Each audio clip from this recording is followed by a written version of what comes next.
This is Audible. Harper Audio presents The Success Principles, How to Get From Where You Are to Where You Want to Be. Written and read by Jack Canfield.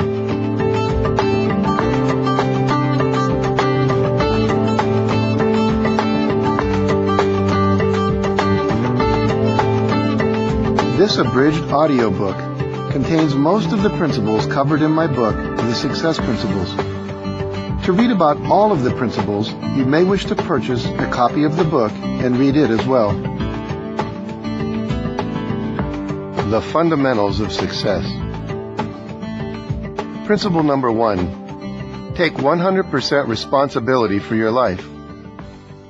One of the most pervasive myths in the American culture today is that we are entitled to a great life, that somehow, somewhere, someone, certainly not us, is responsible for filling our lives with continual happiness, exciting career options, nurturing family time, and blissful personal relationships simply because we exist.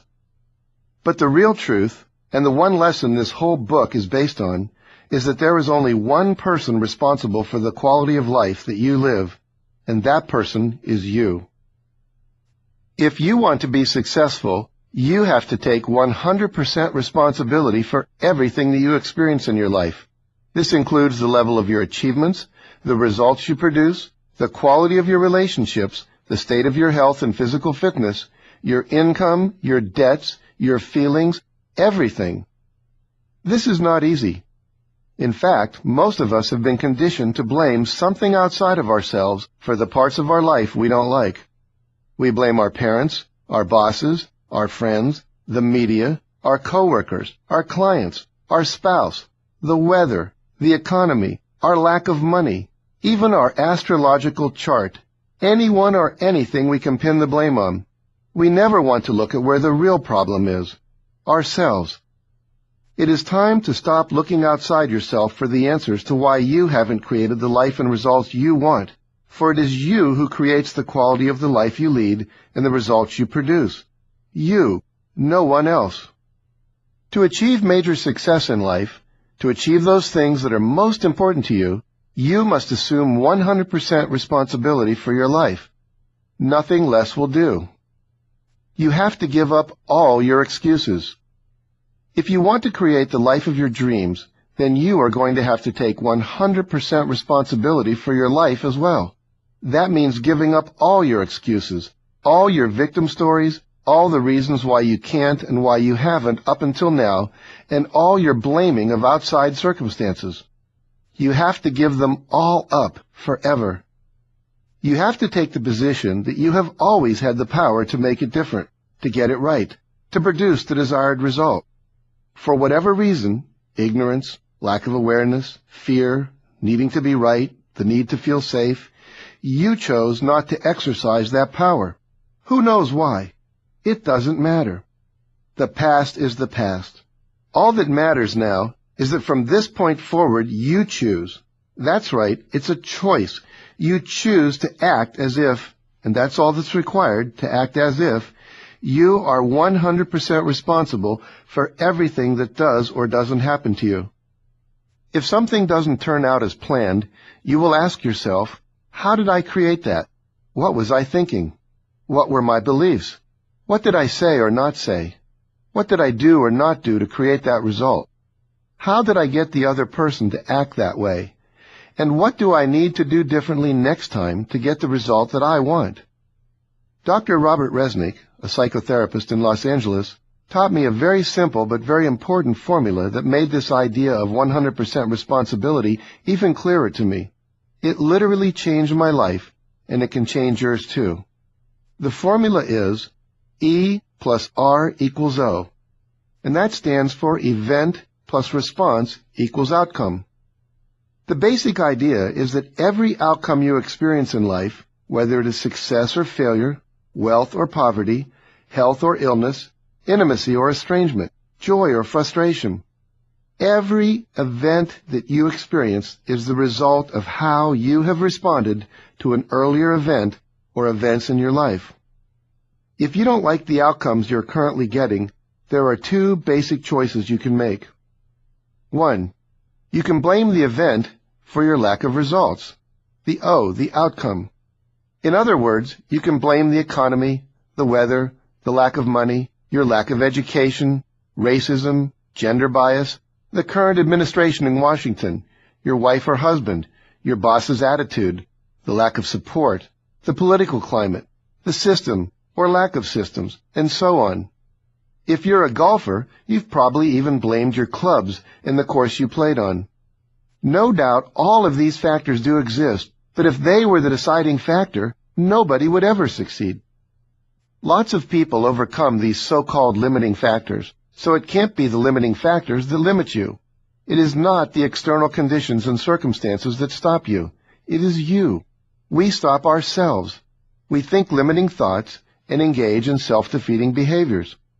We defend our self-destructive habits, such as drinking and smoking, with indefensible logic. We ignore useful feedback, fail to continuously educate ourselves and learn new skills, waste time on the trivial aspects of our lives, engage in idle gossip, eat unhealthy food, fail to exercise, spend more money than we make, fail to save and invest in our future, avoid necessary conflict, fail to tell the truth, and don't ask for what we want. And then we wonder why our lives don't work. But this, by the way, is what most people do. They place the blame for everything that isn't the way they want it on outside events and circumstances. They have an excuse for everything. 2.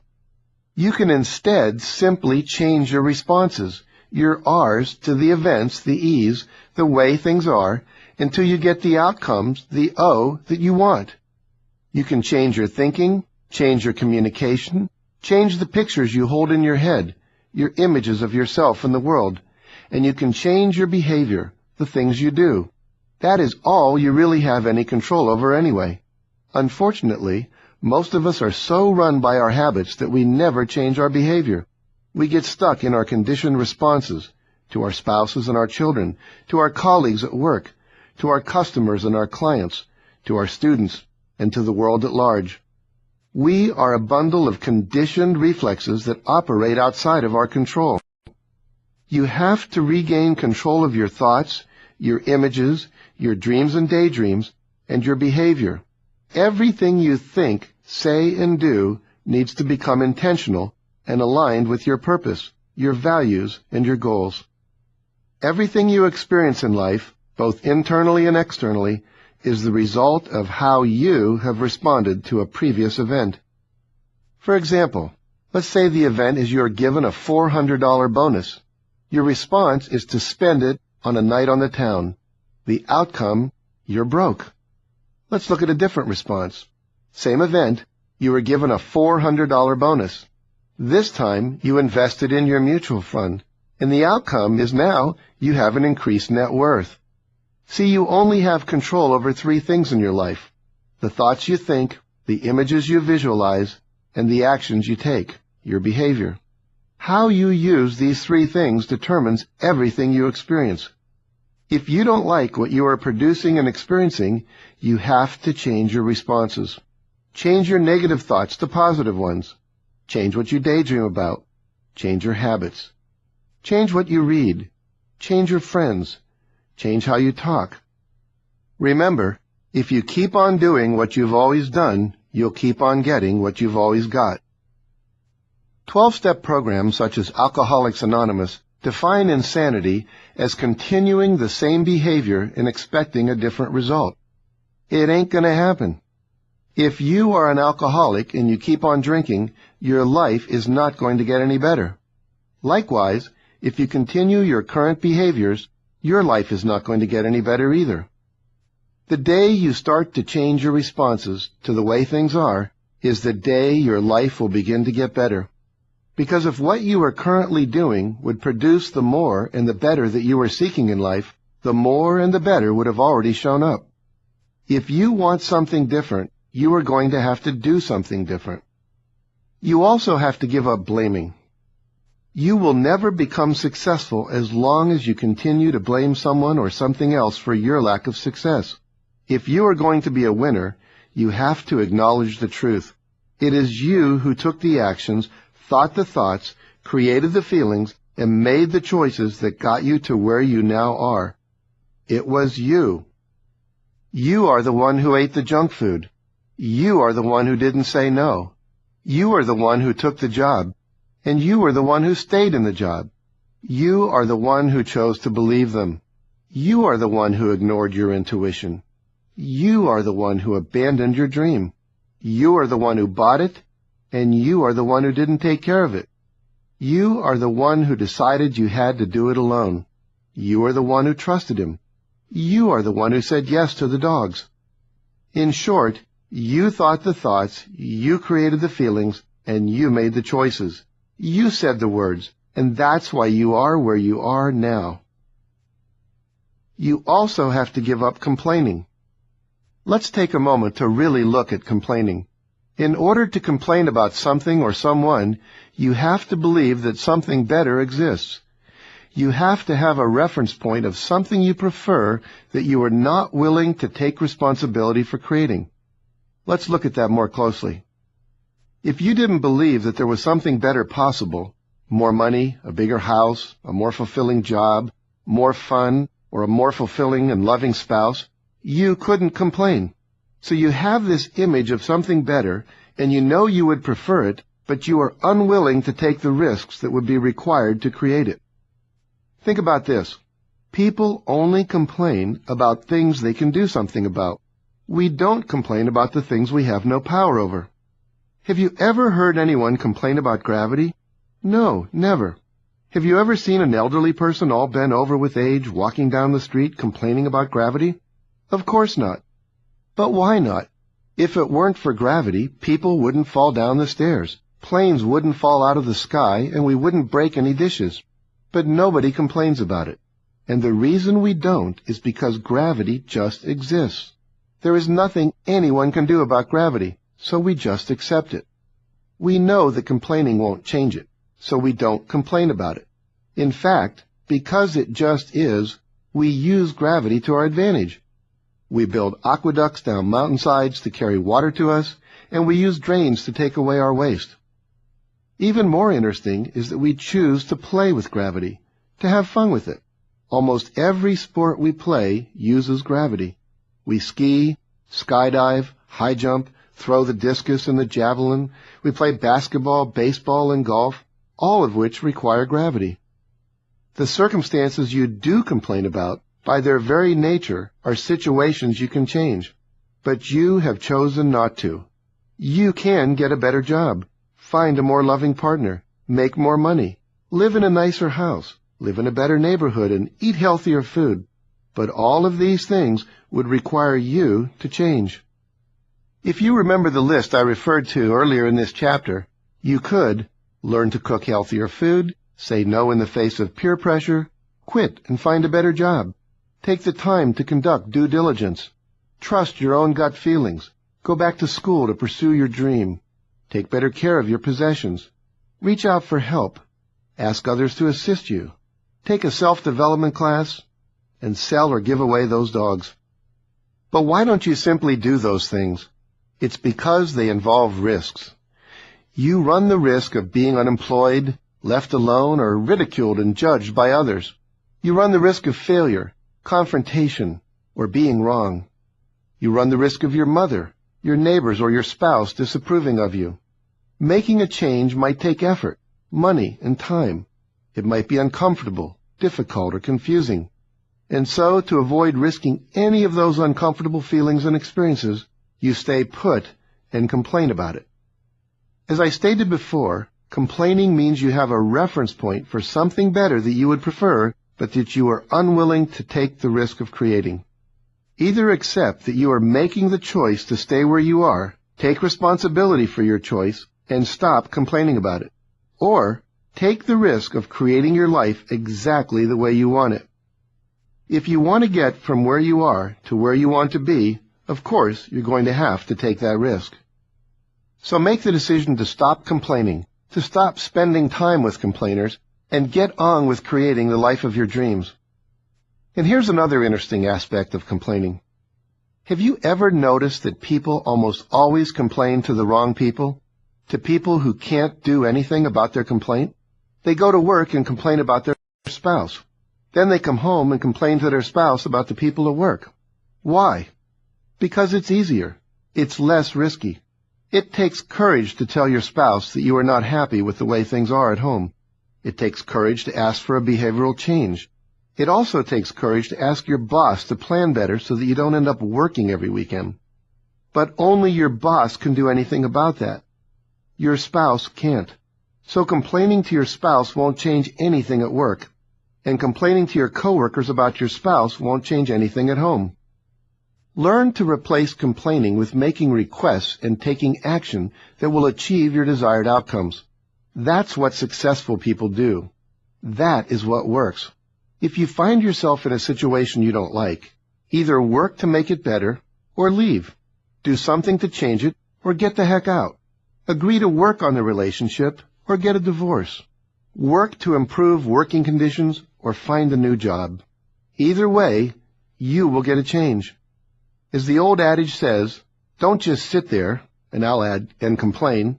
Do something. And remember, it's up to you to make the change, to do something different. The world doesn't owe you anything. You have to create it. You have to come to terms with the fact that you either create or allow everything that happens to you.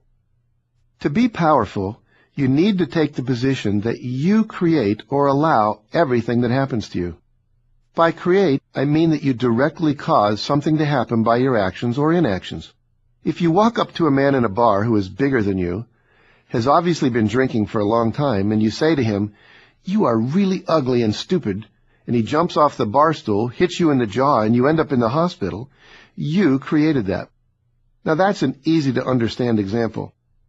Here's one that might be a little harder to swallow. You work late every night. You come home tired and burned out. You eat dinner in a coma, and then you sit down in front of the television to watch a basketball game. You're too tired and stressed out to do anything else, like go for a walk or play with the kids. This goes on for years.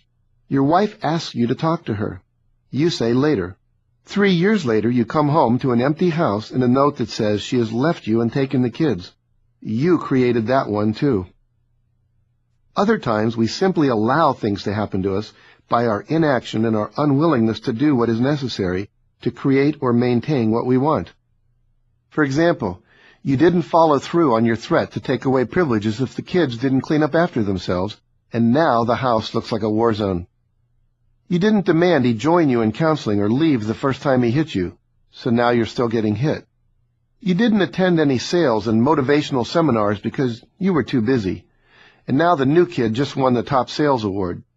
You didn't take the time to take the dogs to obedience training, and now they're totally out of control. You didn't take time to maintain your car, and now you're sitting by the side of the road with your car broken down.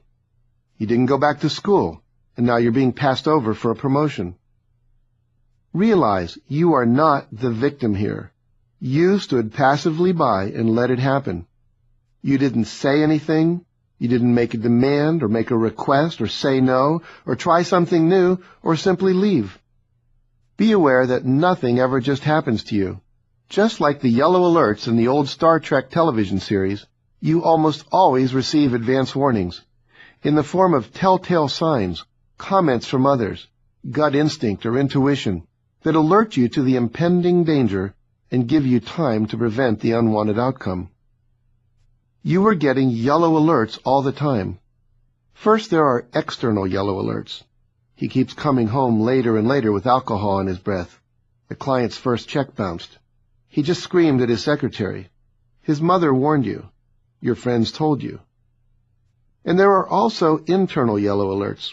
That feeling in your stomach, that inkling you had, that fleeting thought that just maybe, that intuition, that fear that emerged, that dream that woke you up in the middle of the night.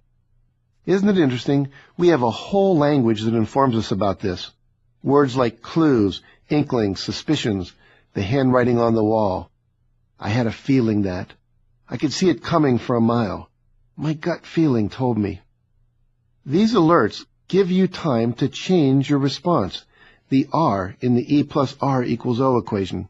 However, Too many people ignore the yellow alerts because paying attention to them would require them to do something that is uncomfortable. It is uncomfortable to confront your spouse about the cigarettes in the ashtray that have lipstick on them. It's uncomfortable to speak up in a staff meeting when you're the only one who feels that the proposed plan won't work. It's uncomfortable to tell someone you don't trust them.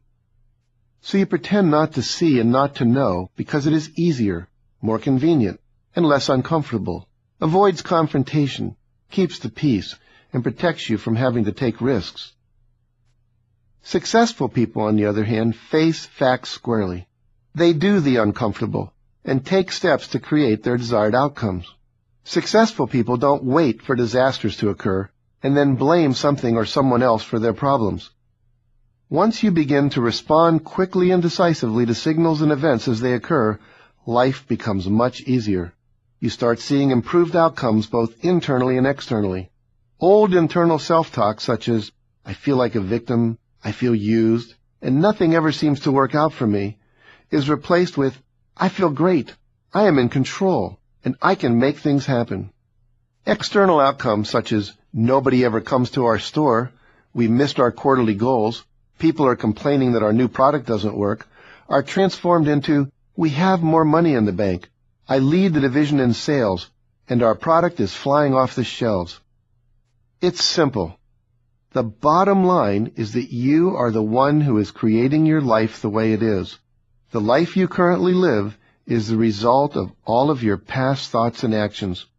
You are in charge of your current thoughts and your present feelings. You are in charge of what you say and what you do. You are also in charge of what goes into your mind, the books and magazines you read, the movies and television shows that you watch, and the people you hang out with. Every action is under your control. So to be more successful, all you have to do is act in ways that produce more of what you want. That's it. It's that simple. However, though this principle is simple, it is not necessarily easy to implement. It requires concentrated awareness, dedicated discipline, and a willingness to experiment and take risks. You have to be willing to pay attention to what you are doing and to the results you are producing. You have to ask yourself, your family, your friends, your colleagues, your managers, your teachers, your coaches, and your clients for feedback. Is what I'm doing working? Could I be doing it better? Is there something more I should be doing that I'm not? Is there something I'm doing that I should stop doing? How do you see me limiting myself? Don't be afraid to ask. Most people are afraid to ask for feedback about how they are doing because they are afraid of what they are going to hear. There is nothing to be afraid of. The truth is the truth. You are better off knowing the truth than not knowing it. And once you know, you can do something about it. You cannot improve your life, your relationships, your game, or your performance without feedback. Slow down and pay attention. Life will always give you feedback about the effects of your behavior if you will just pay attention. If your golf ball is always slicing to the right, if you're not making sales, if you're getting C's in all of your college courses, if your children are mad at you, if your body is tired and weak, if your house is a mess, or if you're not happy, this is all feedback. It is telling you that something is wrong. This is the time to start paying attention to what is happening. Ask yourself, how am I creating or allowing this to happen? What am I doing that is working that I need to be doing more of? Should I do more practicing, meditating, delegating, trusting, listening, asking questions, keeping my eye on the ball, more advertising, saying I love you, controlling my carbohydrate intake? Also ask yourself, what am I doing that's not working? What do I need to be doing less of? Am I talking too much? Watching too much television? Spending too much money? Eating too much sugar? Drinking too much? Being late too often? Gossiping? Putting other people down? Finally, ask yourself, what am I not doing that I need to try on to experiment with and see if it works? Do I need to listen more? Get more exercise? Get more sleep? Drink more water? Ask for help? Do more marketing? Read? Plan? Communicate? Delegate? Follow through more? Hire a coach? Maybe volunteer to help more? or be more appreciative.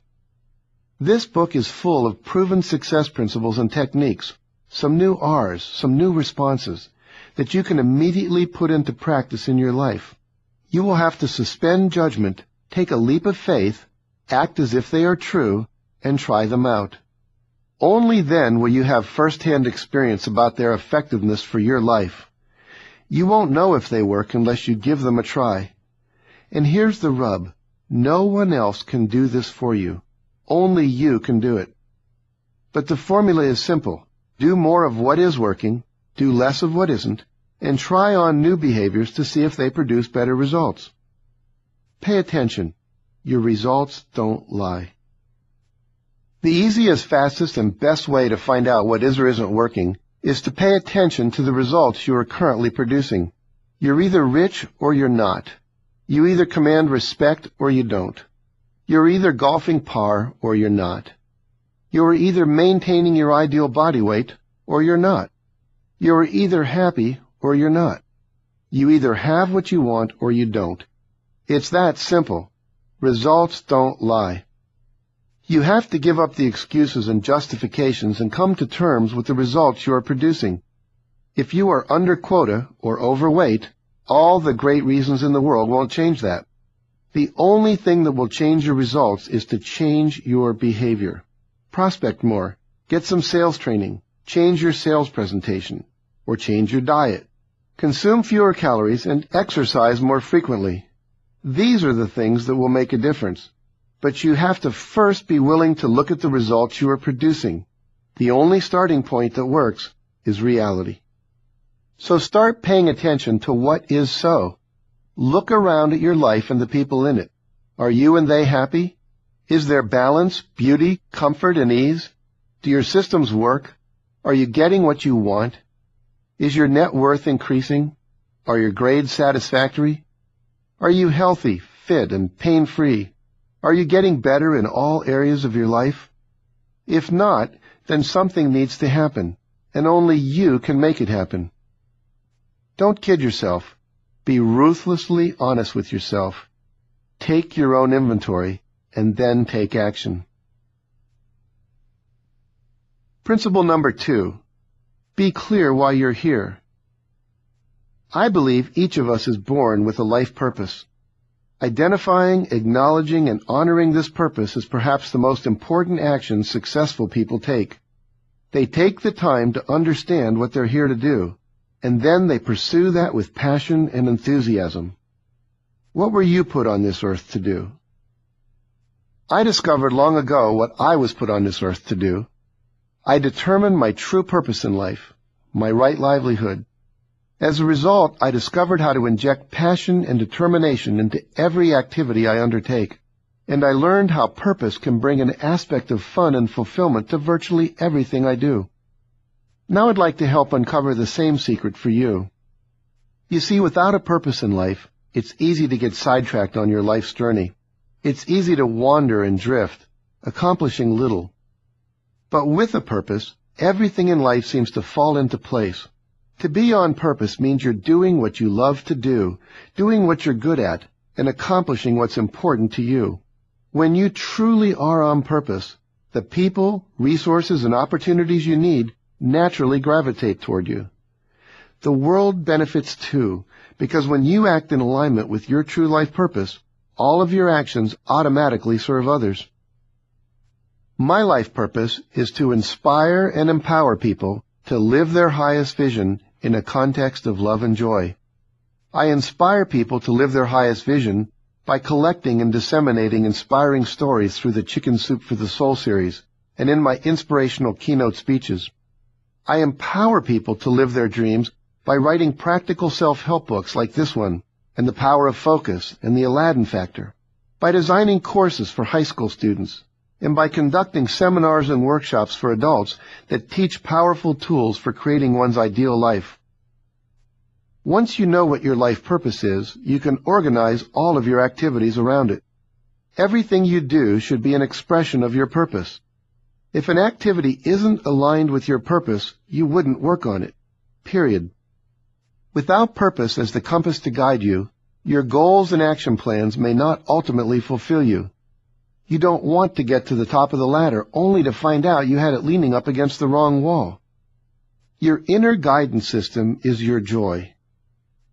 You were born with an inner guidance system that tells you when you're on or off purpose by the amount of joy you are experiencing. The things that bring you the greatest joy are in alignment with your purpose. To begin to home in on your purpose, take time to make a list of the times you have felt most joyful and alive. What are the common elements of those experiences? Can you figure out a way to make a living doing these things? Pat Williams is the Senior Vice President of the Orlando Magic basketball team. He's also written 36 books and is a professional speaker. When I asked him what he felt the greatest secret to success was, he replied, "Figure out what you love to do as young as you can, and then organize your life around figuring out how to make a living at it." For young Pat, it was sports, more specifically baseball. When his father took him to his first baseball game in Philadelphia, he fell in love with the game. He learned to read by reading the sports section of the New York Times.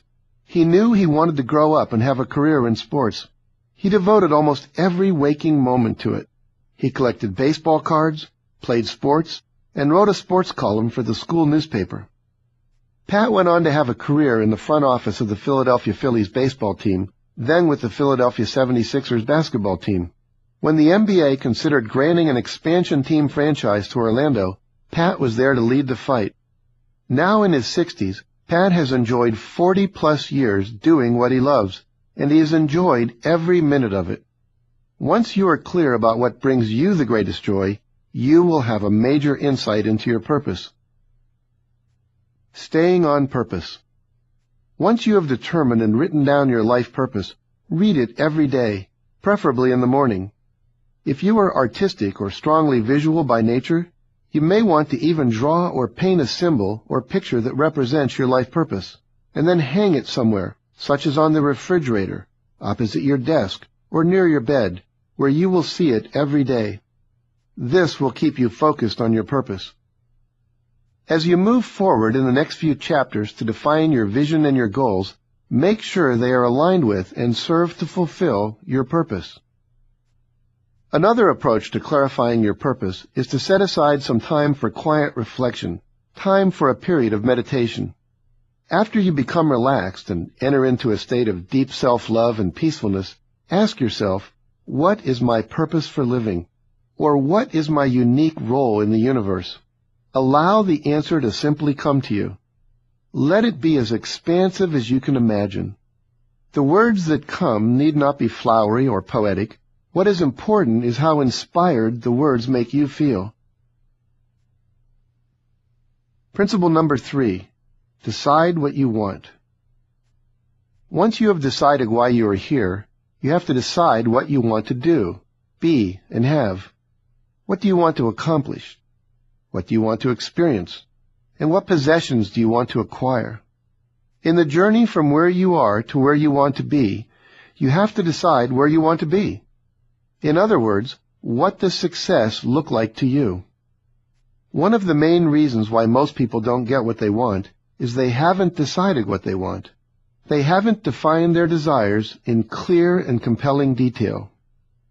Early childhood programming often gets in the way of what you want. Inside of every one of us is that tiny seed of the you that you were meant to become. Unfortunately, you may have buried this seed in response to your parents, teachers, coaches, and other adult role models as you were growing up. You started out as a baby knowing exactly what you wanted. You knew when you were hungry. You spit out the foods you didn't like and avidly devoured the ones you did. You had no trouble expressing your needs and wants. You simply cried loudly, with no inhibitions or holding back, until you got what you wanted.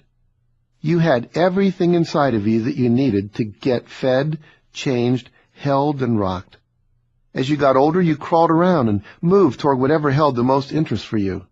You were clear about what you wanted, and you headed straight toward it with no fear. So what happened?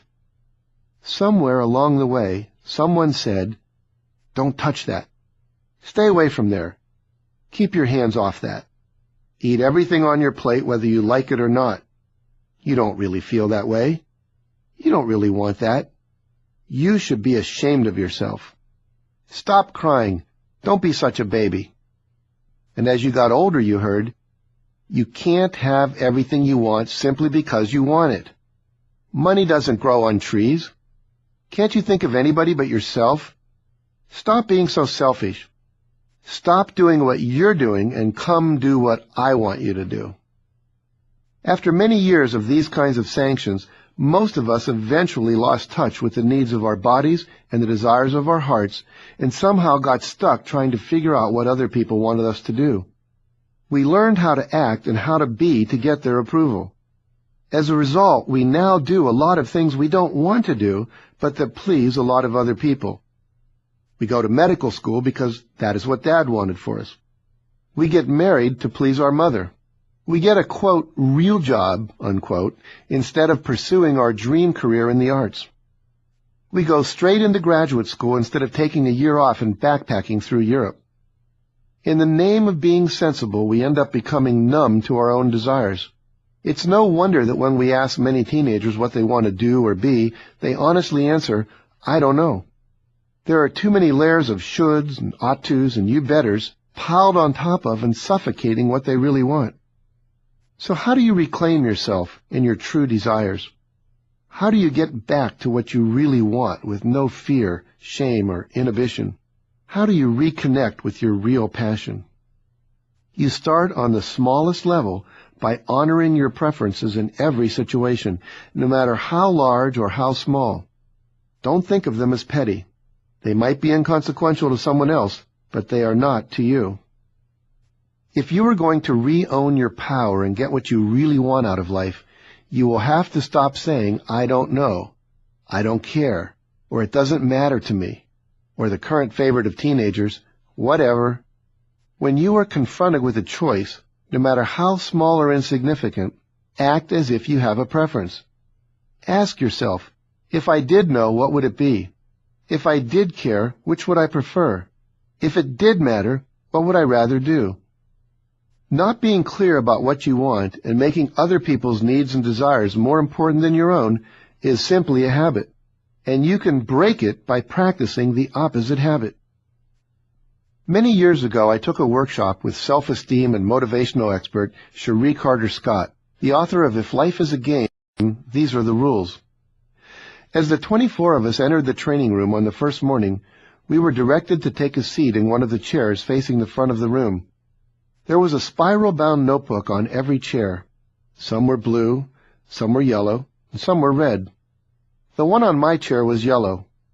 I remember thinking, I hate yellow. I wish I had a blue one. Then Cherie said something that changed my life forever. She said, if you don't like the color of the notebook you have, trade with someone else and get the one you want. You deserve to have everything in your life exactly the way you want it. Wow, what a radical concept. For 20-some years, I had not operated from that premise. I had settled, thinking I couldn't have everything I wanted. So I turned to the person on my right and said, would you mind trading your blue notebook for my yellow one? She responded, not at all. I prefer yellow. I like the brightness of the color. It fits my mood. I now have my blue notebook.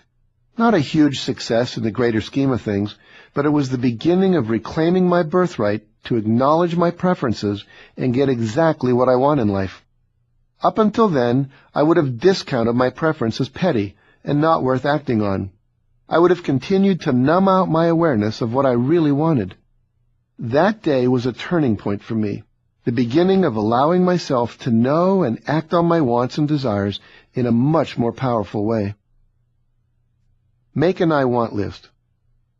One of the easiest ways to begin clarifying what you truly want is to make a list of 30 things you want to do, 30 things you want to have, and 30 things you want to be before you die. This is a great way to get the ball rolling. Another powerful technique to unearth your wants is to ask a friend to help you make an I want list. Have your friend continually ask, what do you want? For 10 to 15 minutes, and jot down your answers. You'll find the first wants aren't all that profound. In fact, most people usually hear themselves saying things like, I want a Mercedes. I want a big house on the ocean, and so on. However, by the end of the 15-minute exercise, the real you begins to speak. I want people to love me. I want to express myself. I want to make a difference. I want to feel powerful. Wants that are true expressions of your core values. Is worrying about making a living stopping you? What often stops people from expressing their true desire is they don't think they can make a living doing what they love to do. What I love to do is hang out and talk with people, you might say. Well, Oprah Winfrey makes a living hanging out and talking with people. And my friend Diane Browsey, who is an international tour guide, she also makes a living hanging out talking with people in some of the most exciting and exotic locations in the world. Tiger Woods loves to play golf. Ellen DeGeneres loves to make people laugh. My sister loves to design jewelry and hang out with teenagers. Donald Trump loves to make deals and build buildings. I love to read and share what I have learned with others in books, speeches, and workshops. It is possible to make a living doing what you love. Make a list of 20 things you love to do, and then think of ways you can make a living doing some of those things. If you love sports, you could play sports, or be a sports writer, or a photographer, or work in sports management as an agent, or in the front office of a professional team. You could be a coach, a manager, or a scout. You could be a broadcaster, a camera operator, or a team publicist. There are myriad ways to make money in any field that you love. For now, just decide what you would like to do, and in the following chapters I'll show you how to be successful and make money at it. Clarify your vision of your ideal life. The theme of this book is how to get from where you are to where you want to be. To accomplish this, you have to know two things: where you are and where you want to get to. Your vision is a detailed description of where you want to get to. It describes in detail what your destination looks like and feels like. To create a balanced and successful life, your vision needs to include the following 7 areas: work and career, finances, recreation and free time, health and fitness, relationships, personal goals, and contribution to the larger community. At this stage in the journey, it is not necessary to know exactly how you are going to get there. All that is important is that you figure out where there is. If you get clear on the what, the how will be taken care of. Your inner global positioning system. The process of getting from where you are to where you want to be is like using the navigational system with GPS, global positioning system, technology in a newer model car. For the system to work, it simply needs to know where you are and where you want to go. The navigation system figures out where you are by the use of an onboard computer that receives signals from 3 satellites and calculates your exact position. When you type in your destination, the navigational system plots a perfect course for you. All you have to do is follow the instructions. Success in life works the same way. All you have to do is decide where you want to go by clarifying your vision, lock in the destination through goal setting, affirmations and visualization, and then start moving in the right direction. Your inner GPS system will keep unfolding your route as you continue to move forward. In other words, once you clarify and stay focused on your vision, and I'll be teaching you lots of ways to do that, the exact steps will keep appearing along the way. Once you are clear about what you want and keep your mind constantly focused on it, the how will keep showing up, sometimes just when you need it and not a moment earlier. High achievers have bigger visions. I want to encourage you not to limit your vision in any way. Let it be as big as it is. When I interviewed Dave Liniger, the CEO of RE/MAX, the country's largest real estate company, he told me, always dream big dreams. Big dreams attract big people. General Wesley Clark recently told me, it doesn't take any more energy to create a big dream than it does to create a little one. My experience is that one of the few differences between the superachievers and the rest of the world is that the superachievers simply dream bigger. John F. Kennedy dreamed of putting a man on the moon. Martin Luther King Jr. dreamed of a country free of prejudice and injustice. Bill Gates dreams of a world in which every home has a computer that is connected to the Internet. Buckminster Fuller dreamed of a world where everybody had access to electrical power. These high achievers see the world from a whole different perspective, as a place where amazing things can happen, where billions of lives can be improved, where new technology can change the way we live, and where the world's resources can be leveraged for the greatest possible mutual gain. They believe anything is possible, and they believe they have an integral part in creating it. Don't let anyone talk you out of your vision. There are people who will try to talk you out of your vision. They will tell you that you're crazy and that it can't be done. There will be those who laugh at you and try to bring you down to their level. My friend Monty Roberts, the author of The Man Who Listens to Horses, calls these people dream stealers. Don't listen to them. When Monty was in high school, his teacher gave the class the assignment to write about what they wanted to do when they grew up. Monty wrote that he wanted to own his own 200-acre ranch and raise thoroughbred racehorses. His teacher gave him an F and explained that the grade reflected that he deemed his dream unrealistic. No boy who was living with his father in a camper on the back of a pickup truck would ever be able to amass enough money to buy a ranch, purchase breeding stock, and pay the necessary salaries for ranch hands. When he offered Monty the chance of rewriting his paper for a higher grade, Monty told him, "You keep the F. I'm keeping my dream."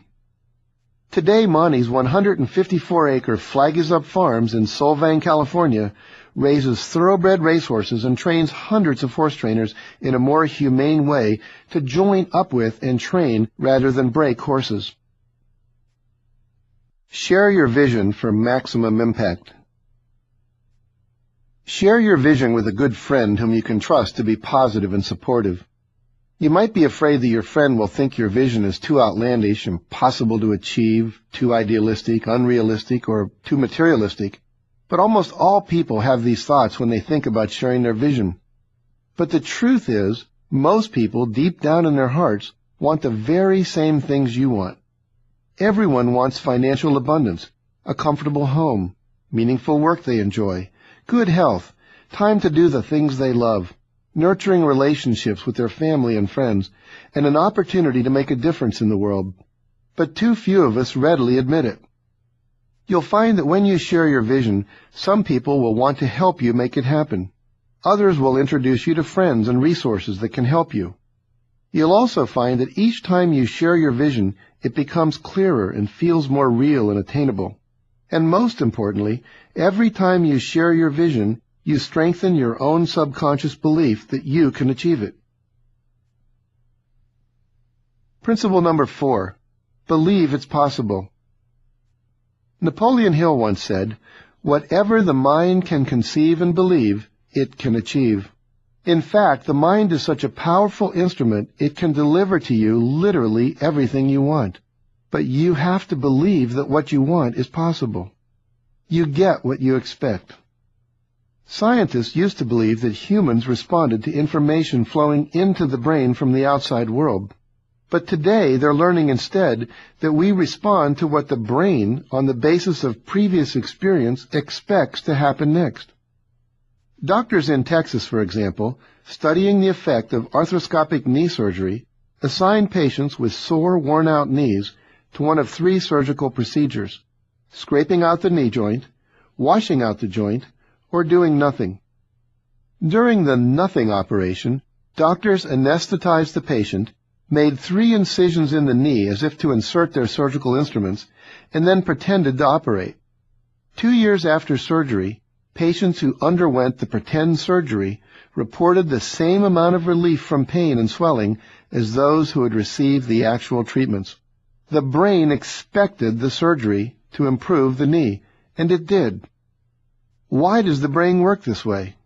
Neuropsychologists who study expectancy theory say it's because we spend our whole lives becoming conditioned.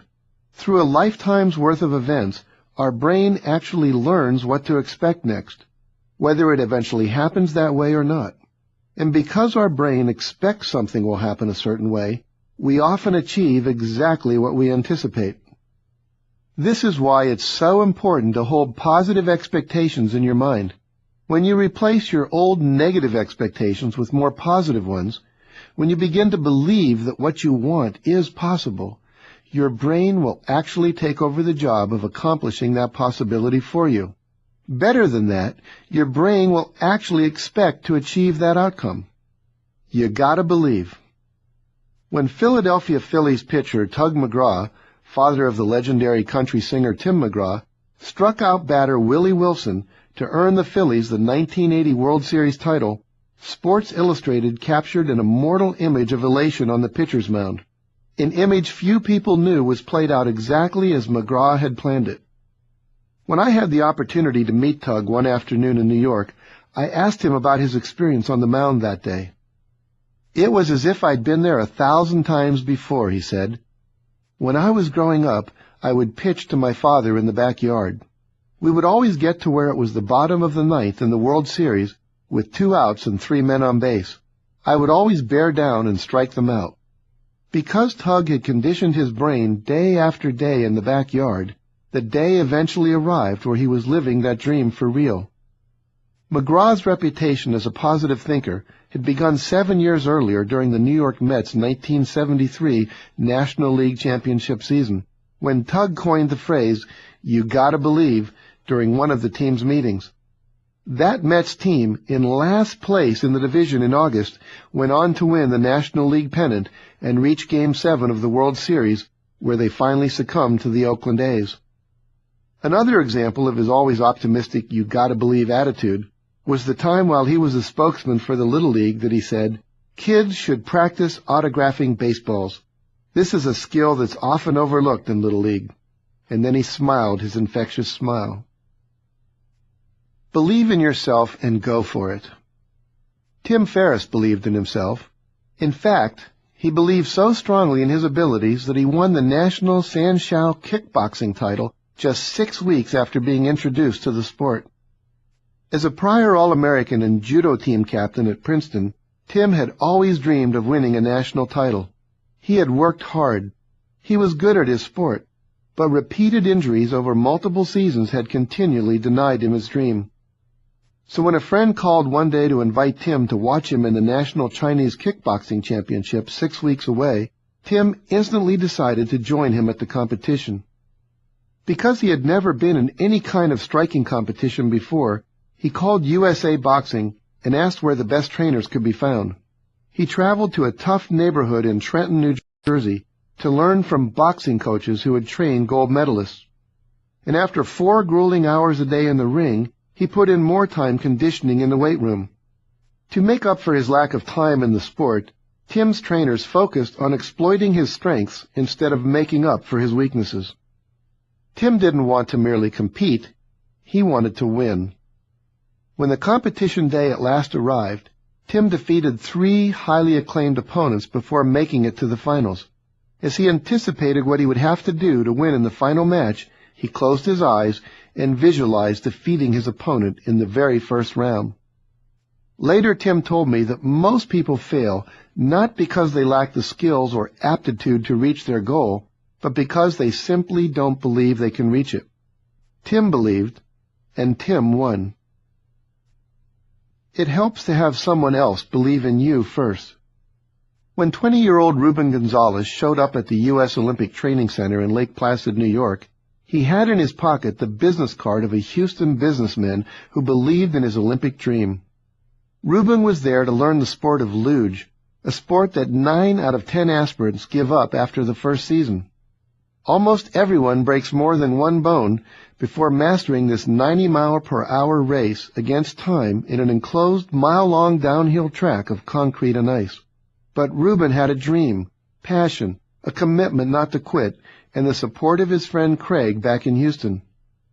When Ruben got back to his room after the first day of training, he called up Craig. "Craig, this is nuts. My side hurts. I think I broke my foot. That's it, man. I'm going back to soccer." Craig interrupted him. "Ruben, get in front of a mirror." "What?" "I said, get in front of a mirror." Ruben got up, stretched the phone cord, and stood in front of a full-length mirror. "Now repeat after me. No matter how bad it is and how bad it gets, I'm going to make it." Ruben felt like an idiot staring at himself in the mirror, So in the most wimpy, wishy-washy way possible, he said, "No matter how bad it is and how bad it gets, I'm going to make it." "Come on, say it right. You're Mr. Olympic Man. That's all you ever talk about. Are you going to do it or not?" Reuben started getting serious. "No matter how bad it is and how bad it gets, I'm going to make it." Again, "No matter how bad it is and how bad it gets, I'm going to make it." And again and again and again. About the 5th time Reuben said it, he thought, "Hey, this feels kind of good. I'm standing a little bit straighter." By the 10th time he said it, he jumped up in the air and shouted, "I don't care what happens. I'm going to make it. I can break both legs. Bones heal. I'll come back and I will make it. I will be an Olympian." It's amazing what happens to your self-confidence when you get eyeball to eyeball with yourself and you forcefully tell yourself what you're going to do. Whatever your dream is, look at yourself in the mirror and declare that you are indeed going to achieve it, no matter what the price. Reuben Gonzalez made that declaration, and it changed his life. He went on to compete in 3 separate Winter Games in the luge: Calgary in 1988, Albertville in 1992, and Salt Lake City in 2002. And he's currently training for the 2006 Torino Winter Olympics, where he will be 43 years old, competing against athletes half his age. Principle number 5, believe in yourself. If you are going to be successful in creating the life of your dreams, you have to believe that you are capable of making it happen. You have to believe you have the right stuff, that you are able to pull it off. You have to believe in yourself. Whether you call it self-esteem, self-confidence, or self-assurance, it is a deep-seated belief that you have what it takes: the abilities, the inner resources, the talents, and the skills to create your desired results. Believing in yourself is an attitude. Believing in yourself is a choice. It's an attitude you develop over time. Although it helps if you've had positive and supportive parents, the fact is that most of us had run-of-the-mill parents who inadvertently passed on to us the same limiting beliefs and negative conditioning they grew up with. But remember, the past is the past. There is no payoff for blaming them for your current level of self-confidence. It's now your responsibility to take charge of your own self-concept and your beliefs. You must choose to believe that you can do anything you set your mind to, anything at all, because in fact you can. It might help you to know that the latest brain research now indicates that with enough positive self-talk and positive visualization, combined with the proper training, coaching, and practice, anyone can learn to do almost anything. Of the hundreds of super successful people I've interviewed for this and other books, almost every one of them told me, "I was not the most gifted or talented person in my field, but I chose to believe anything was possible. I studied, practiced, and worked harder than the others, and that's how I got to where I am." If a 20-year-old Texan can take up the luge and become an Olympic athlete, a college dropout can become a billionaire, and a dyslexic student who failed 3 grades can become a best-selling author and television producer, then you too can accomplish anything if you will simply believe it is possible. If you assume in favor of yourself and act as if it is possible, then you will do the things that are necessary to bring about the result. If you believe it's impossible, you will not do what is necessary, and you will not produce the result. It becomes a self-fulfilling prophecy. The choice of what to believe is up to you. Stephen J. Cannell failed the 1st, 4th, and 10th grades. He couldn't read and comprehend like other kids in his class could. He would spend 5 hours with his mother studying for a test, and then fail it. When he asked his friend who got an A how long he had studied for the test, he replied, "I didn't." As a result, Stephen concluded that he just wasn't intelligent. "But I simply decided as an act of will," he said, "to put it out of my mind. I simply refused to think about it. Instead, I focused my energies on what I was good at, and that was football. If it hadn't been for football, which I excelled at, I don't know what would have happened to me. I got my self-esteem from playing sports." Putting all of his energy into football, he earned interscholastic honors as a running back. From football, he learned that if he applied himself, he could achieve excellence. Later, he was able to transfer that belief in himself to his career, which oddly enough turned out to be writing scripts for television. Eventually, he formed his own production studio, where he created, produced, and wrote over 350 scripts for 38 different shows, including The A-Team, The Rockford Files, Beretta, 21 Jump Street, The Commish, Renegade, and Silk Stockings. At the height of his studio career, he had over 2,000 people on his payroll. And if that isn't enough, after he sold his studio, he went on to write 11 best-selling novels. Stephen is a prime example of the fact that it is not what life hands you, but how you respond to it, mentally and physically, that matters the most.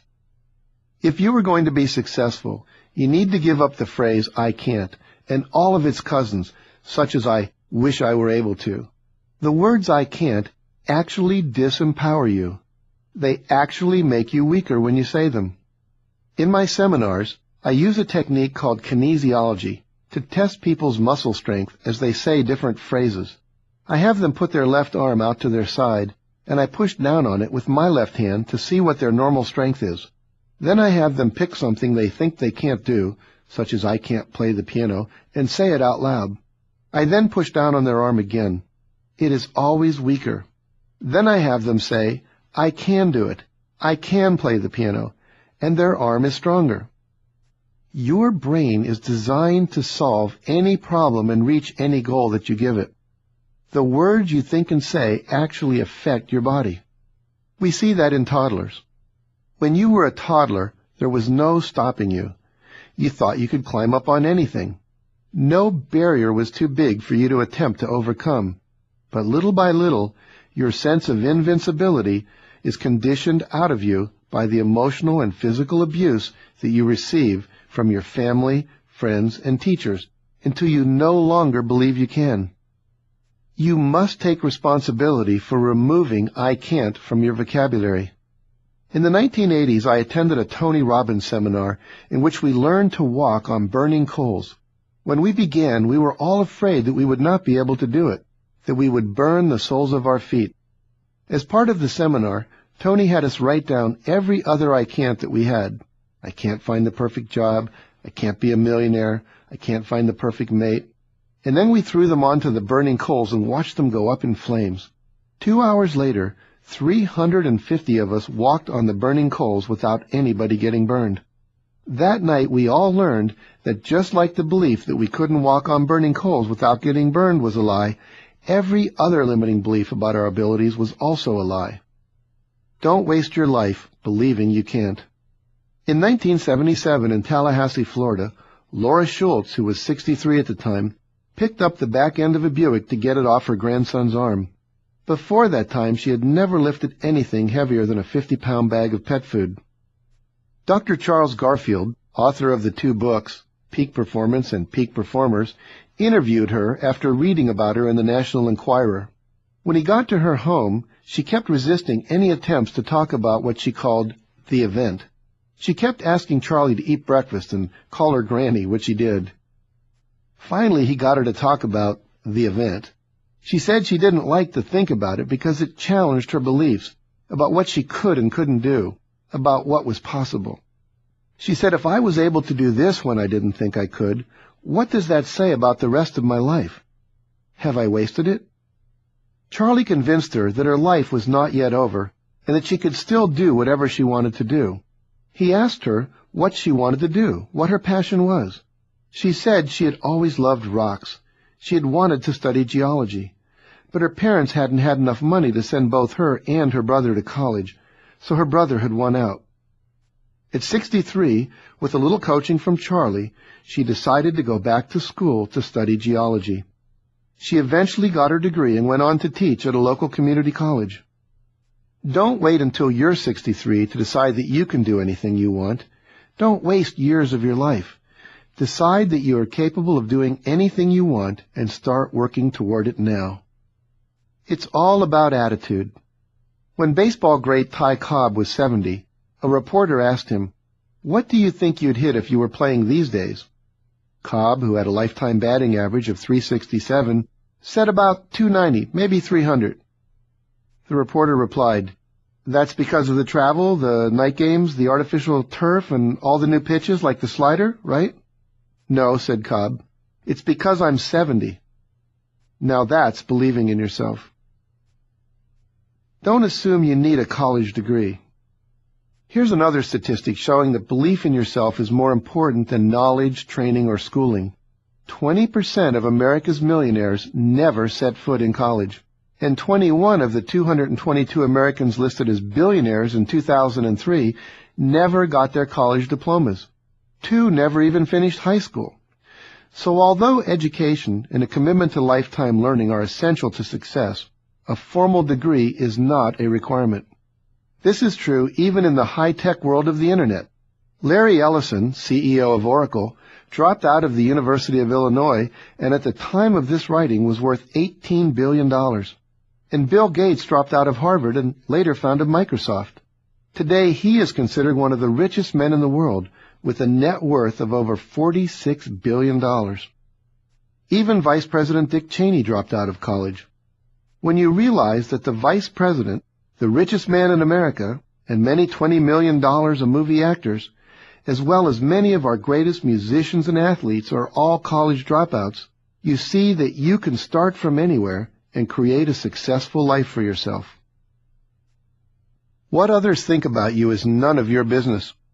If having others believing in you and your dream was a requirement for success, most of us would never accomplish anything. You need to base your decisions about what you want to do on your goals and desires, not the goals, desires, opinions, and judgments of your parents, friends, spouse, children, and coworkers. Quit worrying about what other people think about you and follow your heart. I like Dr. Daniel Amen's 18-40-60 rule. He says when you're 18, you worry about what everybody is thinking of you. When you're 40, you don't give a darn what anybody thinks of you. And when you're 60, you realize nobody's been thinking about you at all. Surprise, surprise. Most of the time, nobody's thinking about you. They're too busy worrying about their own lives. And if they are thinking about you at all, they are wondering what you are thinking about them. People think about themselves, not you. Think about it. All the time you are wasting worrying about what other people think about your ideas, your goals, your clothes, your hair, and your home could all be better spent on thinking about and doing the things that will achieve your goals. Principle number 6. Become an inverse paranoid. My earliest mentor, W. Clement Stone, was once described as an inverse paranoid. Instead of believing the world was plotting to do him harm, he chose to believe the world was plotting to do him good. Instead of seeing every difficult or challenging event as a negative, he saw it for what it could possibly be, something that was meant to enrich him, empower him, or advance his causes. What an incredibly positive belief. Imagine how much easier it would be to succeed in life if you were constantly expecting the world to support you and bring you opportunity. Successful people do just that.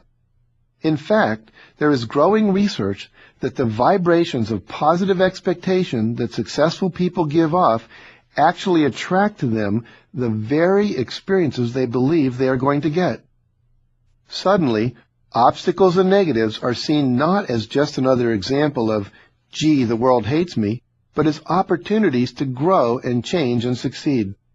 If your car suddenly breaks down on the side of the road, instead of imagining a serial rapist pulling over to take advantage of you, think of the possibility that the guy who stops to help you will be the man you fall in love with and marry.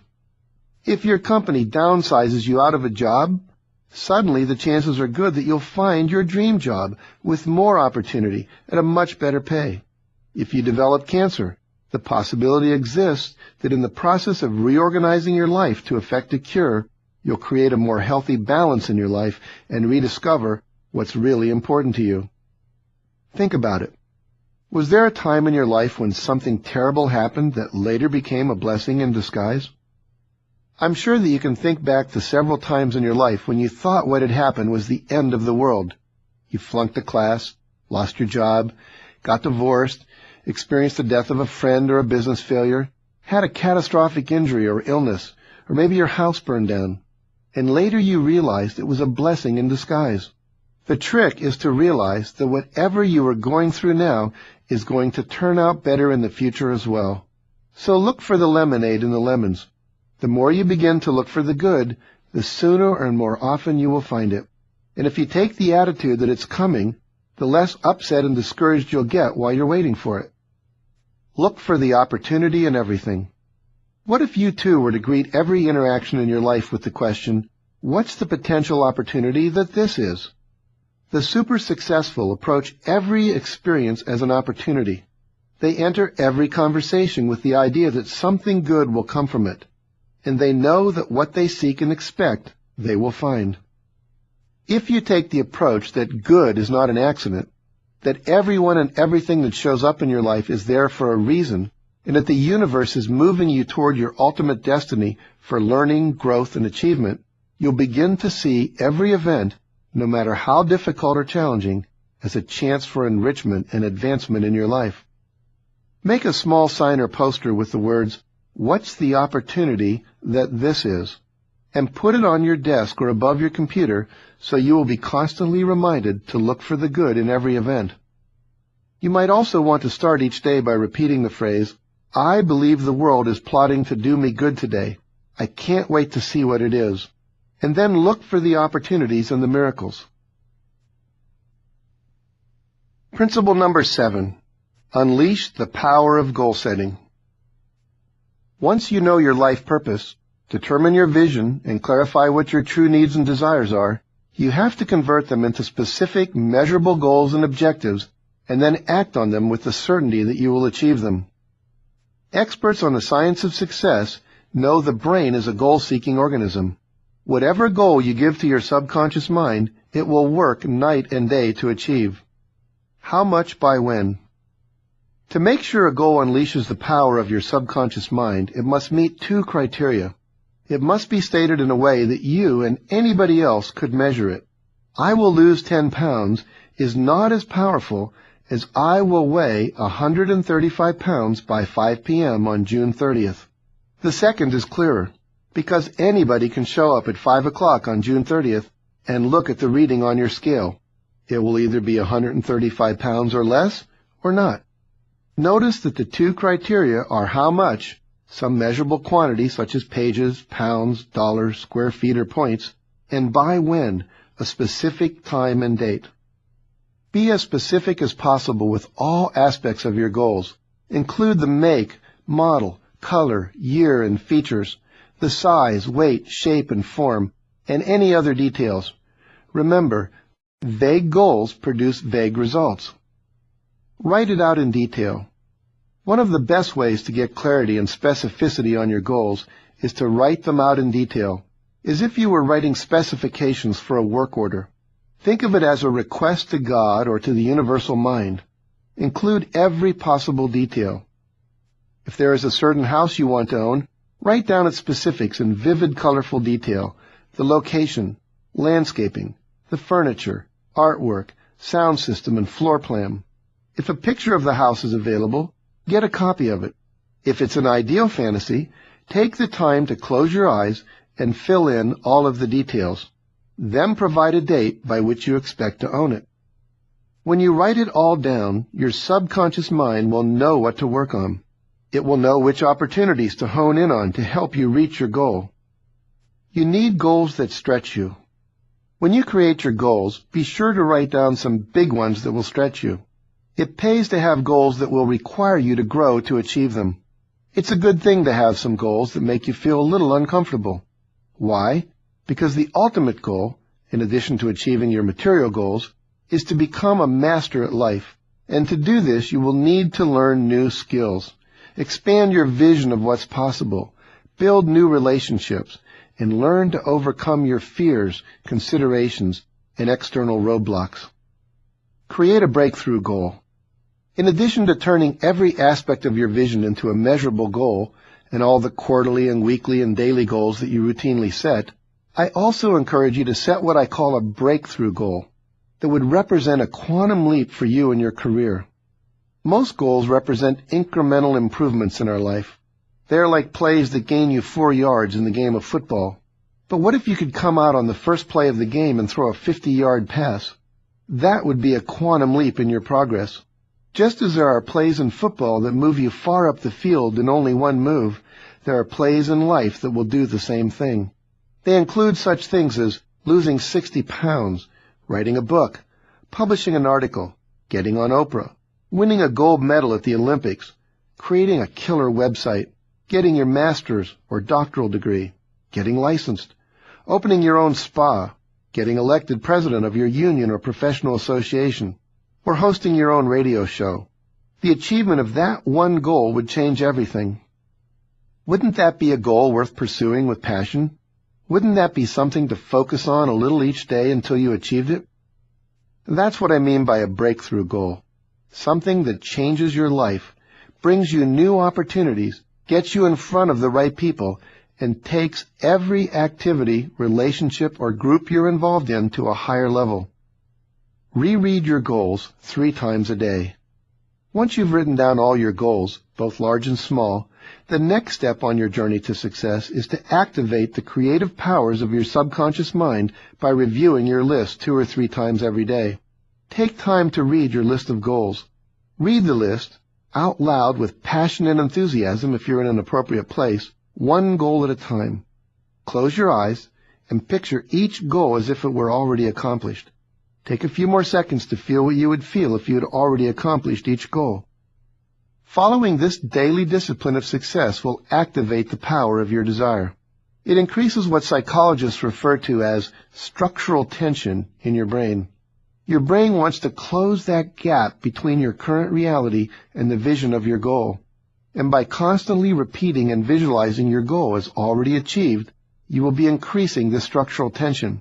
This will increase your motivation, stimulate your creativity, and heighten your awareness of resources that can help you achieve your goal. Make sure to review your goals at least twice a day, in the morning upon awakening, and again at night before going to bed. I write each of mine on a 3x5 index card. I keep the pack of cards next to my bed, and then I go through the cards one at a time in the morning and again at night. When I travel, I take them with me. Put a list of goals in your daily planner or your calendar system. You can also create a pop-up or screensaver on your computer that lists all your goals. The objective is to constantly keep your goals in front of you. Create a goals book. Another powerful way to speed up the achievement of your goals is to create a goals book. Buy a 3-ring binder, a scrapbook, or an 8.5 by 11 journal. Then create a separate page for each of your goals. Write the goal at the top of the page, and then illustrate it with pictures, words, and phrases that you cut out of magazines, catalogs, and travel brochures that depict your goal as already achieved. As new goals and desires emerge, simply add them to your list in your goals book. Review the pages of your goals book every day. Write the goal at the top of the page, and then illustrate it with pictures, words, and phrases that you cut out of magazines, catalogs, and travel brochures that depict your goal as already achieved. As new goals and desires emerge, simply add them to your list in your goals book. Review the pages of your goals book every day. Carry your most important goal in your wallet. When I first started working for W. Clement Stone, he taught me to write my most important goal on the back of my business card and carry it in my wallet at all times. Every time I would open my wallet, I would be reminded of my most important goal. When I first met Mark Victor Hansen, I discovered that he too used the same technique. After finishing the first Chicken Soup for the Soul book, we wrote, "I am so happy selling 1.5 million copies of Chicken Soup for the Soul by December 30th, 1994. We then signed each other's cards and carried them in our wallets. I still have mine in a frame behind my desk." Though our publisher laughed and told us we were crazy, we went on to sell 1.3 million copies of the book by our target date. Some might say, "Well, you missed your goal by 200,000 copies. Perhaps, but not by much. And that book went on to sell well over 8 million copies in over 30 languages around the world. Believe me, I can live with that kind of failure. One goal is not enough. Take the time to make a list of 101 goals that you want to achieve in your life. Write them in vivid detail, noting where, when, how much, which model, what size, and so on. Put them on 3x5 cards, on a goals page or in a goals book, and every time you achieve one of your goals, check it off and write the word victory next to it. When I was in my mid-40s, I made a list of 101 major goals that I wanted to achieve before I died, and I've already achieved 58 of them in only 14 years, including traveling to Africa, flying in a glider, learning to ski, attending the Summer Olympic Games, and writing a children's book. Bruce Lee's letter. Bruce Lee, arguably the greatest martial artist to have ever lived, also understood the power of declaring a goal. If you ever get a chance to visit Planet Hollywood in New York City, look for the letter hanging on the wall that Bruce Lee wrote to himself.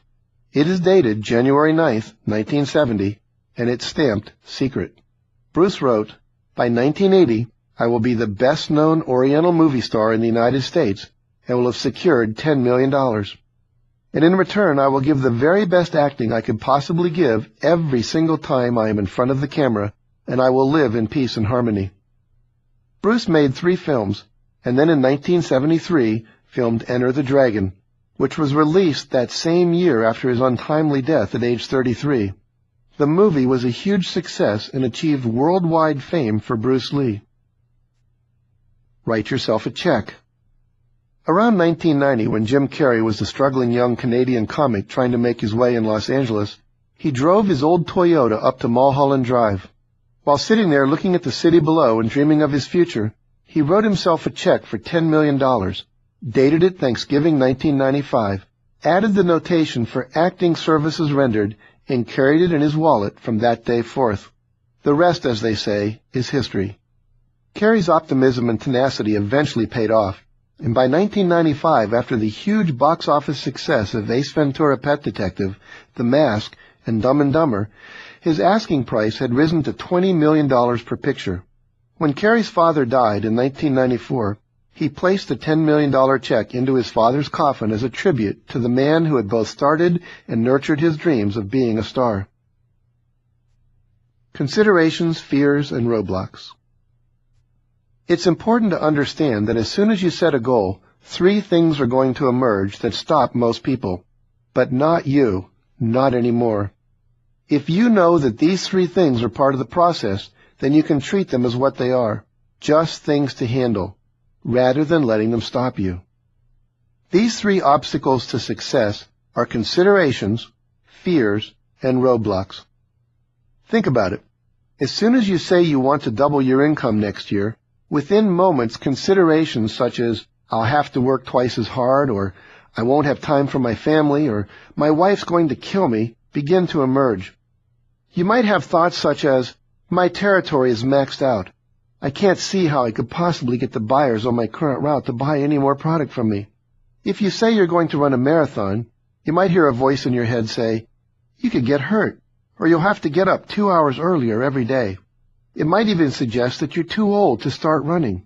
These negative and limiting thoughts are called considerations. They are all the reasons why you shouldn't attempt the goal, all the reasons why it's impossible. But surfacing these considerations is a good thing. They are, up until now, how you have been subconsciously stopping yourself all along. Now that you have brought them into conscious awareness, you can deal with them, confront them, and move past them. Fears, on the other hand, are feelings. You may experience a fear of rejection, a fear of failure, or a fear of making a fool of yourself. You might be afraid of getting physically or emotionally hurt. You might be afraid that you will lose all of the money you have already saved. These fears are not unusual. They are just part of the process. Finally, you'll become aware of roadblocks. These are purely external circumstances, well beyond just thoughts and feelings in your head. A roadblock may be that nobody wants to join you on your project. A roadblock might be that you don't have all of the money you need to move forward. Perhaps you need other investors. A roadblock might be that your state or national government has rules or laws that prohibit what you want to do. Maybe you need to petition the government to change the rules. Roadblocks are simply obstacles that the world throws at you. It rains when you're trying to put on an outdoor concert. Your wife doesn't want to move to Kentucky. You don't have the financial backing you need, and so on. Roadblocks are simply real-world circumstances that you need to deal with in order to move forward. They simply exist out there, and they always will. Unfortunately, when these considerations, fears, and roadblocks come up, most people see them as a stop sign. They say, now that I'm thinking that, feeling this, and finding out about that, I think I won't pursue this goal after all. But I'm telling you not to see considerations, fears, and roadblocks as stop signs, but rather as a normal part of the process that will always appear. When you remodel your kitchen, you just resign yourself to a little dust and disturbance as part of the price you will have to pay. You simply learn to deal with it. The same is true of considerations, fears, and roadblocks. You just learn to deal with them. In fact, they're supposed to appear. If they don't, it means you haven't set a goal that's big enough to stretch you and grow you. It means there's no real potential for self-development. I always welcome considerations, fears, and roadblocks when they appear, because many times they are the very things that have been holding me back in my life. Once I can see these subconscious thoughts, feelings, and obstacles, once I'm aware of them, I can face them, process them, and deal with them. When I do, I become better prepared for the next venture I want to undertake. The real goal is mastery. Of course, the ultimate benefit of overcoming these considerations, fears, and roadblocks is not the material rewards that you enjoy, but the personal development that you achieve in the process. Money, cars, houses, boats, attractive spouses, power, and fame can all be taken away, sometimes in the blink of an eye. But what can never be taken away is who you have become in the process of achieving your goal. To achieve a big goal, you're going to have to become a bigger person. You are going to have to develop new skills, new attitudes, and new capabilities. You are going to have to stretch yourself, and in so doing, you will be stretched forever. On October 20th, 1991, a devastating fire roared through the scenic hills above Oakland and Berkeley, California, igniting one building every 11 seconds for over 10 hours, completely destroying 2,800 homes and apartments. A friend of mine, who was also an author, lost everything he owned, including his entire library, files full of research, and a nearly completed manuscript of a book he was writing. Though he was certainly devastated for a short period of time, he soon realized that although everything he owned was indeed lost in that fire, who he had become inside, everything he had learned, and all the skills and self-confidence he had developed writing and promoting his books was all still inside of him and could never be burned up in a fire.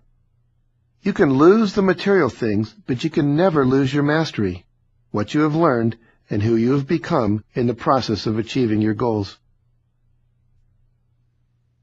Principle number 8. Chunk it down. Sometimes our biggest life goals seem so overwhelming. We rarely see them as a series of small, achievable tasks, but in reality, breaking down a large goal into smaller tasks and accomplishing them one at a time is exactly how any big goal ever gets achieved. So after you have decided what you really want and set measurable goals with specific deadlines, the next step is to determine all of the individual action steps you will need to take to accomplish your goal. How to chunk it down. There are several ways to figure out the action steps you will need to take to accomplish any goal. One is to consult with people who have already done what you want to do and ask what steps they took. From their experience, they can give you all of the necessary steps as well as advice on what pitfalls to avoid. Another way is to purchase a book or manual that outlines the process. Yet another way is to start from the end and look backward. You simply close your eyes and imagine that it is now the future, and you have already achieved your goal. Then just look back and see what you had to do to get to where you now are. What was the last thing you did? And then the thing before that, and then the thing before that, until you arrive at the very first action you had to start with. Remember that it is okay not to know how to do something. It's okay to ask for guidance and advice from those who do know. Sometimes you can get it free, and sometimes you have to pay for it. Get used to asking, "Can you tell me how to go about?" And "What would I have to do to?" And "How did you?" Keep researching and asking until you can create a realistic action plan that will get you from where you are to where you want to go. What will you need to do? How much money will you need to save or raise? What new skills will you need to learn? What resources will you need to mobilize? Who will you need to enroll in your vision? Who will you need to ask for assistance? What new disciplines or habits will you need to build into your life? A valuable technique for creating an action plan for your goals is called mind mapping. Mind mapping is a simple but powerful process for creating a detailed to-do list for achieving your goal. It lets you determine what information you'll need to gather, who you'll need to talk to, what small steps you'll need to take, how much money you'll need to earn or raise, which deadlines you'll need to meet, and so on for each and every goal. When I began creating my first educational audio cassette album, a breakthrough goal that led to extraordinary gains for me and my business, I used mind mapping to help me chunk down that very large goal into all the individual tasks I would need to complete to produce a finished album. To mind map your own goals, follow these steps. First, draw a small circle in the center of a piece of paper. In the center circle, jot down the name of your stated goal. In my case, create an audio educational program. Second, draw some circles outside the inner circle. Next, divide the goal into the major categories of tasks you'll need to accomplish to achieve the greater goal. In my case, they were create a title, pick a studio, choose the topics, create an audience, and so on. Third, then draw spokes radiating out from each mini-circle and label each one, such as write copy, color picture for back cover, arrange for lunch. And on a separate line connected to the mini-circle, write every single step you'll need to take. Break down each one of the more detailed task spokes with additional action items to help you create your master to-do list. You'll find an example of this in the Success Principles website at www.thesuccessprinciples.com. Next, make a daily to-do list.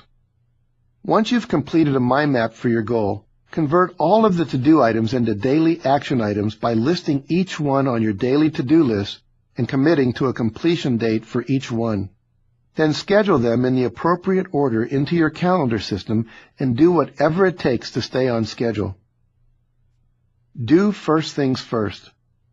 The goal is to stay on schedule and complete the most important item first.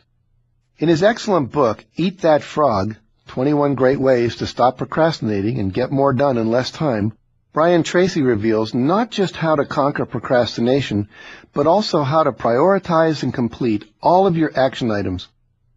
In his unique system, Brian advises goal setters to identify the 1 to 5 things you must accomplish on any given day, and then pick the one you absolutely must do first. This becomes your biggest and ugliest frog. He then suggests you accomplish that task first, in essence, eat that frog first, and by so doing, make the rest of your day much, much easier. It's a great strategy. But unfortunately, most of us leave the biggest and ugliest frog for last, hoping it will go away or somehow become easier. It never does. However, when you accomplish your toughest task early in the day, it sets the tone for the rest of your day. It creates momentum and builds your confidence, both of which move you farther and faster toward your goal. Plan your day the night before. One of the most powerful tools high achievers use for chunking things down, gaining control over their life, and increasing their productivity is to plan their next day the night before. There are 2 major reasons why this is such a powerful strategy for success. First, if you plan your day the night before, making a to-do list and spending a few minutes visualizing exactly how you want the day to go, your subconscious mind will work on these tasks all night long. It will think of creative ways to solve any problem, overcome any obstacle, and achieve your desired outcomes. And if we can believe some of the newer theories of quantum physics, it will also send out waves of energy that will attract the people and resources to you that you need to help accomplish your goals. Secondly, by creating your to-do list the night before, you can start your day running. You know exactly what you're going to do and in what order, and you've already pulled together any materials you might need. If you have 5 telephone calls to make, you would have them written down in the order you plan to make them, with the phone numbers next to the person's name and all the support materials at hand. By mid-morning, you would be way ahead of most people, who waste the first half hour of the day just clearing their desk, making lists, finding necessary paperwork. In short, just getting ready to work. Principle number 9. Success leaves clues. One of the great things about living in today's world of abundance and opportunity is that almost everything you want to do has already been done by someone else. It doesn't matter whether it's losing weight, running a marathon, starting a business, becoming financially independent, triumphing over breast cancer, or hosting the perfect dinner party. Someone has already done it and left clues in the form of books, manuals, audio and video programs, university classes, online courses, seminars, and workshops. Think about who's already done what you want to do. For virtually everything you want to do, there are books and courses on how to do it. Better yet, just a phone call away are people who've already successfully done what you want to do and who are available as teachers, facilitators, mentors, advisors, coaches, and consultants. When you take advantage of this information, you'll discover that life is simply a connect-the-dots game, and all the dots have already been identified and organized by somebody else. All you have to do is follow the blueprint, use the system, or work the program that they provide. Why people don't seek out clues. When I was preparing to go on a morning news show in Dallas, I asked the station's makeup artist what her long-term goals were. She said she'd always thought about opening up her own beauty salon. So I asked her what she was doing to make that happen. Nothing, she said, because I don't know how to go about it. I suggested she offer to take a salon owner to lunch and ask how she had opened her own salon. You can do that? The makeup artist exclaimed. You most certainly can. In fact, you have most probably thought about approaching an expert for advice, but rejected the idea with thoughts, such as why would someone take the time to tell me what they did? Why would they teach me and create their own competition? Banish those thoughts. You will find that most people love to talk about how they built their business or accomplished their goals. But unfortunately, like the makeup artist in Dallas, most of us don't take advantage of all the resources available to us. There are several reasons why we don't. It never occurs to us. We don't see others using these resources, so we don't do it either. Our parents didn't do it. Our friends aren't doing it. Nobody where we work is doing it. Another reason is it's inconvenient. We'd have to go to the bookstore, library, or local college. We'd have to drive across town to a meeting. We'd have to take time away from television, family, or friends. Asking others for advice or information also puts us up against our fear of rejection. We are afraid to take that risk. Connecting the dots in a new way might also mean change, and change, even when it's in our best interest, is uncomfortable. And who wants to be uncomfortable? Connecting the dots also means hard work, and frankly, most people don't want to work that hard. Nevertheless, I urge you to start seeking out clues. Here are 3 ways you can begin. Number 1, seek out a teacher, a coach, or a mentor, a manual, a book or an audio program, or an internet resource to help you achieve one of your major goals. Number 2, seek out someone who has already done what you want to do, and ask the person if you can interview them for a half hour on how you should best proceed. And number 3, ask someone if you can shadow them for a day and watch them work, or offer to be a volunteer, assistant, or intern for someone you think you can learn from. Principle number 10, release the brakes. Have you ever been driving your car and suddenly realized you had left the emergency brake on? Did you push down harder on the gas to overcome the drag of the brake? No, of course not. You simply released the brake, and with no extra effort you started to go faster. Most people drive through life with their psychological emergency brake on. They hold on to negative images about themselves or suffer the effects of powerful experiences they haven't yet released. They stay in a comfort zone entirely of their own making. They maintain inaccurate beliefs about reality or harbor guilt and self-doubt. And when they try to achieve their goals, these negative images and pre-programmed comfort zones always cancel out their good intentions, no matter how hard they try. Successful people, on the other hand, have discovered that instead of using increased willpower as the engine to power their success, it's simply easier to release the brakes by letting go of and replacing their limiting beliefs and changing their self-images. Getting out of your comfort zone. Think of your comfort zone as a prison you live in, a largely self-created prison. It consists of the collection of I can'ts, shoulds, musts, must-nots, and other unfounded beliefs formed from all the negative thoughts and decisions you have accumulated and reinforced during your lifetime. Perhaps you've even been trained to limit yourself, just like an elephant.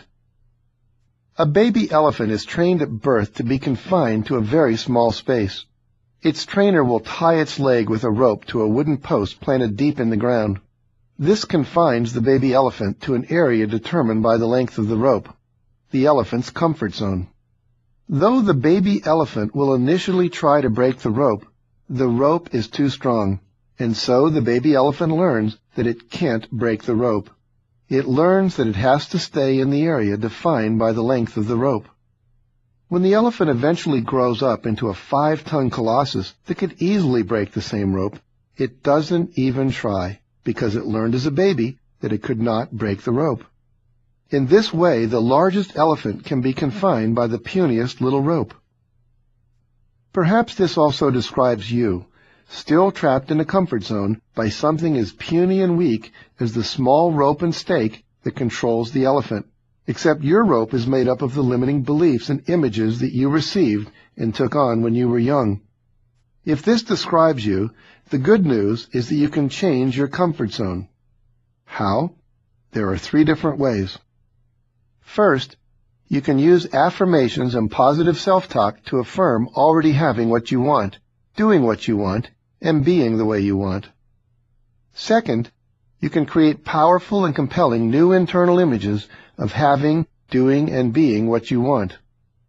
And third, you can simply change your behavior. All 3 of these approaches will shift you out of your old comfort zone. Stop recreating the same experience over and over. An important concept that successful people understand is that you are never stuck. You just keep recreating the same experience over and over by thinking the same thoughts, maintaining the same beliefs, speaking the same words, and doing the same things. Too often we get stuck in an endless loop of reinforcing behavior, which keeps us stuck in a constant downward spiral.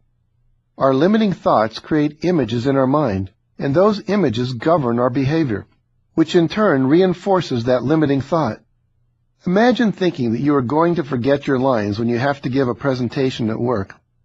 That thought stimulates a picture of you forgetting a key point. The image then creates an experience of fear.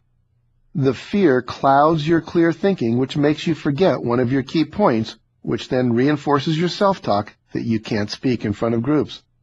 See, you say to yourself, I knew I would forget what I was supposed to say. I just can't speak in front of groups. As long as you keep complaining about your present circumstances, your mind will focus on it. By continually talking about it, thinking about it, and writing about the way things are, you are continually reinforcing those very same neural pathways in your brain that got you to where you are today. And you are continually sending out the same vibrations that will keep attracting the same people and the same circumstances that you have already created.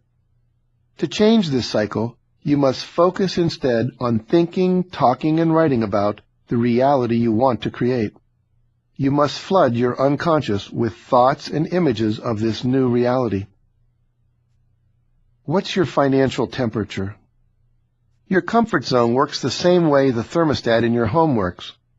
When the temperature in the room approaches the edge of the thermal range you have set, the thermostat sends an electrical signal to the furnace or the air conditioner to turn it on or off. As the temperature in the room begins to change, the electrical signals continue to respond to the changes and keep the temperature within the desired range.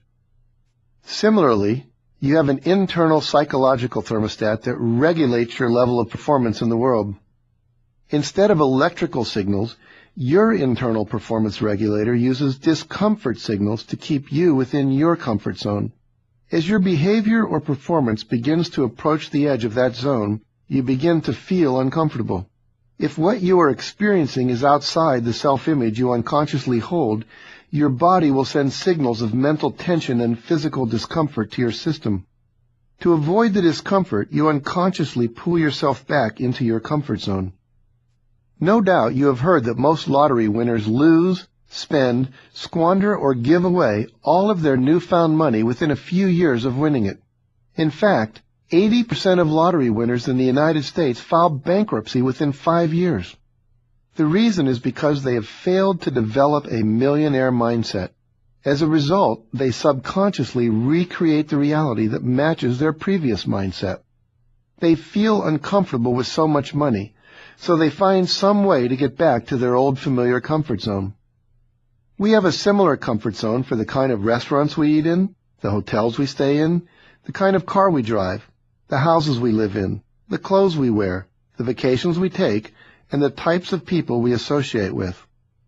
If you have ever walked down Fifth Avenue in New York or Rodeo Drive in Beverly Hills, you have probably experienced walking into a store and immediately feeling as if you didn't belong there. The store was just too upscale for you. You felt out of place.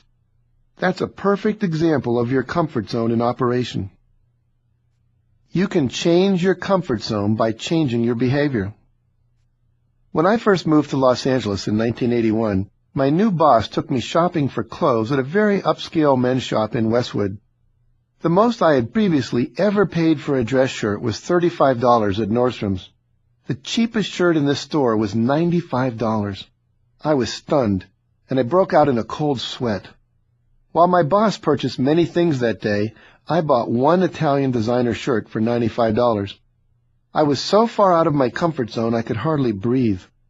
The next week, I wore the shirt and was amazed at how much better it fit, how much better it felt, and how much better I looked wearing it. After a couple more weeks of wearing it once a week, I really fell in love with that shirt. Within a month, I bought another one. Within a year, shirts like that were all I wore. Slowly, my comfort zone had changed because I'd gotten used to something better, even though it cost more.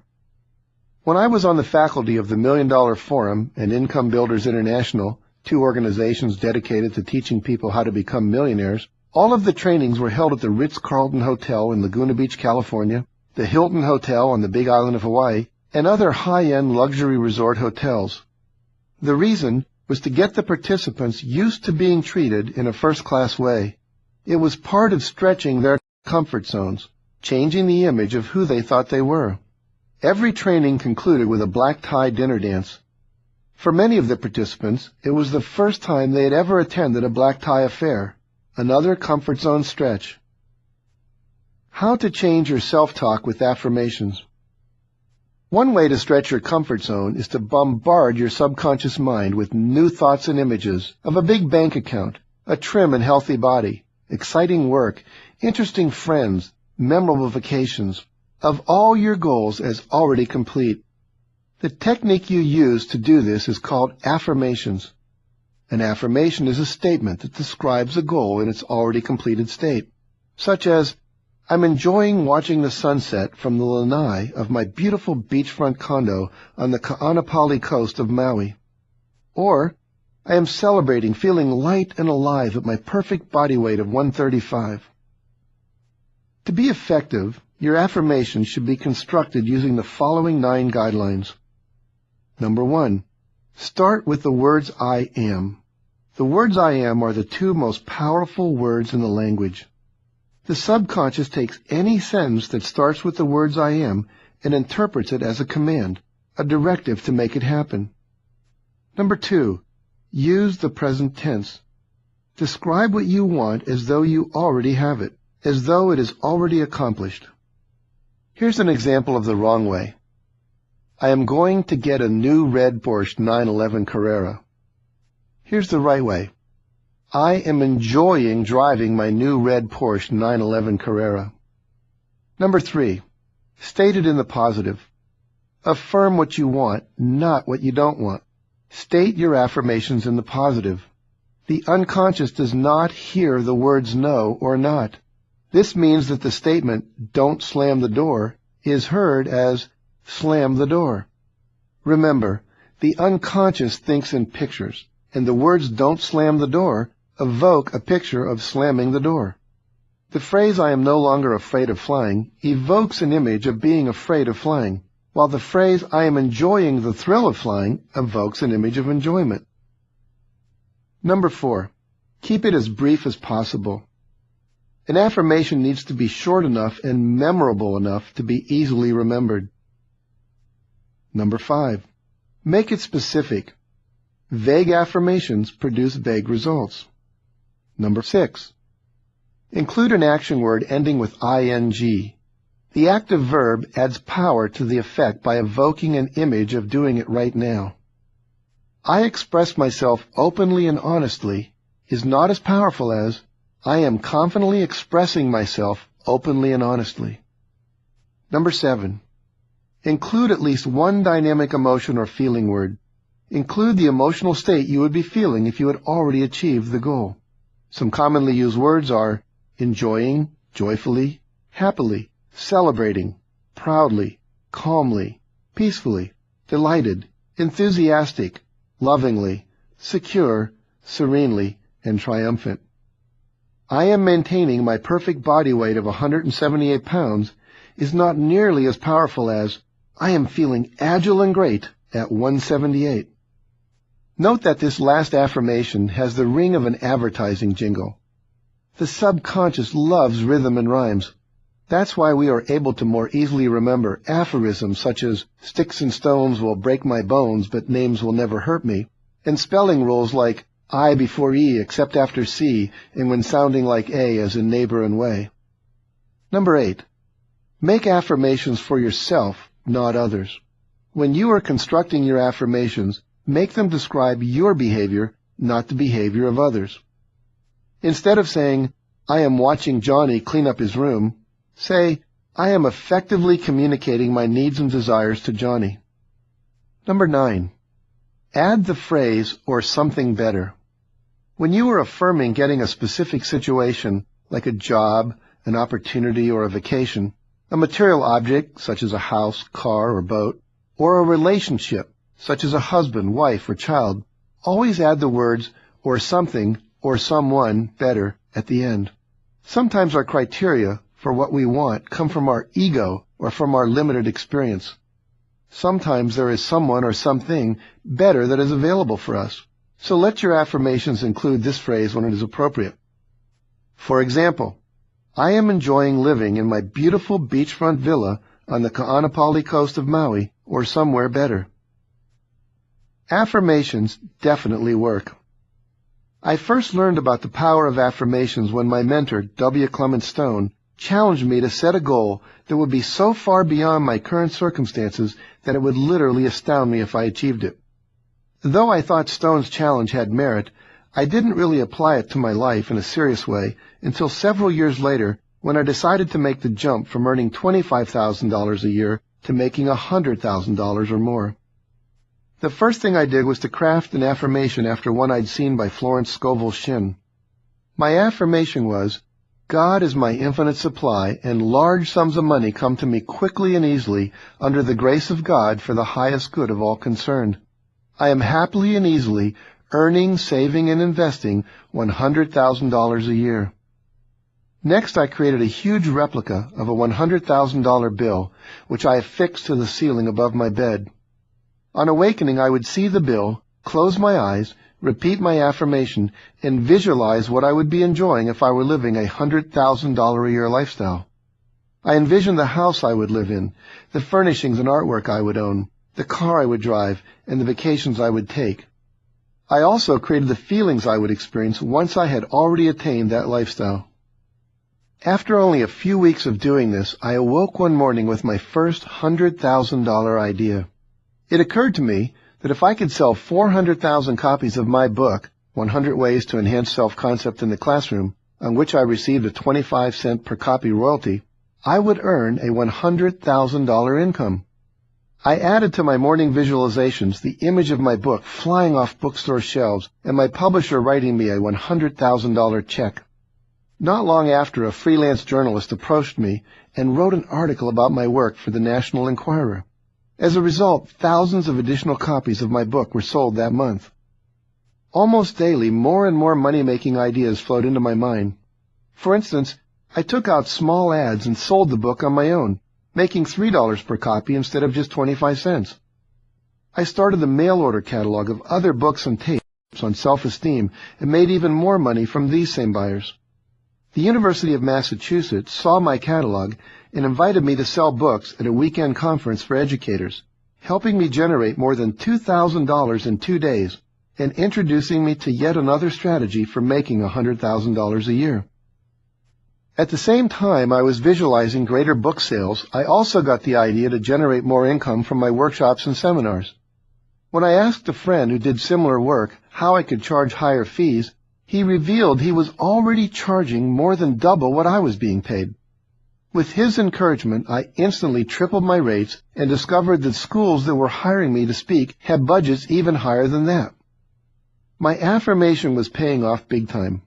But if I hadn't set the goal to make $100,000 and been diligent about affirming and visualizing it, I never would have raised my speaking fees, started the mail-order bookstore, sold our books at a major conference, or been interviewed for a major publication. As a result, my income that year skyrocketed from $25,000 to over $92,000. Of course, you might say, I missed my $100,000 goal by $8,000. But I can assure you, I wasn't depressed about it. On the contrary, I was ecstatic. I had almost quadrupled my income in less than 1 year, using the power of visualizations and affirmations coupled with the willingness to act when I had an inspired idea. After our $92,000 year, my wife asked me, if affirmations worked for $100,000, do you think they would also work for $1 million? Well, using affirmations and visualization, we went on to achieve that goal as well, and have continued to make $1 million or more every year since. Principle number 11. See what you want, get what you see. Visualization, or the act of creating compelling and vivid pictures in your mind, may be the most underutilized success tool you possess because it greatly accelerates the achievement of any success in 3 powerful ways. First, visualization activates the creative powers of your subconscious mind. Second, visualization focuses your brain by programming its reticular activating system to notice available resources that were always there but were previously unnoticed. Third, visualization magnetizes and attracts to you the people, resources, and opportunities you need to achieve your goal. Researchers have found that when you perform any task in real life, your brain uses the same identical processes it would use if you were only vividly visualizing performing that activity. In other words, your brain sees no difference whatsoever between visualizing something and actually doing it. This principle also applies to learning anything new. Harvard University researchers found that students who visualized in advance performed tasks with nearly 100% accuracy, whereas students who didn't visualize achieved only 55% accuracy. Visualization simply makes the brain achieve more. And though none of us were ever taught this in school, sports psychologists and peak performance experts have been popularizing the power of visualization since the 1980s. And almost all Olympic and professional athletes now employ the power of visualization. Jack Nicklaus, the legendary golfer with more than 100 tournament victories and over $5,700,000 in winnings, once said, "I never hit a shot, not even in practice, without having a very sharp in-focus picture of it in my head. It's like a color movie. First I see where I want it to finish, nice and white and sitting high on the bright green grass. Then the scene quickly changes, and I see the ball going there, its path, trajectory, and shape, even its behavior on landing. Then there's sort of a fade-out, and the next scene shows me making the kind of swing that will turn the previous images into reality." How visualization works to enhance performance. When you visualize your goals as already complete each and every day, it creates a conflict in your subconscious mind between what you are visualizing and what you currently have. Your subconscious mind tries to resolve that conflict by turning your current reality into the new, more exciting vision. This conflict, when intensified over time through constant visualization, actually causes three things to happen.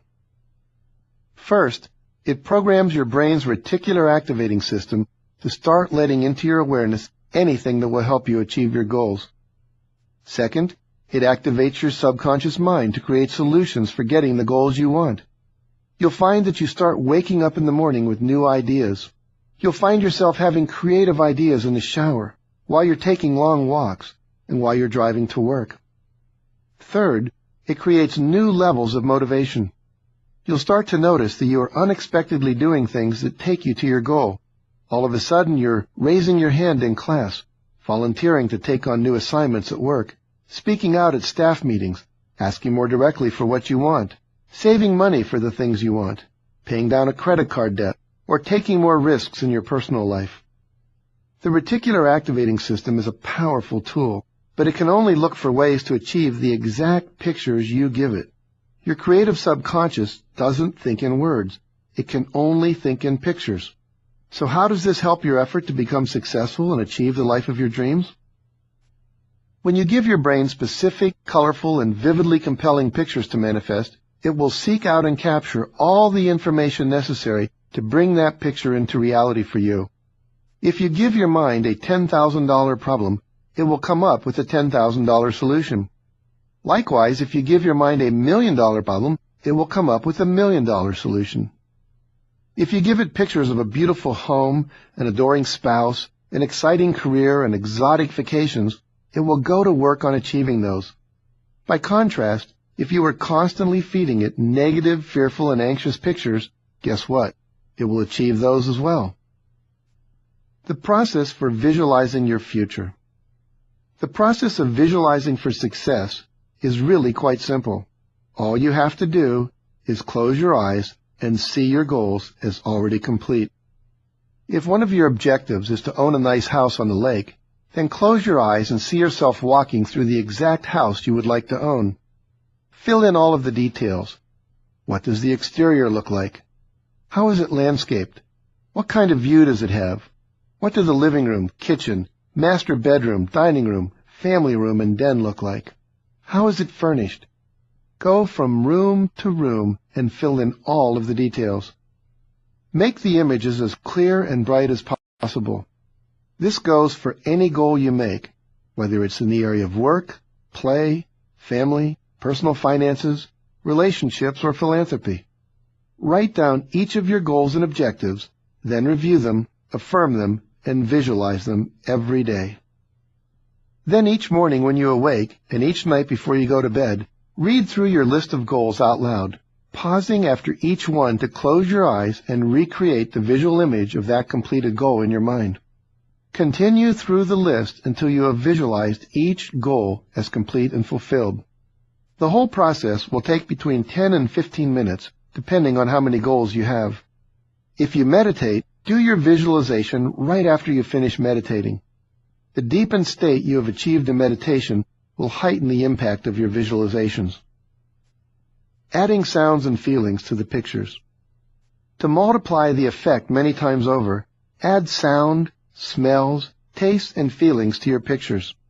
What sounds would you be hearing? What smells would you be smelling? What tastes would you be tasting? And most importantly, what emotions and bodily sensations would you be feeling if you had already achieved your goal? If you were imagining your dream house on the beach, you might add in the sound of the surf lapping at the shore outside your home, the sound of your kids playing on the sand, and the sound of your spouse's voice thanking you for being such a good provider.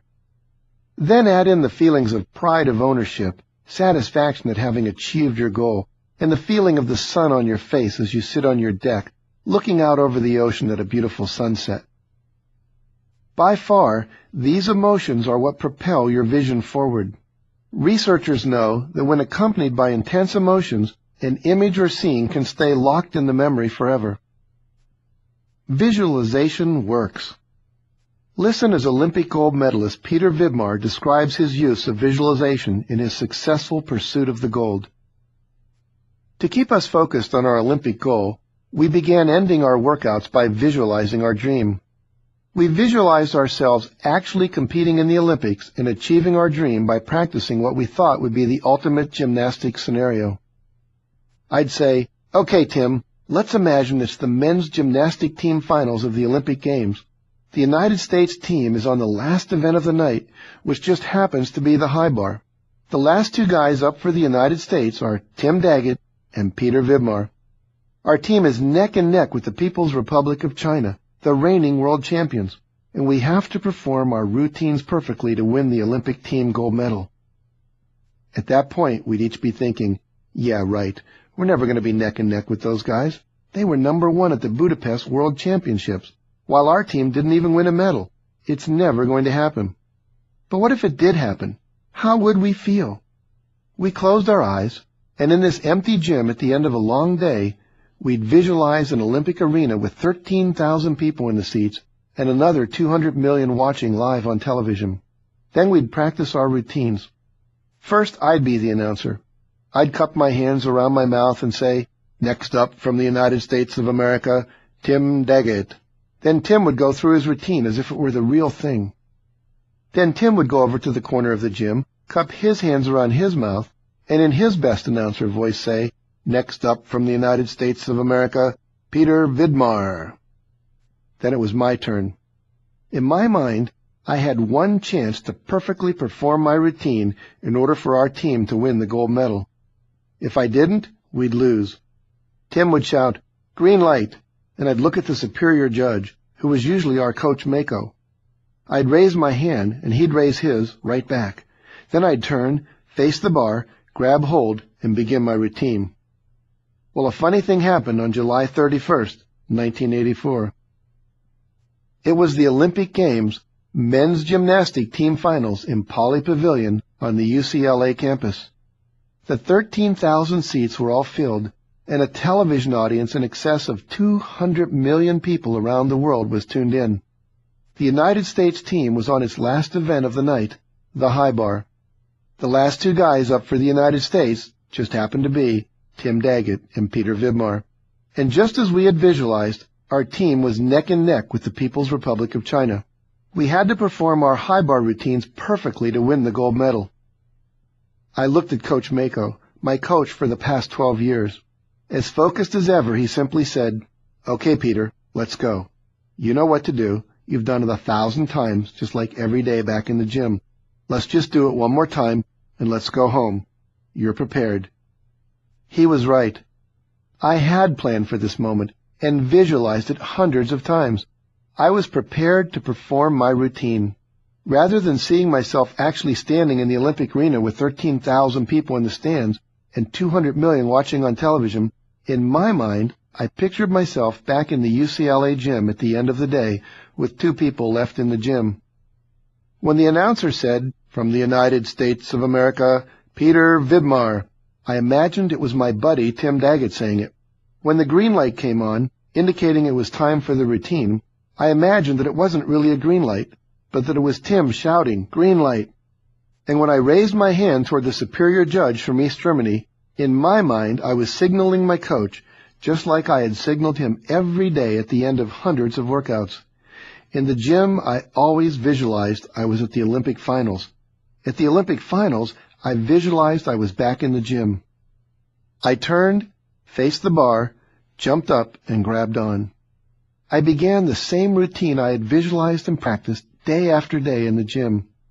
I was in memory mode, going yet again where I'd already gone hundreds of times before.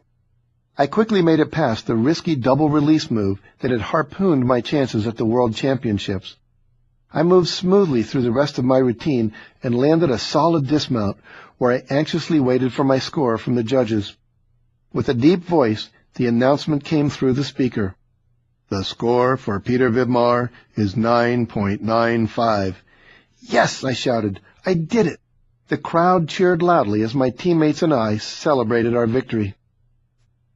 30 minutes later, we were standing on the Olympic medal platform in the Olympic arena with 13,000 people in the stands and over 200 million more watching on television, while the gold medals were officially draped around our necks. Tim, me, and our teammates stood proudly wearing our gold medals as the national anthem played and the American flag was raised to the top of the arena. It was a moment we had visualized and practiced hundreds of times in the gym, only this time it was for real. What if I don't see anything when I visualize? Some people are what psychologists refer to as eidetic visualizers. When they close their eyes, they see everything in bright, clear, three-dimensional Technicolor images. Most of us, however, are non-eidetic visualizers. That means you don't really see an image as much as you just think it. This is perfectly okay. It still works just as well. Do the visualization exercise of imagining your goals as already complete twice a day, every day, and you will still get the same benefit as those people who claim to actually see the images. Use printed pictures to help you. If you have trouble seeing your goals, use pictures, images, and symbols you collect to keep your conscious and subconscious mind focused on your goals. For example, if one of your goals is to own a new Lexus LS430, you can take your camera down to your local Lexus dealer and ask a salesperson to take a picture of you sitting behind the wheel. Once you have created these images, you can place them, one to a page, in a 3-ring binder that you review every day. Or you could make a dream board or treasure map, a collage of all these images which you can place on a bulletin board, a wall, or your refrigerator door, somewhere where you will see them every day. When NASA was working on putting a man on the moon, they had a huge picture of the moon covering the entire wall from floor to ceiling of their main construction area. Everyone was clear on the goal, and they reached that goal 2 years ahead of schedule. Vision boards and goal books made their dreams come true. In 1995, John Assaraf created a vision board and put it up on the wall in his home office. Whenever he saw a materialistic thing he wanted or a trip he wanted to take, he'd get a photo of it and glue it to the board. Then he'd see himself already enjoying the object of his desire. In May 2000, having just moved into his new home in Southern California a few weeks earlier, he was sitting in his office at 7:30 in the morning when his 5-year-old son Keenan came in and sat on a couple of boxes that had been in storage for 4 years. Keenan asked his father what was in the boxes. When John told him his vision boards were in the boxes, Keenan replied, "Your vision what's?" John opened one of the boxes to show Keenan a vision board. John smiled as he looked at the first board and saw pictures of a Mercedes sports car, a watch, and some other items, all of which he had acquired by then. But as he pulled out the second board, he began to cry. On that board was a picture of the house he had just bought and was living in. Not a house like it, but the house. The 7,000-square-foot house that sits on 6 acres of spectacular views, with a 3,000-square-foot guest house and office complex, a tennis court, and 320 orange trees. That very home was a home he had seen in a picture that he had cut out of Dream Homes magazine 4 years earlier. Carol Christensen and Marilyn Kentz, better known as the Mommies because they make their living joking about kids, family life, and the stresses of motherhood, also know the power of creating goal pictures to make their dreams come true. They started their friendship as well as their careers in the small farm town of Petaluma, California, where they were neighbors. Once they decided to become performers and create shows, they made a goals book in which they listed all the things they wanted to achieve and then illustrated them with pictures. Without exception, everything they put in their book came true. Their achievements include The Mommies, an NBC sitcom that aired between 1993 and 1995. The Carol and Marilyn Show, a talk show that aired on ABC between 1996 and 1997. Showtime and Lifetime cable specials, and their highly successful book, The Motherlode. Because Carol and Marilyn are both illustrators, drawing their goals seemed to be the easiest way to go about it. But you don't have to have drawing skills to make your own goals book. They worded their goals in the present tense, added feeling phrases such as, "I'm feeling content and grateful," "I feel relaxed and joyful," and "living in this wonderful house is so much fun." And they always finished off their page with the phrase, this or something better is manifesting itself for the good of all concerned. And this or something better always happened. Start now. Set aside time each and every day to visualize every one of your goals as already complete. This is one of the most vital things you can do to make your dreams come true. Some psychologists are now claiming that 1 hour of visualization is worth 7 hours of physical effort. Now that's a tall claim, but it makes an important point. Visualization is one of the strongest tools in your success toolbox. Make sure you use it. You don't need to visualize your future achievements for a whole hour. Just 10 to 15 minutes is plenty. Azim Jamal, a prominent speaker in Canada, recommends what he calls the hour of power. 20 minutes of visualization and meditation, 20 minutes of exercise, and 20 minutes of reading inspirational or informational books. Imagine what would happen to your life if you were to employ the hour of power every single day. Principle number 12. Act as if. One of the great strategies for success is to act as if you are already where you want to be. This means thinking like, talking like, dressing like, acting like, and feeling like the person who has already achieved your goal. Acting as if sends powerful commands to your subconscious mind to find creative ways to achieve your goals. It programs the reticular activating system in your brain to start noticing anything that will help you succeed, and it also sends strong messages to the universe that this end goal is something you really want. In the late 1970s, I met a seminar leader who had just returned from Australia.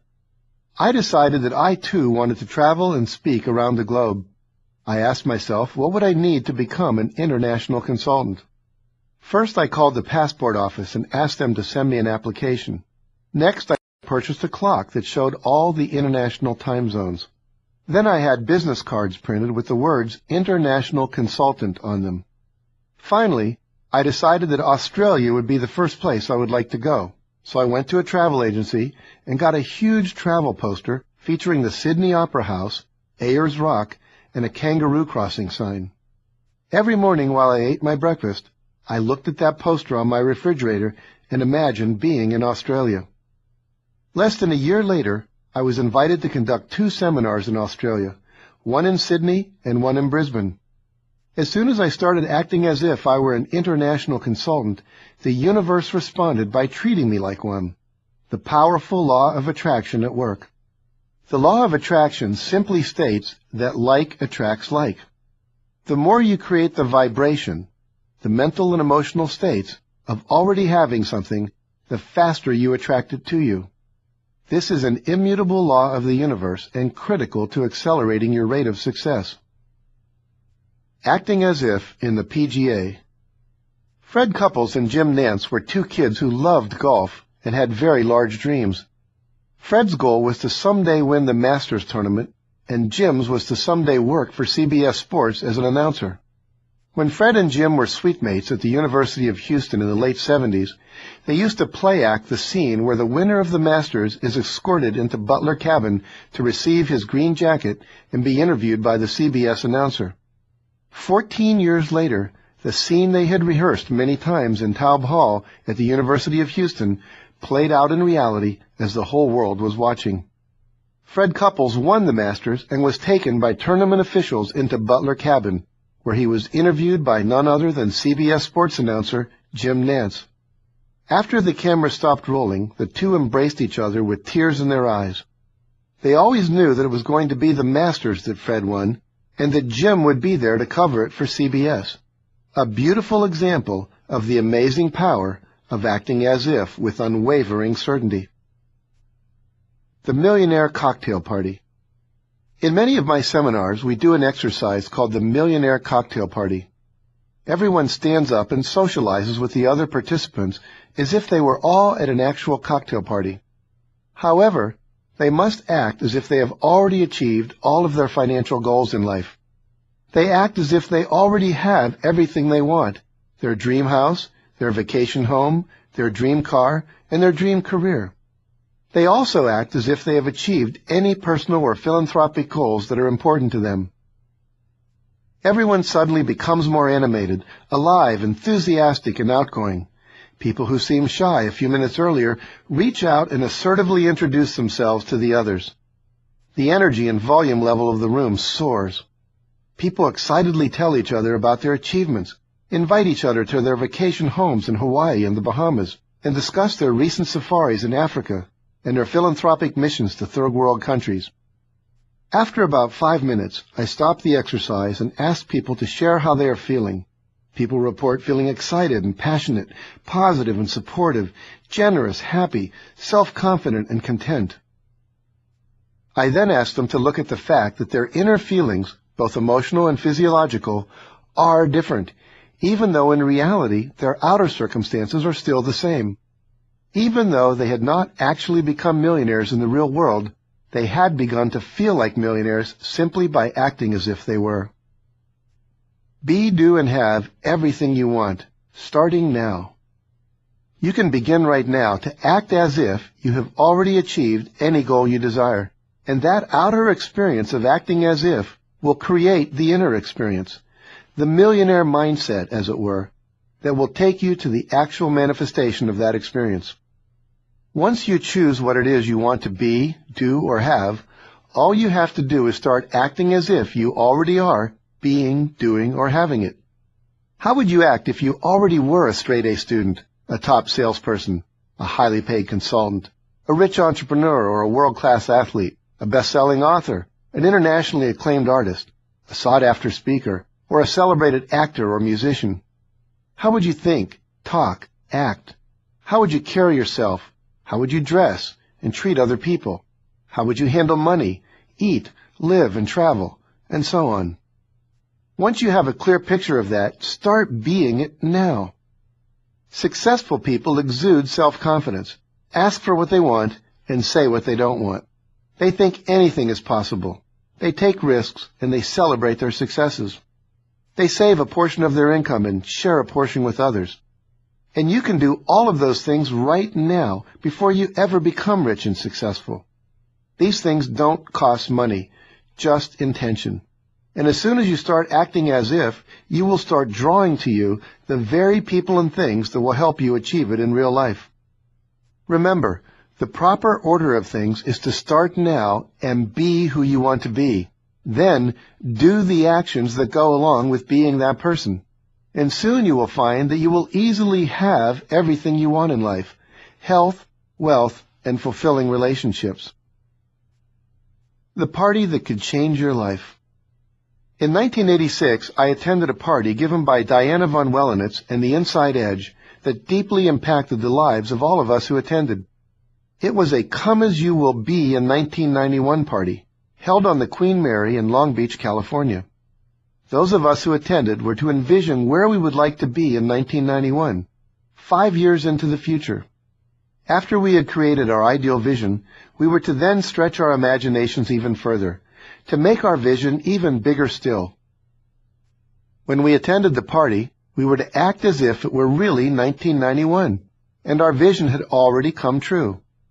We were to dress the part, talk the part, and bring any props that demonstrated that our dream had already come true, such as books written, awards earned, and large paychecks received. We were to spend the evening bragging about our accomplishments, celebrating our successes and the success of others, talking about how happy and fulfilled we were, and discussing what we were going to do next. We were to stay in character the entire night. When we arrived, we were met by 20 men and women who had been hired to play the part of adoring fans and paparazzi. Cameras flashed and fans screamed our names, asking for autographs. I went as a best-selling author with several reviews of my #1 New York Times bestseller to show people. A man who came as a multimillionaire dressed as a beach bum, his vision of retirement, and he spent the entire evening handing out real lottery tickets to everyone at the party. One woman brought a mock edition of Time magazine with her face on the cover for winning an international award for making advances in the peace movement. A man who wanted to retire and spend his life as a sculptor showed up in a leather sculptor's apron with a hammer and a chisel. He had safety goggles and mock pictures of sculptures he had made. Another gentleman who wanted to become a successful stock trader spent the entire evening answering his cell phone, talking animatedly and then commanding, "Buy 5,000 shares," or "Sell 10,000 shares." He had actually hired someone to call him every 15 minutes during the party just to carry off his act as if. The purpose of the Come As You Will Be party is to create an emotionally charged experience of what it will be like when you have made it, when you have achieved your dreams. When you spend an evening living out the lifestyle you want and deserve, you lay down powerful blueprints in your subconscious mind that will later support you in perceiving opportunities, creating powerful solutions, attracting the right people, and taking the necessary actions to achieve your dreams and goals. Be clear that one party like this is not enough by itself to change your entire future. You will still have to do other things to make it happen. However, it is one more piece in an overall system of powerful acting-as-if strategies that will support you in the creation of your desired future. Principle number 13. Take action. The world doesn't pay you for what you know. It pays you for what you do. There's an enduring axiom of success that says, the universe rewards action. Yet as simple and as true as this principle is, it's surprising how many people get bogged down in analyzing, planning, and organizing when what they really need to do is take action. When you take action, you trigger all kinds of things that will inevitably carry you to success. You let those around you know that you are serious in your intention. People wake up and start paying attention. People with similar goals become aligned with you. You begin to learn things from your experience that cannot be learned from listening to others or from reading books. You begin to get feedback about how to do it better, more efficiently, and more quickly. Things that once seemed confusing begin to become clear. Things that once appeared difficult begin to be easier. You begin to attract others who will support and encourage you. All manner of good things begin to flow in your direction once you begin to take action. Talk is cheap. Over the years of teaching and coaching people in my company and in my seminars, I have found that the one thing that seems to separate winners from losers more than anything else is that winners take action. They simply get up and do what has to be done. Once they have developed a plan, they start. They get into motion. Even if they don't start perfectly, they learn from their mistakes, make the necessary corrections, and keep taking action, all the time building momentum until they finally produce the result they set out to produce, or something even better than they conceived of when they started. To be successful, you have to do what successful people do, and highly successful people are highly action-oriented. I have already covered how to create a vision, set goals, break them down into small steps, anticipate obstacles and plan how to deal with them, visualize and affirm your success, and believe in yourself and your dreams. Now it's time to take action. Enroll in that course. Get the necessary training. Call the travel agent. Start writing your book. Start saving for the down payment on your home. Join the health club. Sign up for those piano lessons or write that proposal. Remember, nothing happens until you take action. To demonstrate the power of taking action in my seminars, I hold up a $100 bill and ask, "Who wants this $100 bill?" Invariably, most of the people in the audience will raise their hands. Some will wave their hands vigorously back and forth. Some will even shout out, "I want it, I'll take it, or give it to me." But I just stand there calmly, holding out the bill until they get it. Eventually, someone gets out of their seat, rushes to the front of the room, and takes the bill from my hand. After the person sits down, now $100 richer for their efforts, I ask the audience, what did this person do that no one else in the room did? Well, the answer is she got off her butt and she took action. She did what was necessary to get the money. And that is exactly what you must do if you want to succeed in life. You must get off your butt. You must take action. And in most cases, the sooner the better. I then ask, how many of you thought about getting up and just coming and taking the money, but somehow you stopped yourselves? I then ask them to remember what they told themselves that stopped them from getting up. The usual answers are, I didn't want to look like I wanted it or needed it that badly. I wasn't sure if you'd really give it to me. Well, I was too far back in the room. Other people need it more than I do. I didn't want to look greedy. I was afraid I might be doing something wrong and then people would judge me or laugh at me. I was waiting for further instructions. I then point out that whatever things they said to stop themselves from getting out of their seats are the same things that they say to stop themselves in the rest of their lives. One of the universal truths in life is this: how you do anything is how you do everything. If you are cautious here, you're probably cautious everywhere. If you hold yourself back for fear of looking foolish here, you probably hold yourself back for fear of looking foolish elsewhere.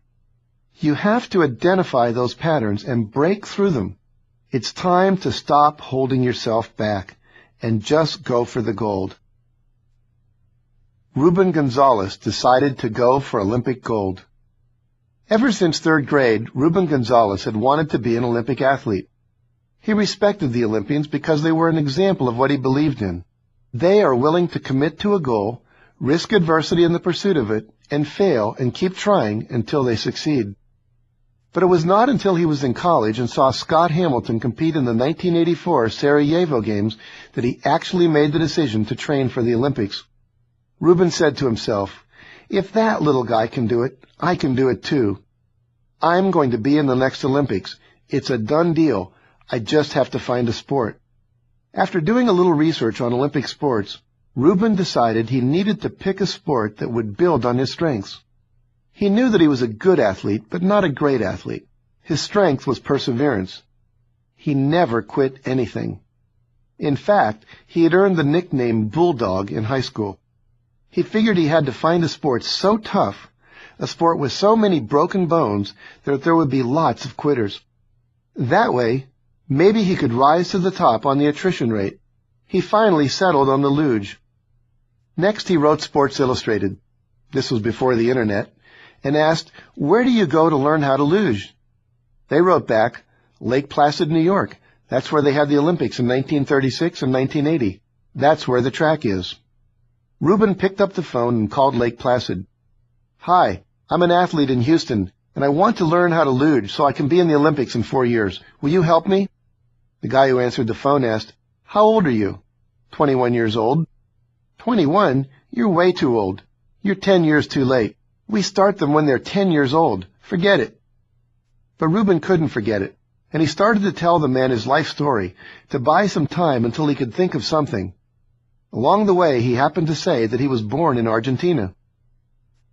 All of a sudden, the man on the other end of the phone got excited. "Argentina? Why didn't you say so? If you'll go for Argentina, we'll help you." It turns out that the sport of luge was in danger of being dropped from the Olympics because there weren't enough countries competing on the international level.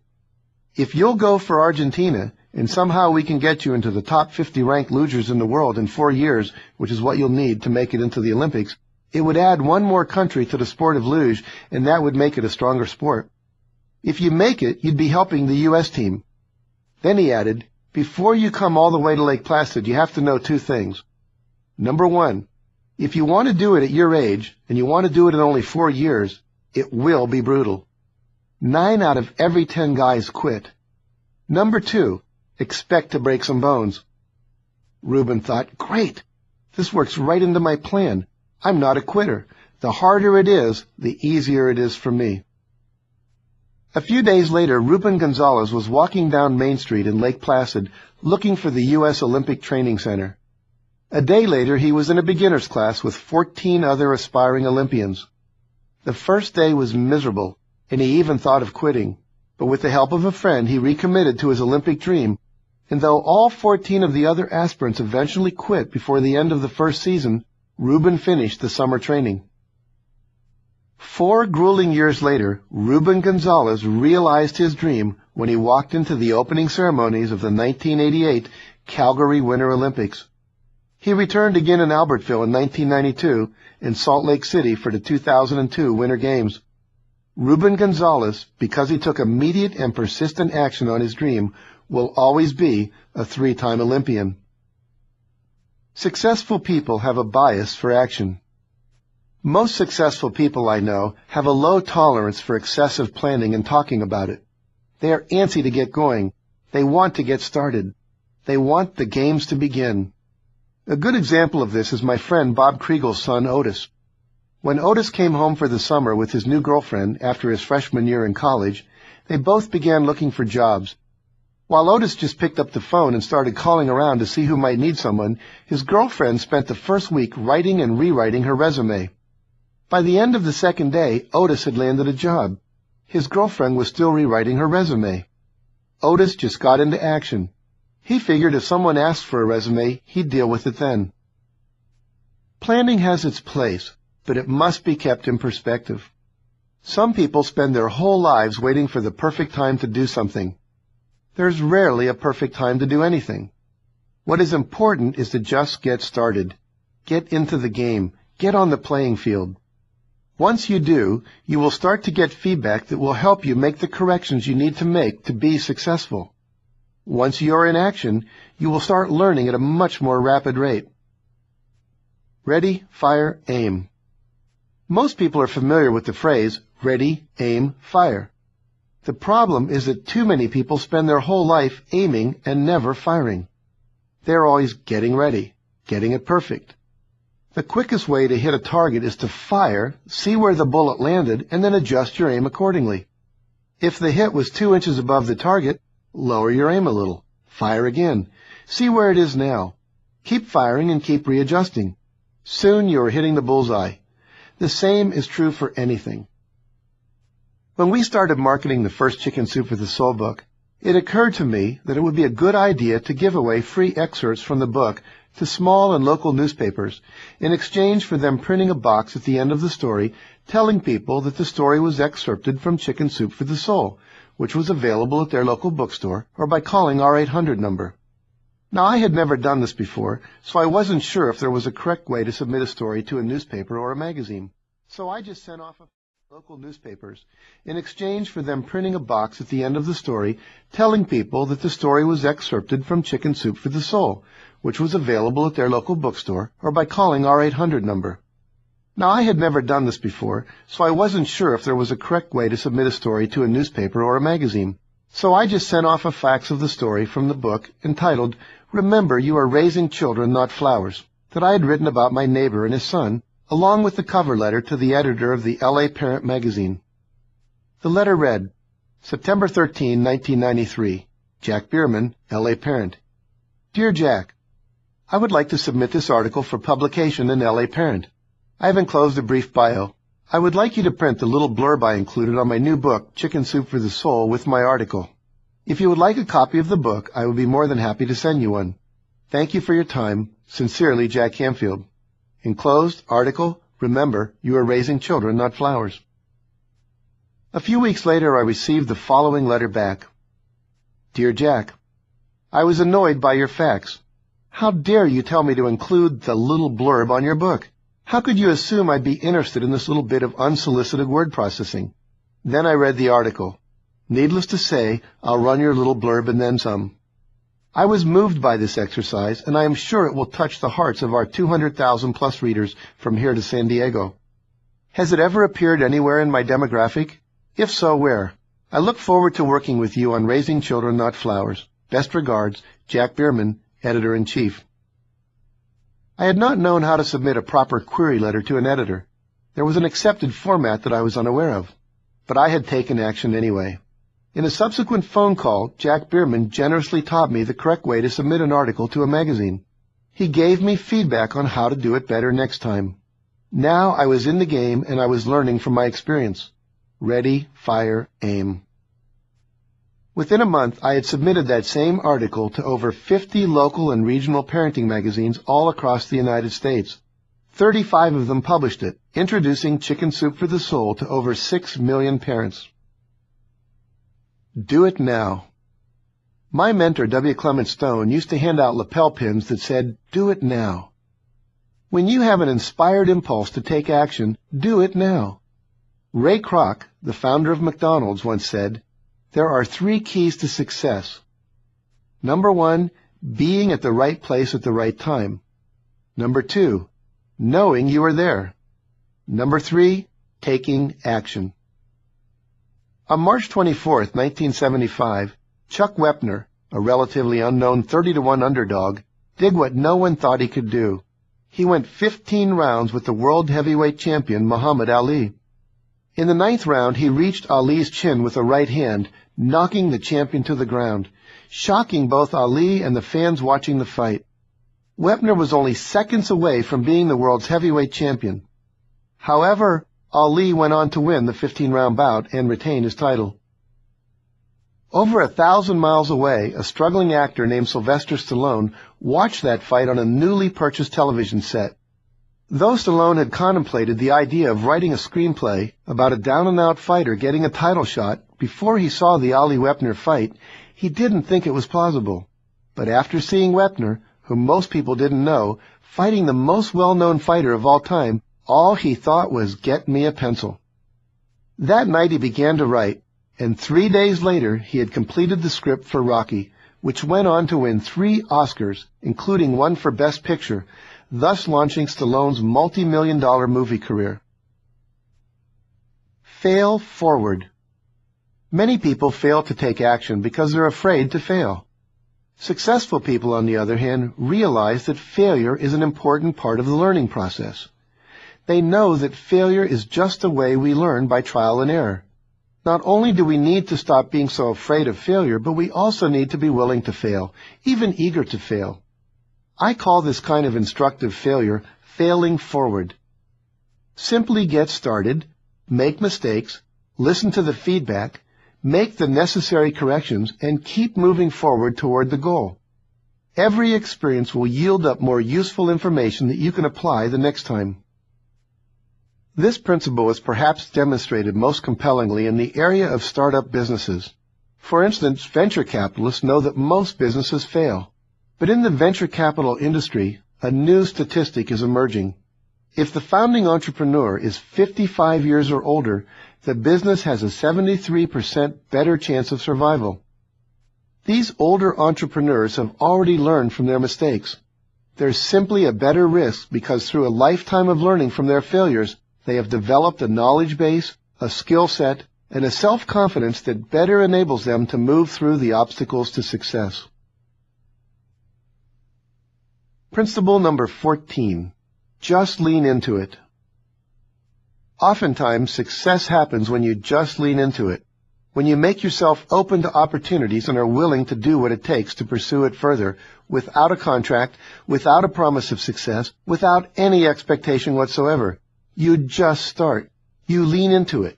You see what it feels like, and you find out if you want to keep going, instead of sitting on the sidelines deliberating, reflecting, and contemplating. Leaning into it creates momentum. One of the most extraordinary benefits of just leaning into it is that you begin creating momentum, that unseen energy force that brings more opportunity, more resources, and more people who can help you into your life at seemingly just the right time for you to benefit the most from them. Many of the best-known acting careers, entrepreneurial pursuits, philanthropic projects, and other seemingly overnight successes happen because someone responded favorably to the question, "Have you ever considered, or could I convince you to, or would you be willing to take a look at?" They just leaned into it. Be willing to start without seeing the whole path. Of course, just leaning into a project or opportunity also means you must be willing to start without necessarily seeing the entire pathway from the beginning. You must be willing to lean into it and see how it unfolds. Often we have a dream, and because we can't see how we're going to achieve it, we are afraid to start, afraid to commit ourselves because the path is unclear and the outcome is uncertain. Leaning into it requires that you be willing to explore, to enter unknown waters, trusting that a port will appear. Simply start, then keep taking what feel like logical next steps, and the journey will ultimately take you where you want to go, or even someplace better. Sometimes you don't even have to have a clear dream. From as early as she could remember, Janice Stanfield wanted to be a singer. She didn't know where her dream would eventually lead her, but she knew she had to find out. She leaned into it and took some singing lessons, and then eventually got a job singing weekends at the local country club. She leaned into it a little more, and at 26 years old she packed her bags for Nashville, Tennessee, to pursue her dream of becoming a songwriter and recording artist. 3 long years she lived and worked in Nashville, seeing hundreds of more brilliant, talented, and deserving performers than there were record deals to be had. Jana began to see the music industry as a room full of slot machines that paid out just enough to keep you playing. A producer loves your work. An artist considers your song for her next album. And maybe a record company tells you that you're great, but rarely do the slot machines pay off with the big jackpot, the coveted recording contract. After several years of working at a record promotion company to learn the business from the inside out, Jana had to face facts. There were no guarantees. She could play the slots forever and grow old in Nashville. Finally, she admitted to herself that continuing to try to get a record deal was like pounding her head against a wall. She didn't realize at the time that often when you lean into it, roadblocks are put in your path to force you onto a different path, a path that may be truer to your real purpose. Looking for her underlying motivation. Jana had learned what many achievers have, that even when you can't move forward, you can turn right or you can turn left, but you have to keep moving.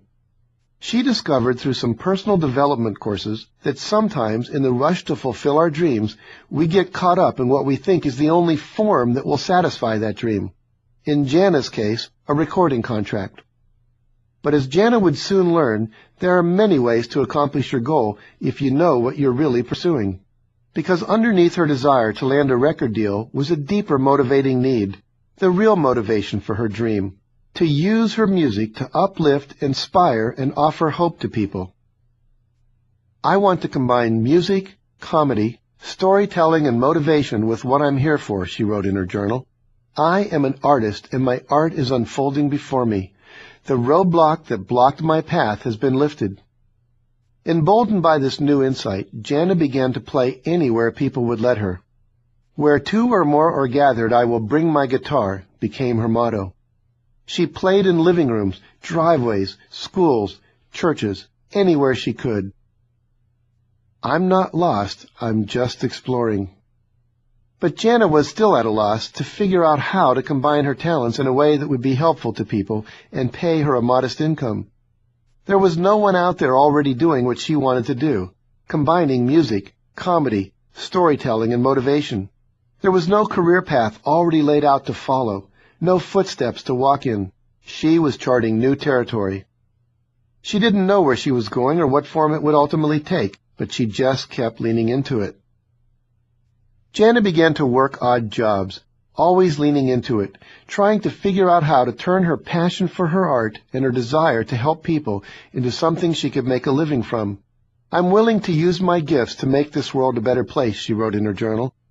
I don't know exactly how to use my gifts to do this, but I have let God know that I am ready. Again, she leaned into it. Jana called churches, saying, if you would let me come and sing 2 songs in your service, it will give you a chance to get to know me and how I might be helpful. Then in a few months, maybe you'd like to have me come back and do a concert in the afternoon. After just 2 or 3 songs, church members would approach her and ask if she had her songs on tape. There was one song, If I Had Only Known, that people requested more than any other. They'd say, I noticed a lot of people crying when you played that song.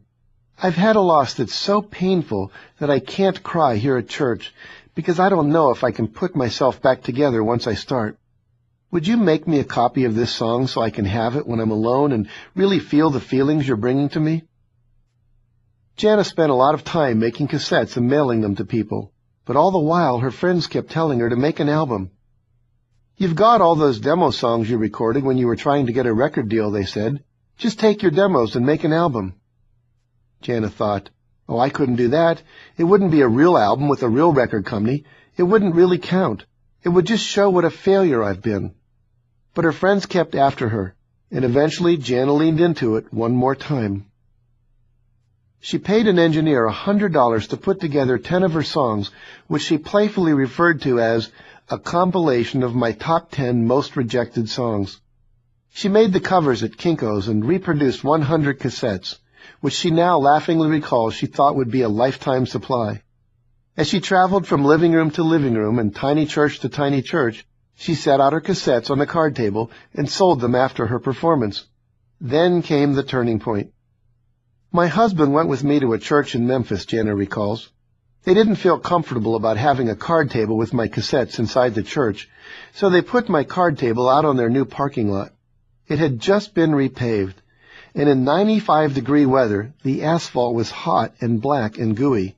After the parking lot finally emptied, we got in the car and turned on the air conditioning and began counting what we'd earned. To Jana's amazement, she had sold $300 worth of cassettes, $50 more than she earned all week working a freelance TV job she had taken to help make ends meet. Holding that $300 in her hand made Jana realize for the first time that she could support herself doing what she loved to do. Today, Jana's company, Keynote Concerts, produces more than 50 motivational concerts a year for groups all over the world. She started her own recording company, Relatively Famous Records, which produced 8 of Jana's CDs and has sold over 100,000 copies. Jana's songs have been recorded by Reba McEntire, Andy Williams, Susie Boggess, John Schneider, and Megan McDonough. She's opened for Kenny Loggins and toured with author Melody Beattie. Her heavy mental music, as she calls it, has been featured on Oprah, 2020, Entertainment Tonight, and radio stations coast to coast, as well as in the movie 8 Seconds. Jana Stanfield achieved her dream of becoming a songwriter and recording star, all because she leaned into it and trusted the path that appeared. You too can get from where you are to where you want to be if you'll just trust that if you lean into it, the path will appear. Sometimes it will be like driving through the fog, where you can only see the road 10 yards ahead of you. But if you keep moving forward, more of the road will be revealed, and eventually you will arrive at the goal. Pick an area of your life, career, financial, relationship, health and fitness, recreation, hobby, or contribution that you would like to explore, and just lean into it. Principle number 15.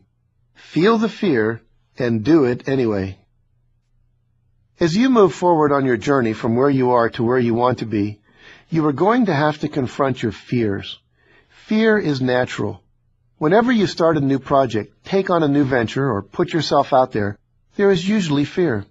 Unfortunately, most people let fear stop them from taking the necessary steps to achieve their dreams. Successful people, on the other hand, feel the fear along with the rest of us, but don't let it keep them from doing anything they want to do or have to do. They understand that fear is something to be acknowledged, experienced, and taken along for the ride.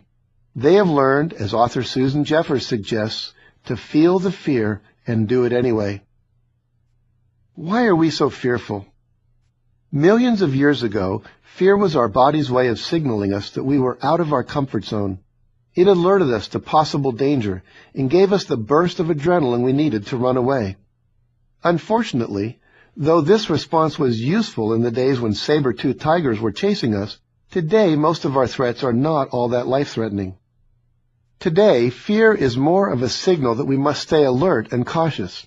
We can feel fear, but we can still move forward anyway. Think of your fear as a 2-year-old child who doesn't want to go grocery shopping with you.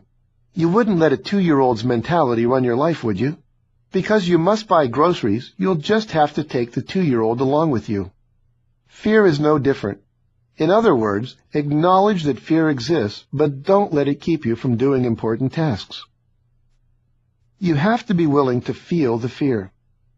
Some people will do anything to avoid the uncomfortable feeling of fear. If you are one of those people, you run an even bigger risk of never getting what you want in life. Most of the good stuff requires taking a risk, and the nature of a risk is that it doesn't always work out. People do lose their investments. People do forget their lines. People do fall off mountains. People do die in accidents. But as the old adage so wisely tells us, nothing ventured, nothing gained. Fantasized experiences appearing real. Another important aspect to remember about fear is that as humans, we've also evolved to the stage where almost all of our fears are now self-created. We frighten ourselves by fantasizing negative outcomes to any activity we might pursue or experience. Luckily, because we are the ones doing the fantasizing, we are also the ones who can stop the fear and bring ourselves into a state of clarity and peace by facing the actual facts rather than giving in to our imaginations. We can choose to be sensible. Psychologists like to say that fear means fantasized experiences appearing real. To help you better understand how we actually bring unfounded fear into our lives, make a list of the things you are afraid to do. This is not a list of things you are afraid of, such as being afraid of spiders, but things you're afraid to do, such as being afraid to pick up a spider. For example, I am afraid to ask my boss for a raise, ask Sally out for a date, go skydiving, leave my kids home alone with a sitter, leave this job that I hate, take 2 weeks away from the office, ask my friends to look at my new business opportunity, delegate any part of my job to others. Now go back and restate each fear using the following format. I want to blank, and I scare myself by imagining blank. The key words are I scare myself by imagining. All fear is self-created by imagining some negative outcome in the future. Using some of the same fears listed above, the new format would sound something like this. I want to ask my boss for a raise, and I scare myself by imagining he would say no and be angry with me for asking. I want to ask Sally out for a date, and I scare myself by imagining that she would say no and I would feel embarrassed. I want to go skydiving, and I scare myself by imagining that my parachute would not open and I would be killed.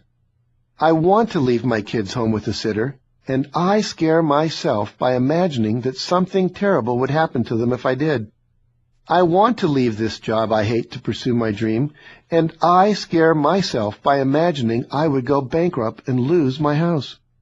I want to ask my friends to look at my new business opportunity, and I scare myself by imagining they will think I am only interested in making money off of them.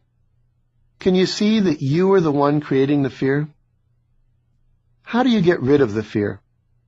One way to actually disappear your fear is to ask yourself what you're imagining that is scary to you, and then replace that image with its positive opposite. When I was flying to Orlando recently to give a talk, I noticed the woman next to me was gripping the arms of her seat so tightly her knuckles were turning white. I introduced myself, told her I was a trainer, and said I couldn't help but notice her hands. I asked her, "Are you afraid?" "Yes," she said. "Would you be willing to close your eyes and tell me what thoughts or images you are experiencing in your head?" After she closed her eyes, she replied, "I just keep imagining the plane not getting off the runway and crashing." "I see," I said. "Tell me, what are you headed to Orlando for?"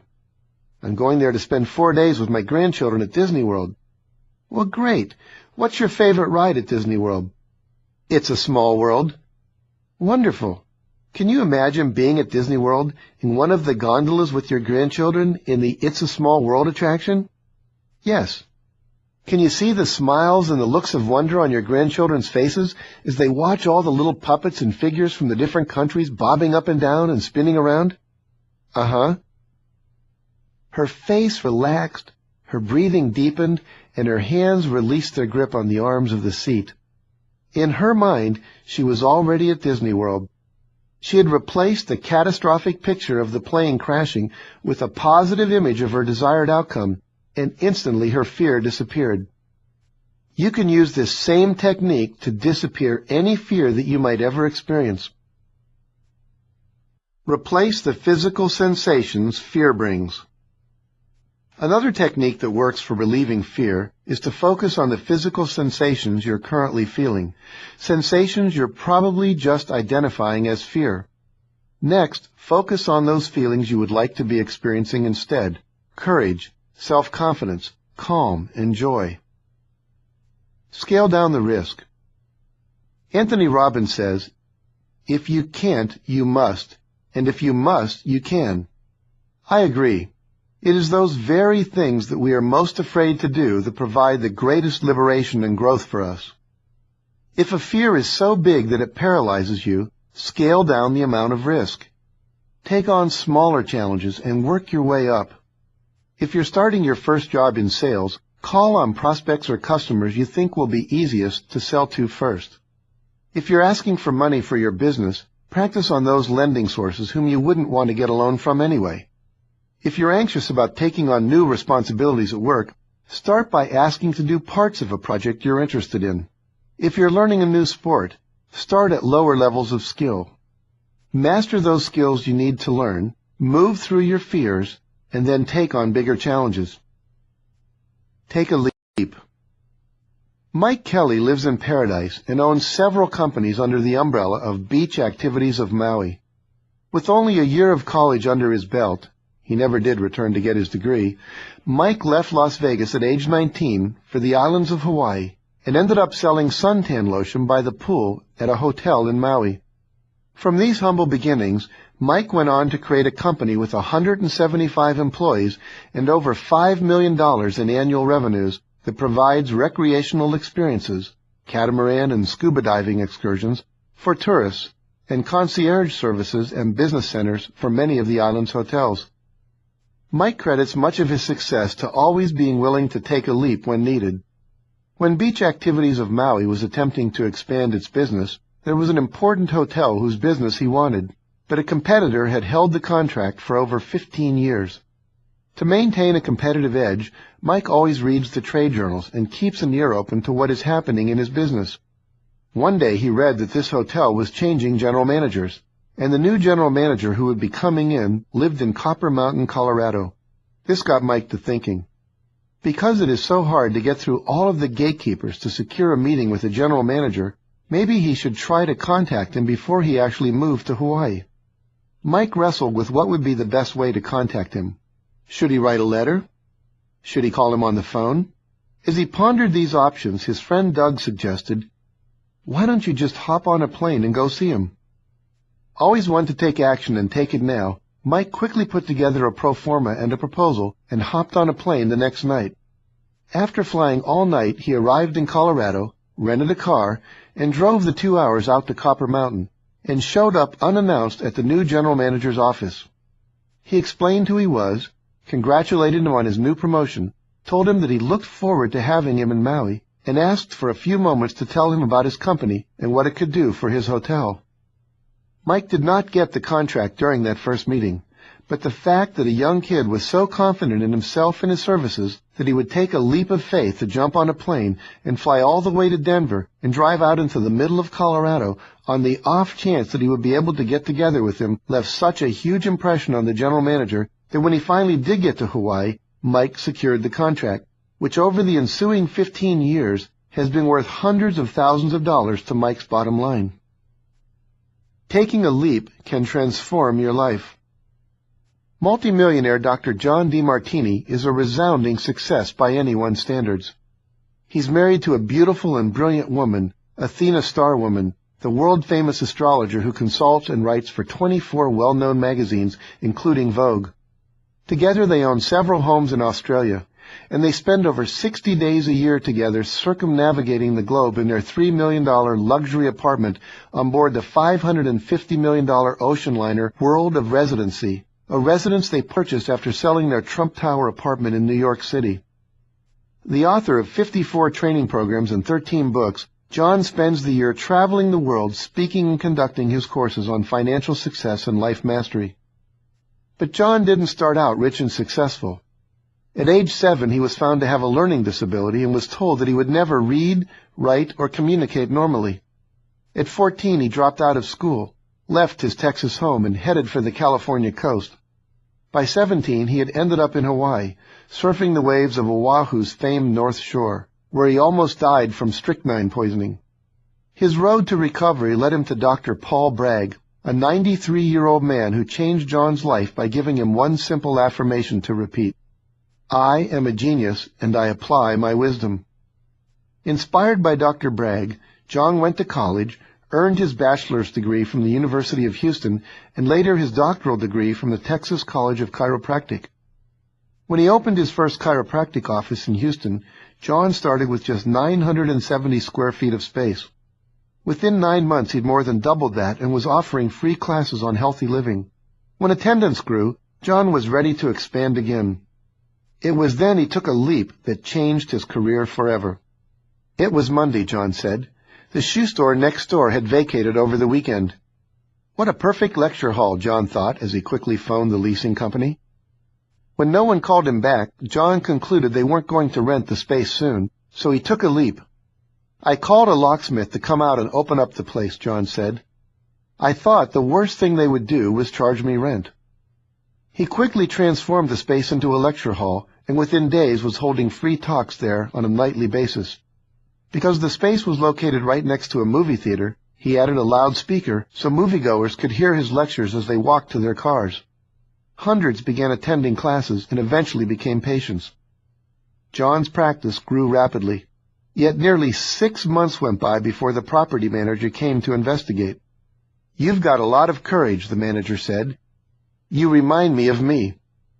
In fact, he was so impressed with John's daring, he even gave John 6 months free rent. "Anybody that has the courage to do what you did deserves it," he told him. The manager later invited John down to his office, where he offered him $250,000 a year to come work for him. John turned it down because he had other plans, but it was a huge validation of his courage to act. Taking a leap helped John build a thriving practice, which he later sold to begin consulting full-time with other chiropractors. "Taking that leap opened up a doorway for me," John said. "If I'd held back, if I had been cautious, I wouldn't have made the breakthrough that gave me the life I have today." Oh, what the heck. Just go for it. When Richard Paul Evans wrote his first book, The Christmas Box, it was simply a gift of love to his 2 young daughters. Later, he made photocopies for family and friends, and word spread quickly about this heartwarming tale. Spurred on by this positive reaction, Rick sought a publisher for the book. When there were no takers, Rick decided to publish it himself.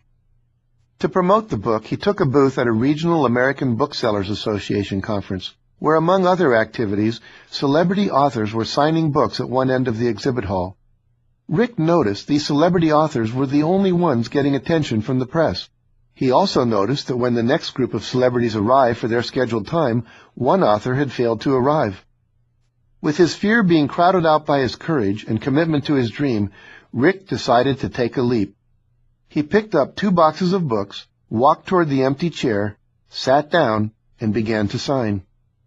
Seeing him at the table, a woman from the show approached him to ask him to leave. Undaunted, Evans looked up and before she could speak said, "Sorry, I'm late." The stunned woman just looked at him and asked, "Can I get you something to drink?" The next year, Evans was the premier author at the show, as his book had climbed to #1 on the New York Times bestseller list. Since then, The Christmas Box has sold more than 8 million copies in 18 languages and has been made into an Emmy Award-winning CBS television movie. The book, which had been previously rejected by several major publishing houses, was eventually purchased by Simon & Schuster for a record $4.2 million.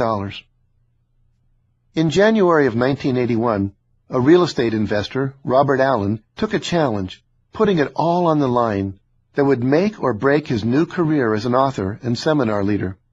He was looking for ways to promote his new book, Nothing Down, How to Buy Real Estate with Little or No Money Down. Frustrated with the ad his publisher's public relations department had created, Bob found himself spouting off the top of his head what he felt needed to be said in the ad. "We need to demonstrate that someone can buy property with nothing down." His publisher responded, "What do you mean?" Bob said, "Well, I don't know. You could take me to a city, take away my wallet, and give me $100 and I'd buy a property. How long would it take you?" "I don't know, maybe a week, maybe 3 or 4 days, 72 hours. Can you do that?" Bob found himself looking at the abyss, realizing he'd never done that before and not knowing for sure if he could do it now. His head was saying no, and his heart was saying yes. Bob went with his heart and said, "Yeah, I probably can do that." "Well, if you can do that, that's the title of the ad we're going to run." So then he said, "Take away my wallet, give me a $100 bill, and send me out to buy a piece of real estate using none of my own money." Bob said, "Okay, let it rip." And they ran the ad, which was very successful. Within a few months after being released, the book was #1 on the Time magazine bestseller list, and it ended up being on the New York Times bestseller list for 46 weeks. Later that year, Bob got a call from a reporter at the Los Angeles Times who said, "We don't think you can do what you say you can do." Bob replied, "Well, I'd be glad to be challenged," and then quipped, "How about a date sometime in 2050? But the Times was serious about taking Bob down. The reporter said, "I am going to take you down. We don't like your ad. We think you're a fraud, and you're going down." Scared, but determined he had to take the challenge, Bob set it up for 4 weeks later. On January 12, 1981, the reporter from the Times met him at the Marriott Hotel just east of Los Angeles International Airport. Bob hadn't slept much the night before. In fact, he hadn't slept much for the entire month before. He lay awake at night wondering if he could really pull it off in such a short time. Taking the challenge had felt like the right thing to do, but he still didn't know if he could really do it. Together they boarded a plane and flew to San Francisco, and Bob hit the ground running. He immediately went to a real estate office and started writing no-money-down offers, and they promptly escorted him out of the office, which Bob recalls was not a good way to start. Bob started thinking, "Uh-oh, I'm in deep trouble now. I'm going to lose it all. It's gone. I'm not going to be able to pull this off. What was I thinking?" Was he scared? "Oh yeah," he said, "I was terrified." But he just made call after call after call, and finally, toward the end of the first day, he started running into some success and found a property that somebody was willing to sell him. By the next morning, he had a signed offer. So it had been just a little over 24 hours, and he had bought his first property. Then Bob said, "We're not done yet. You gave me 72 hours. I've scheduled my life for this for the next 3 days. Let's see how many we can do." At this point, the reporter became his cheerleader. After all, the reporter had already lost the challenge, and the bigger he lost, the better the story. Before he was saying, "I'm going to take you down." Now it was, "Hey Bob, go for it, boy. If you're going to beat me bad." And Bob did. He bought 7 properties worth $700,000 in 57 hours and gave the reporter $20 back out of the $100 he had started with. The subsequent article, which was syndicated by the Los Angeles Times and picked up by dozens of newspapers across the country, launched Bob's career. He had risked it all, and he had won big time. His book, Nothing Down, went on to sell over 1 million copies and became the 11th best-selling hardcover book of the 1980s. The Challenge. Robert Allen's life seems to have been built on leaping into the void to prove that his methods can and do work, for everyone, no matter their status, to produce wealth and abundance in their lives. Even after his stunning success of buying 7 houses in 72 hours with no money down in San Francisco, the press still hounded him with, "Well, sure, you can do it, but the average person couldn't do it." Bob's message was that anybody could buy property with no money down, but the press kept countering with, "Well, you're not just anybody." Bob told me, "I became so infuriated with the press that I said, 'You can send me to any unemployment line,' and I remember stuff just coming out of my mouth, not knowing where it was coming from. 'Let me select someone who's broke, out of work, and discouraged, and in 2 days' time I'll teach him the secrets of wealth. And in 90 days he'll be back on his feet with $5,000 cash in the bank, and he'll never set foot in an unemployment line again.'" Bob went to St. Louis, asked the ex-mayor to oversee the project, went to the unemployment office and handed out 1,200 flyers offering to teach people how to become financially independent. Expecting the room to be filled to the rafters, he had the room set up for 300 chairs, but only 50 people showed up, and half those people left at the first break as soon as they heard how much work was going to be involved. After an extensive interview process, only 3 couples remained. He worked with those 3 couples. Though all of them did deals in the first 90 days, technically only one of them made the $5,000 cash in the 3-month period. All of them did more deals that year and changed their lives in a variety of different ways. The couple that made the $5,000 cash in the first 90 days also went on to make over $100,000 in the next 12 months. Once again, by taking a huge risk, by leaping into the void, Bob had proved his point and finally made the press back off. He went on to write a book about the experience called The Challenge. While it was his least successful book, selling only 65,000 copies, it became his most profitable because it was the first book he ever put his name, address, and phone numbers in. Over 4,000 of the people who read that book called Bob's office and eventually paid Bob $5,000 to attend his ongoing training program. That's $20 million. Not bad for being willing to pay the price of putting his butt on the line one more time. high intention, low attachment. If you want to remain calm and peaceful as you go through life, you have to have high intention and low attachment. You do everything you can to create your desired outcomes, and then you let it go. Sometimes you don't get the intended result by the date that you want. That's life. You just keep moving in the direction of your goal until you eventually get there. Sometimes the universe has other plans, and often they are better than the ones you had in mind. That is why I recommend adding the phrase, "this or something better," to the end of your affirmations. Principle number 16, be willing to pay the price. Behind every great achievement is the story of education, training, practice, discipline, and sacrifice. You have to be willing to pay the price. Maybe that price is pursuing one single activity while putting everything else in your life on hold. Maybe it's investing all of your own personal wealth or savings. Maybe it's the willingness to walk away from the safety of your current situation. But though many things are typically required to reach a successful outcome, the willingness to do what's required adds that extra dimension to the mix that helps you persevere in the face of overwhelming challenges, setbacks, pain, and even personal injury. 10 times perfectly. Andre Previn once said, "If I miss a day of practice, I know it. If I miss 2 days, my manager knows it. If I miss 3 days, my audience knows it." Today, Tom Boyer is a productivity consultant who works with major corporations such as Siemens, Motorola, Polaroid, and Weyerhaeuser. But in his teens and early 20s, Tom was a dedicated clarinet player. Because he was willing to pay the price of 2 hours of practice every day, even during family vacations, he consistently won every state competition in Ohio. One year, his unsuspecting high school orchestra conductor put the overture to Semi-Ramide by Rossini on the state competition program because he thought that no one else would have a clarinet player that could play the clarinet solo at Tom's level. What he didn't know is that though it's only about a 20 to 30-second solo, it is unbelievably hard on every imaginable level, perhaps the hardest clarinet solo ever written.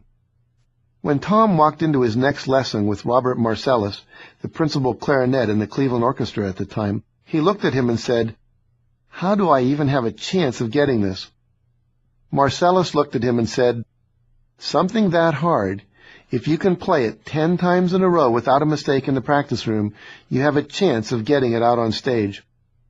And then he said, "Play it." When Tom played it through correctly, he held up one finger and said, "1, play it again." Then he held up 2 fingers. 2, play it again. Then he held up 3 fingers. Play it again. And then Tom missed. Marcellus put his forefinger and thumb together, forming a 0. Start over. Play it again. 1, play it again. 2, play it again. And on it went for 45 minutes before Tom managed to get through a 30-second solo 10 times without making a mistake. And all his teacher was doing was holding out fingers. 1, 2, 3.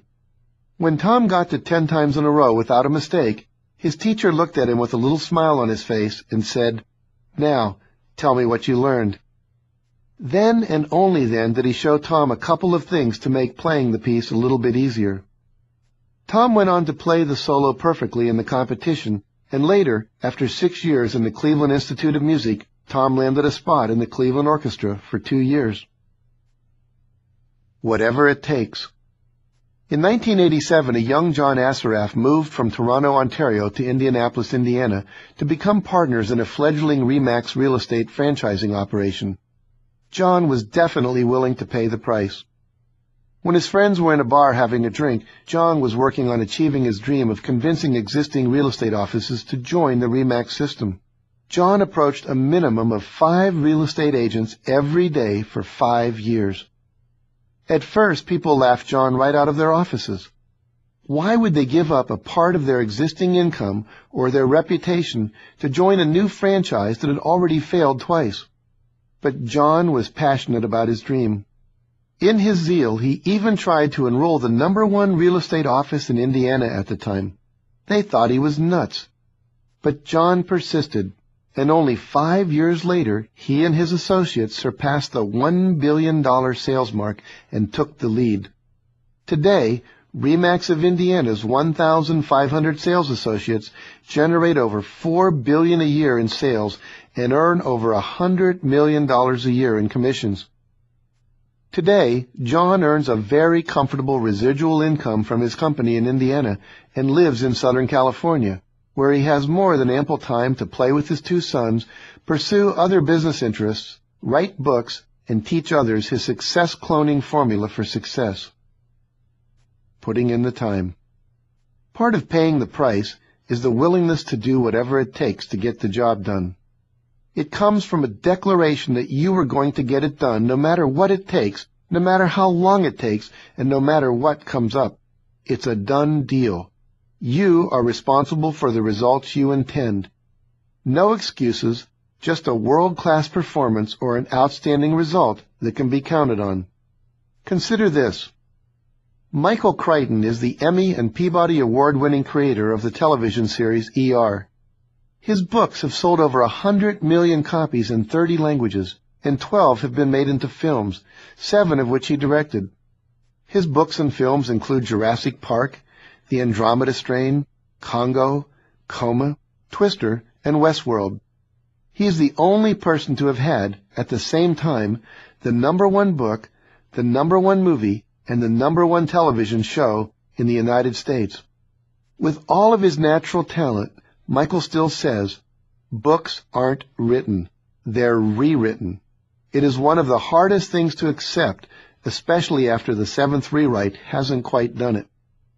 Ernest Hemingway rewrote A Farewell to Arms 39 times. This dedication to excellence would later lead him to win the Pulitzer and Nobel Prizes for literature.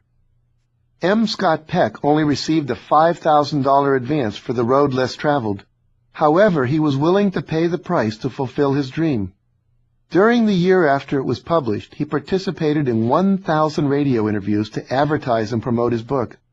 He continued to do a minimum of 1 interview a day for the next 12 years, keeping the book on the New York Times bestseller list for over 540 weeks, a record, and selling more than 10 million copies in over 20 languages.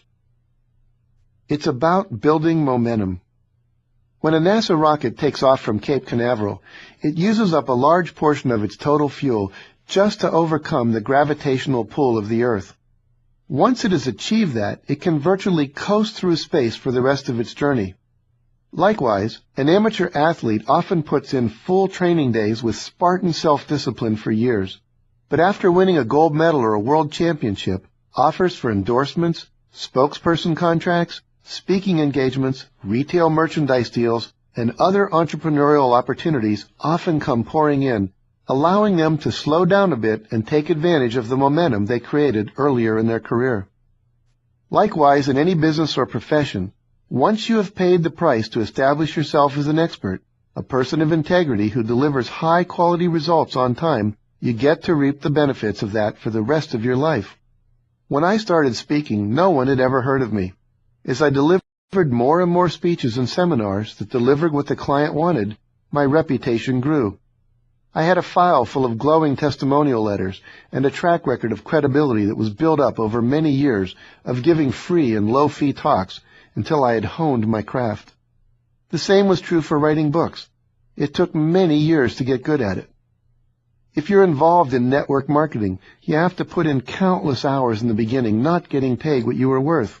You may work for months with no real income, but eventually the multiplier effect of your growing downline takes effect, and eventually you are making more money than you ever imagined possible. Creating momentum is an important part of the success process. In fact, successful people know that if you are willing to pay the price in the beginning, you can reap the benefits for the rest of your life. Business consultant Marshall Thurber has said, "Anything worth doing well is worth doing badly in the beginning." Remember when you first learned to drive a car, to ride a bicycle, to play an instrument, or to play a sport? You understood in advance that you were going to be very awkward at first. You assumed that awkwardness was just part of what was required to learn that new skill that you wanted. Well, not surprisingly, This initial awkwardness applies to anything you undertake, so you have to be willing to go through that awkward stage in order to become proficient. Children give themselves permission to do this, but sadly, by the time we're adults, we are so often afraid of making a mistake that we don't let ourselves be awkward, so we don't learn the way children do. We're so afraid of doing it wrong. Principle 17. Ask, ask, ask. History is filled with examples of incredible riches and astounding benefits people have received simply by asking for them. Yet surprisingly, asking, one of the most powerful success principles of all, is still a challenge that holds most people back. If you are not afraid to ask anybody for anything, then skip over this chapter. But if you are like most people, you may be holding yourself back by not asking for the information, assistance, support, money, and time that you need to fulfill your vision and make your dreams come true. Why are people so afraid to ask? They are afraid of many things, such as looking needy, looking foolish, and looking stupid. But mostly they're afraid of experiencing rejection. They are afraid of hearing the word no. The sad thing is that they're actually rejecting themselves in advance. They're saying no to themselves before anyone else even has a chance to. Don't assume that you are going to get a no. Take the risk to ask for whatever you need and want. If they say no, you are no worse off than when you started. And if they say yes, you are a lot better off. Just by being willing to ask, you can get a raise, a donation, a room with an ocean view, a discount, a free sample, a date, a better assignment, the order, a more convenient delivery date, an extension, time off, or help with the housework. How to ask for what you want. There's a specific science to asking for and getting what you want or need in life, and Mark Victor Hansen and I have written a whole book about it. And though I recommend you learn more by reading our book, The Aladdin Factor, here are some quick tips to get you started. Number 1. Ask as if you expect to get it. Ask with a positive expectation. Ask from the place that you have already been given it. It's a done deal. Ask as if you expect to get a yes. Number 2. Assume you can. Don't start with the assumption that you can't get it. If you are going to assume that you can get an upgrade. Assume that you can get a table by the window. Assume that you can return it without a sales slip. Assume that you can get a scholarship, that you can get a raise, that you can get tickets at this late date. Don't ever assume against yourself. Number 3, ask someone who can give it to you. Qualify the person. Who would I have to speak to get to? Who is authorized to make a decision about? What would have to happen for me to get? Number 4, be clear and specific. In my seminars, I often ask, who wants more money? I pick someone who raises a hand, and I give that person $1. I say, now you have more money. Are you satisfied? The person usually says, well, no, I want more than that. So I give the person a couple of quarters and ask, is that enough for you? No, I want more than that. Well, just how much do you want? We could play this game of more for days and never get to what you want. The person then usually gives me a specific number, and then I point out how important it is to be specific. Vague requests produce vague results. Your requests need to be specific. When it comes to money, you need to ask for a specific amount. Number 5, ask repeatedly. One of the most important principles of success is persistence, not giving up. Whenever you're asking others to participate in the fulfillment of your goals, some people are going to say no. They may have other priorities, commitments, and reasons not to participate. It's not a reflection on you. Just get used to the idea that there's going to be a lot of rejection along the way to the brass ring.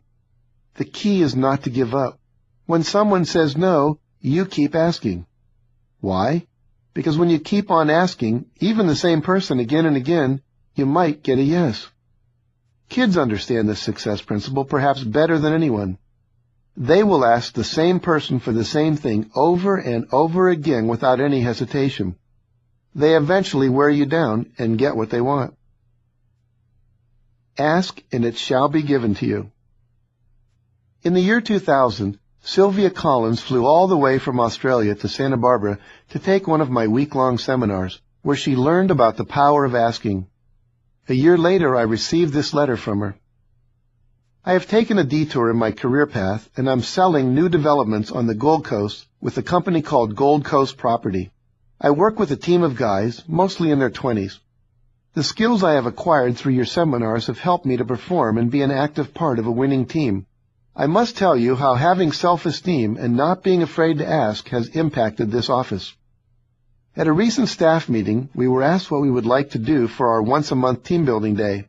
I asked Michael, the managing director, "What target would we have to reach for you to take us to an island for a week?" Everyone around the table just went silent and looked at me. Obviously, it was out of everyone's comfort zone to ask for such a thing. Michael looked around and then looked at me and said, "Well, if you reach," and then he set a financial target, "I'll take the whole team," and there were 10 of us, "to the Great Barrier Reef."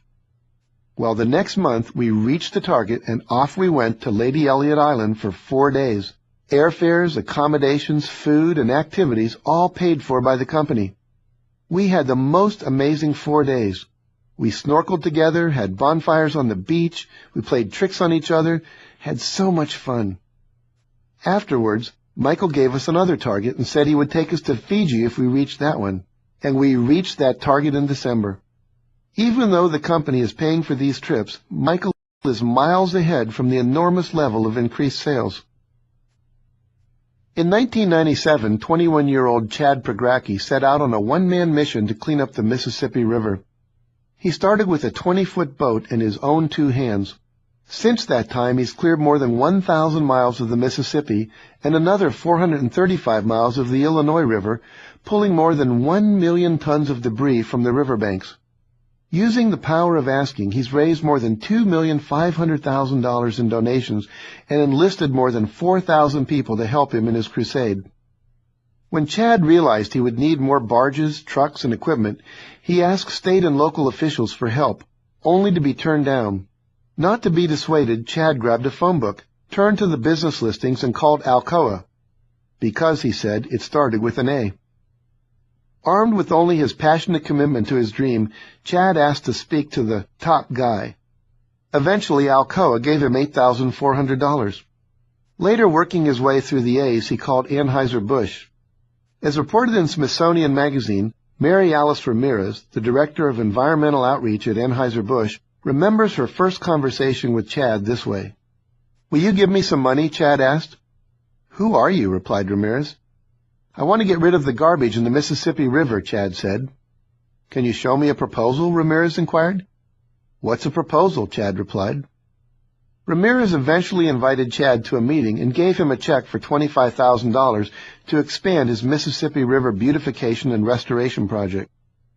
More important than Chad's knowledge of fundraising was his clear desire to make a difference, his unflagging enthusiasm, his complete dedication to the project, and his willingness to ask.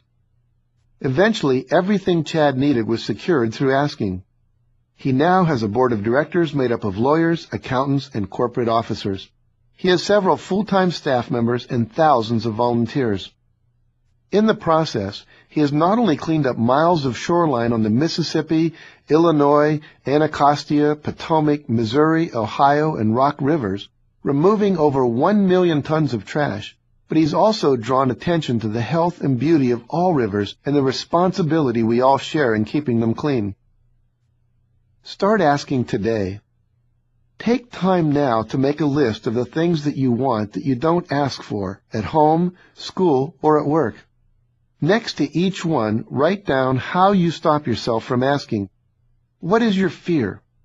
Next, write down what it is costing you not to ask. Then write down what benefit you would get if you were to ask. Take time to make a list of what you need to ask for in each of the following 7 goal categories that I outlined in Principle 3, Decide What You Want. Financial, career, fun time and recreation, health, relationships, personal projects and hobbies, and contribution to the larger community.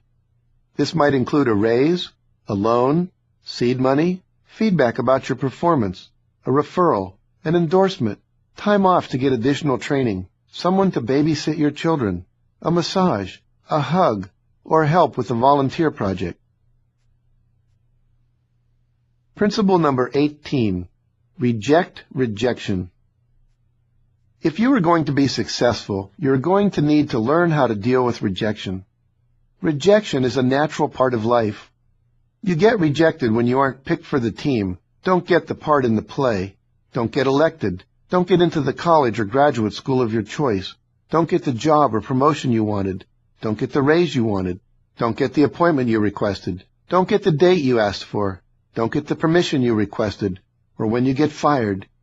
You get rejected when your manuscript is rejected, when your proposal is turned down, when your new product idea is passed over, or when your fundraising request is ignored.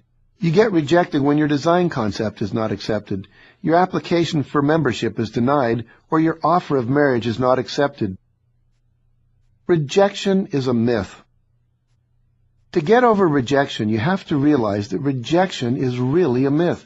It doesn't really exist. It's simply a concept that you hold in your head. Think about it. If you ask Patty to have dinner with you and she says no, you didn't have anyone to eat dinner with before you asked her, and you don't have anyone to eat dinner with after you asked her. The situation didn't get worse. It stayed the same. It only gets worse if you go inside and tell yourself something extra, like, see, Mother was right. No one will ever like me. I am the slug of the universe. If you apply to Harvard for graduate school and you don't get in, you weren't in Harvard before you applied, and you're not in Harvard after you applied. Again, your life didn't get worse. It stayed the same. You haven't really lost anything.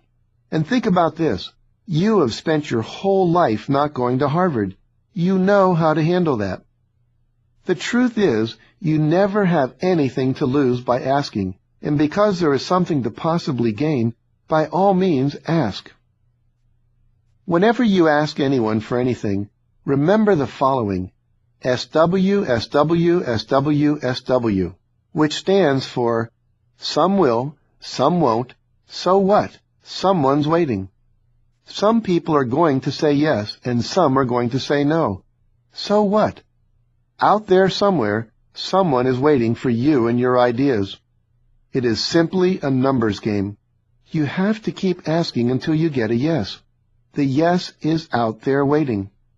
As my partner Mark Victor Hansen is so fond of saying, what you want wants you. You just have to hang in there long enough to eventually get a yes. 81 no's and 9 straight yeses. Because it so dramatically changed her life, a graduate of my self-esteem and peak performance seminar was volunteering in the evenings to call people to enroll them in an upcoming seminar I was conducting in St. Louis. She made a commitment to talk to 3 people every night for a month. Many of the calls turned into long conversations with people asking tons of questions. She made a total of 90 phone calls. The first 81 people decided not to take the seminar. The next 9 people all signed up. She had a 10% success ratio, which is a good ratio for phone enrollments, but all 9 enrollments came in the last 9 calls. What if she had given up after the first 50 people and said, "This just isn't working. It's not worth the effort.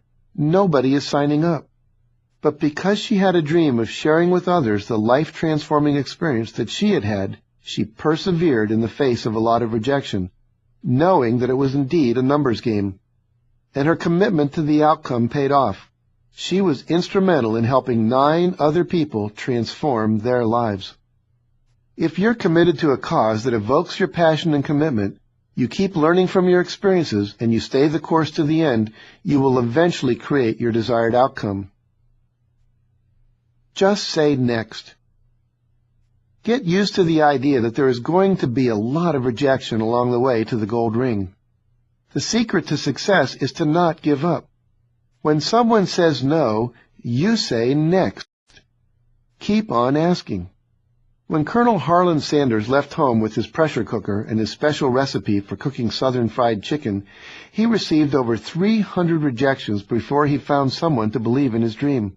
Because he rejected rejection over 300 times, there are now 11,000 KFC restaurants in 80 countries around the world. If one person tells you no, ask someone else.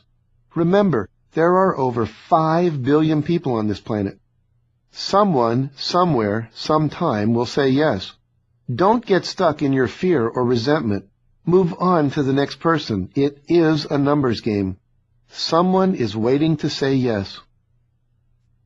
In the fall of 1991, Mark Victor Hansen and I began the process of selling our first Chicken Soup for the Soul book to a publisher. We flew to New York with our agent, Jeff Herman, and met with every major publisher that would grant us a meeting. All of them said they weren't interested. Collections of short stories don't sell. There's no edge to the stories. The title will never work.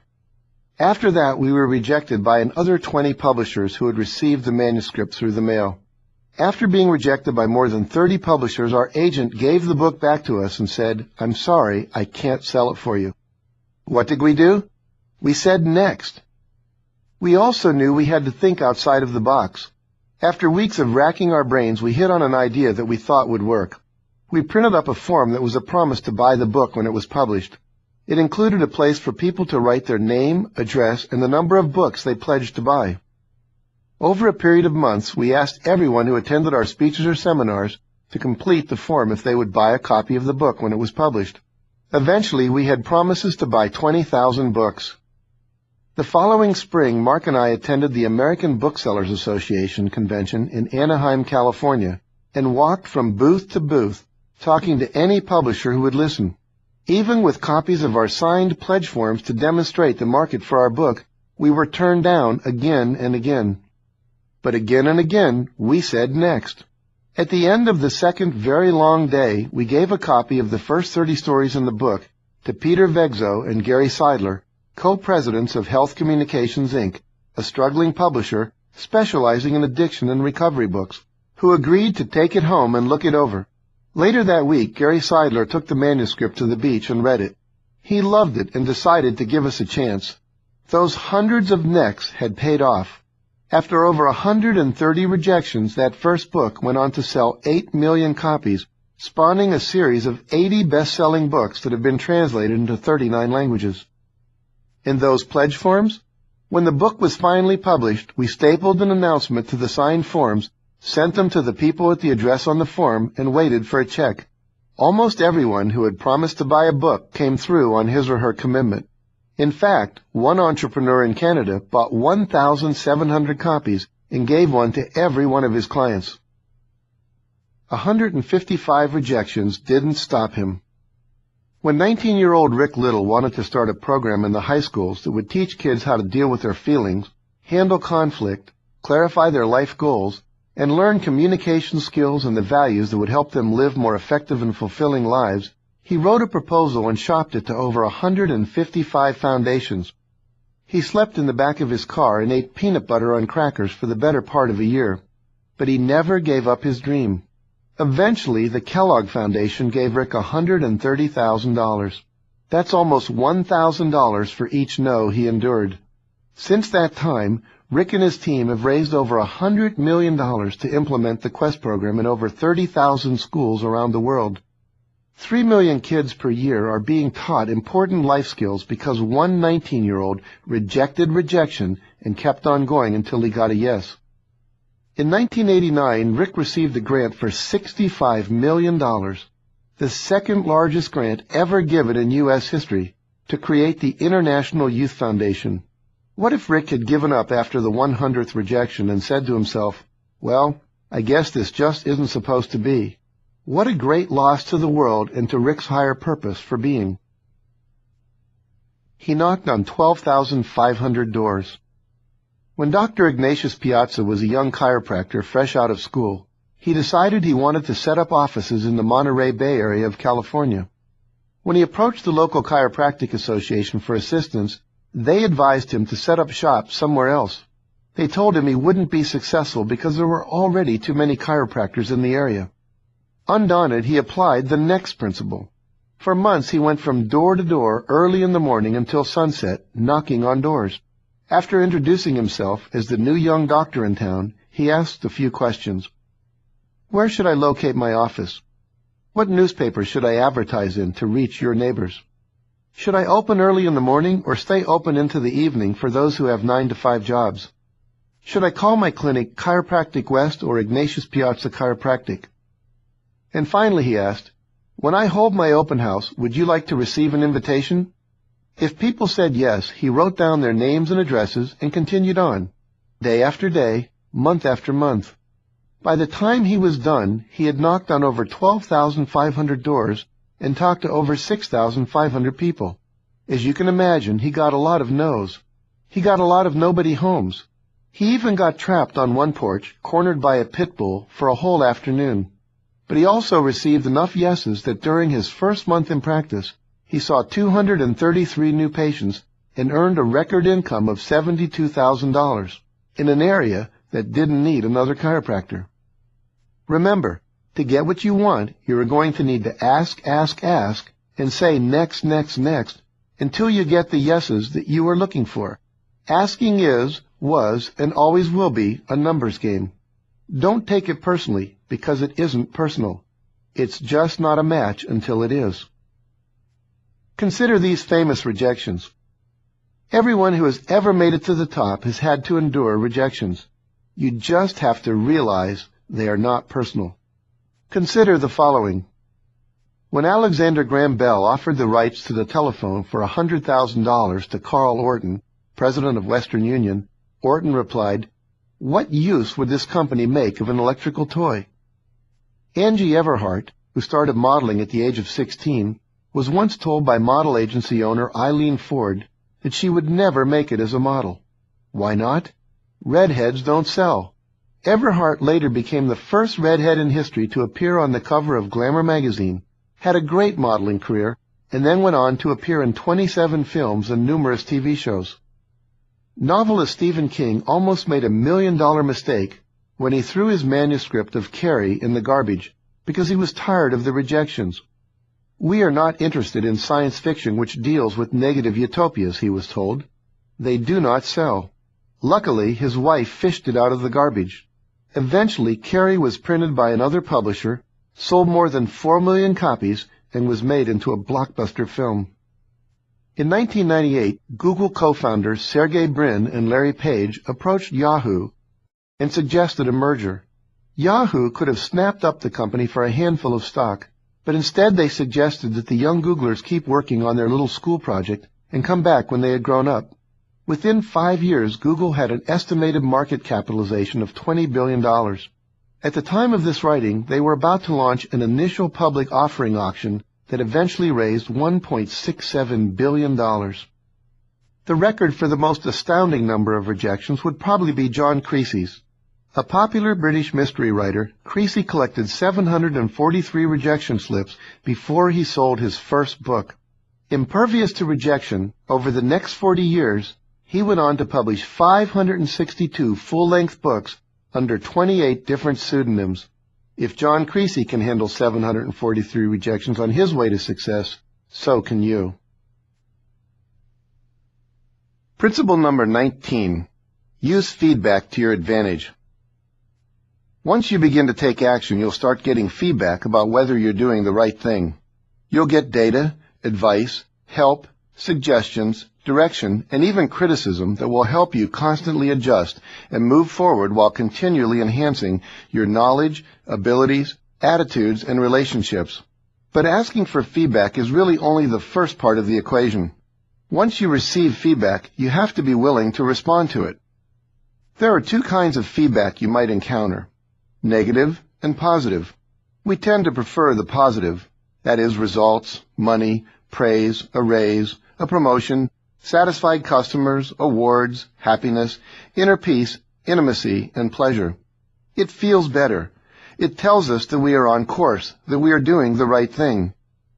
We tend not to like negative feedback. Lack of results, little or no money, criticism, poor evaluations, being passed over for a raise or a promotion, complaints, unhappiness, inner conflict, loneliness, and pain. However, there is as much useful data in negative feedback as there is in positive feedback. It tells us that we are off course, headed in the wrong direction, doing the wrong thing. And that is also valuable information. In fact, it's so valuable that one of the most useful projects you could undertake is to change how you feel about negative feedback. I like to refer to negative feedback as information about improvement opportunities. The world is telling me where and how I can improve what I'm doing. Here is a place I can get better. Here is where I can correct my behavior to get even closer to what I say I want. More money, more sales, a promotion, a better relationship, better grades, or more success on the athletic field. To reach your goals more quickly, you need to welcome, receive, and embrace all the feedback that comes your way. Unfortunately, this is not what most people do. Let's look at some of the ways of responding to feedback that don't work. And by don't work, I mean that they don't get you closer to where you want to be. The first is caving in and quitting. How many times have you or someone you know received negative feedback and simply caved in over it? All that does is keep you stuck in the same place. The second is getting mad at the source of the feedback. Think about it. How many times have you reacted with anger and hostility towards someone who was giving you feedback that was genuinely useful? All it does is push the person and the feedback away. The third is ignoring the feedback. Not listening to or ignoring the feedback is another response that does not work. We all know people who tune out everyone's point of view but their own. They're simply not interested in what other people think. They don't want to hear anything anyone else has to say. The sad thing is, feedback could significantly transform their lives if only they would listen. So as you can see, when someone gives you feedback, there are 3 possible reactions that don't work. 1, crying, falling apart, caving in and giving up. 2, getting angry at the source of the feedback. And 3, not listening to or ignoring the feedback. Crying and falling apart is simply ineffective. It may temporarily release whatever emotions you have built up in your system, but it takes you out of the game. It doesn't get you anywhere. It simply immobilizes you. Not a great success strategy. Caving in and giving up doesn't work either. It may make you feel safer and may stop the flow of negative feedback, but it doesn't get you the good stuff. You can't win in the game of life if you are not on the playing field. Getting angry at the person giving you the feedback is equally ineffective. It just makes the source of the valuable feedback attack you back or simply go away. And what good is that? It may temporarily make you feel better, but it doesn't help you become more successful. Remember, feedback is simply information. You do not have to take it personally. Just welcome it and use it. The most intelligent and productive response is to say, "Thank you for the feedback. Thank you for caring enough to take the time to tell me what you see and how you feel. I appreciate it."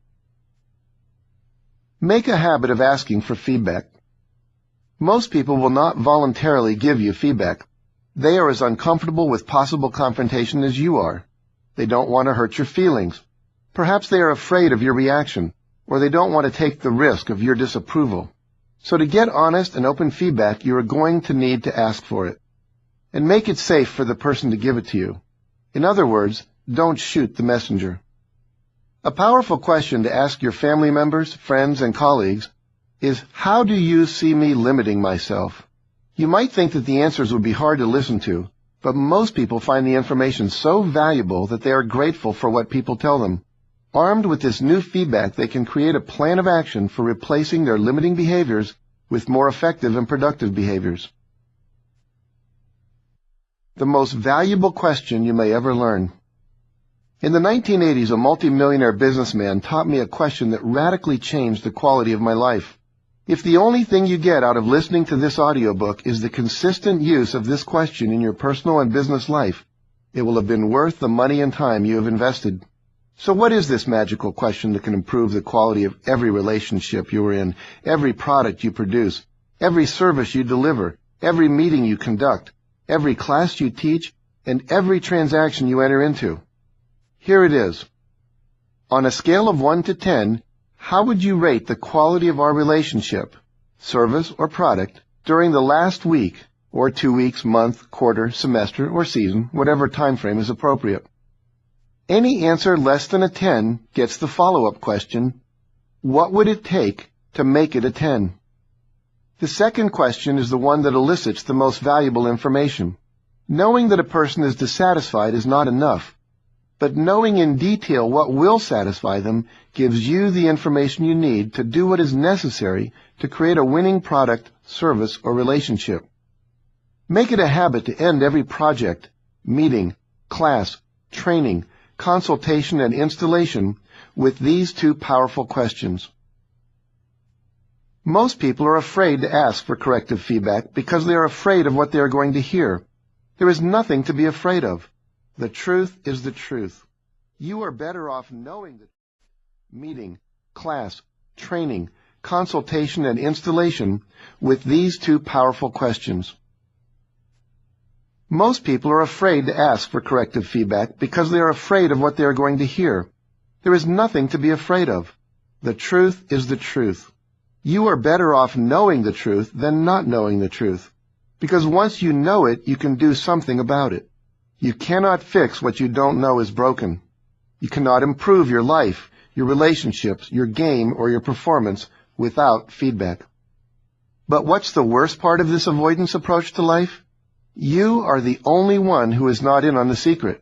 The other person has usually already told their spouse, their friends, their parents, their business associates, and other potential customers what they are dissatisfied with. As we discussed in principle number 1, most people would rather complain than take constructive action to solve their problems. The only problem is that they are complaining to the wrong person. They should be telling you, but they are unwilling to, for fear of your reaction. As a result, you are being deprived of the very thing you need to improve your relationship, your product, your service, your teaching, or your parenting. You must do 2 things to remedy this. First, you must intentionally and actively solicit feedback. Ask your partner, your friends, your colleagues, your boss, your employees, your clients, your parents, your teachers, your students, and your coaches. Use the question frequently. Make it a habit to always ask for corrective feedback. What can I, or we, do to make this better? What would it take to make it a 10 for you?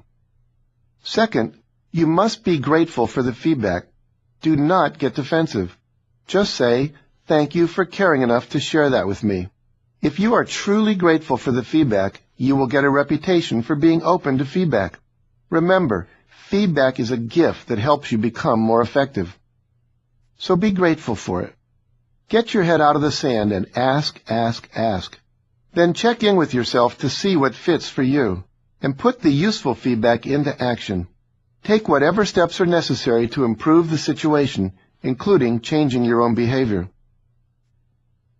She asked her way to success in 3 short months. One of the best-selling weight loss books ever published was the book Thin Thighs in 30 Days. What's so interesting about it, though, is that it was developed solely using feedback. The author, Wendy Stelling, worked in an advertising agency but hated her job. She wanted to start her own agency but did not have the money to do so. She knew she would need about $100,000, so she began asking, "What's the quickest way to raise $100,000? "Sell a book," said the feedback. She decided if she wrote a book that could sell 100,000 copies in 90 days, and she made $1 per book, she would raise the $100,000 she needed. But what kind of book would 100,000 people want? Well, what are the best-selling books in America, she asked. "Weight loss books," said the feedback. "Yes, but how do I distinguish myself as an expert?" she asked. "Ask other women," said the feedback. So she went out to the marketplace and asked, "If you could lose weight in only one part of your body, what part would you choose?" The overwhelming response from women was, "My thighs." "When would you want to lose it?" she asked. "Around April or May in time for swimsuit season," said the feedback. So what did she do? She wrote a book entitled Thin Thighs in 30 Days and released it on April 15th. By June, she had her $100,000, all because she had asked people what they wanted and responded to the feedback by giving it to them. How to look really brilliant with little effort. Virginia Satir, the author of the classic parenting book People Making, was probably the most successful and famous family therapist that has ever lived. During her long and illustrious career, she was hired by the Michigan State Department of Social Services to provide a proposal on how to revamp and restructure the Department of Social Services so it would serve the client population better. 60 days later, she provided the department with a 150-page report which they said was the most amazing piece of work they had ever seen. "This is brilliant," they gushed. "How did you come up with all these ideas?"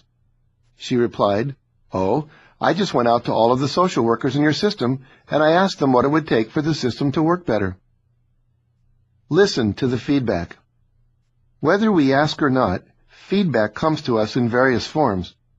It might come verbally from a colleague, or it might be a letter from the government.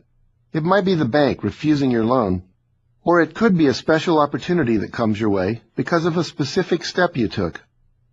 Whatever it is, it's important to listen to the feedback. Simply take a step, and then listen. Then take another step, and listen. If you hear off course, take a step in a direction you believe may be on course, and once again listen. Listen externally to what others may be telling you, but also listen internally to what your body, your feelings, and your instincts may be telling you. Is your mind and body saying, "I'm happy, I like this is the right job for me"? Or is it saying, "I'm weary, I'm emotionally drained, I don't like this as much as I thought, I don't have a good feeling about that guy"? Whatever feedback you get, don't ignore the yellow alerts. Never go against your gut. If it doesn't feel right to you, it probably isn't. Is all feedback accurate? Not all feedback is useful or accurate. You must consider the source. Some feedback is polluted by the psychological distortions of the person giving you the feedback. For example, if your drunk husband tells you, "You're a no-good loser," that is probably not accurate or useful feedback. The fact that your husband is drunk and angry, however, is feedback you should listen to. Additionally, you should look for patterns in the feedback you get. As my friend Jack Rosenblum likes to say, if one person tells you you're a horse, they're crazy. If 3 people tell you you're a horse, there's probably a conspiracy afoot. But if 10 people tell you you're a horse, it's time to buy a saddle. The point is that if several people are telling you the same thing, there's probably some truth in it. Why resist it? You may think you get to be right, but the question you have to ask yourself is, would I rather be right, or would I rather be happy? Would I rather be right, or would I rather be successful? What feedback have you been receiving from your family, friends, members of the opposite sex, coworkers, bosses, partners, clients, vendors, and your body that you need to pay more attention to? Are there any patterns that stand out? Make a list, and next to each item, write an action step you can take to get back on course. What to do when the feedback tells you you've failed.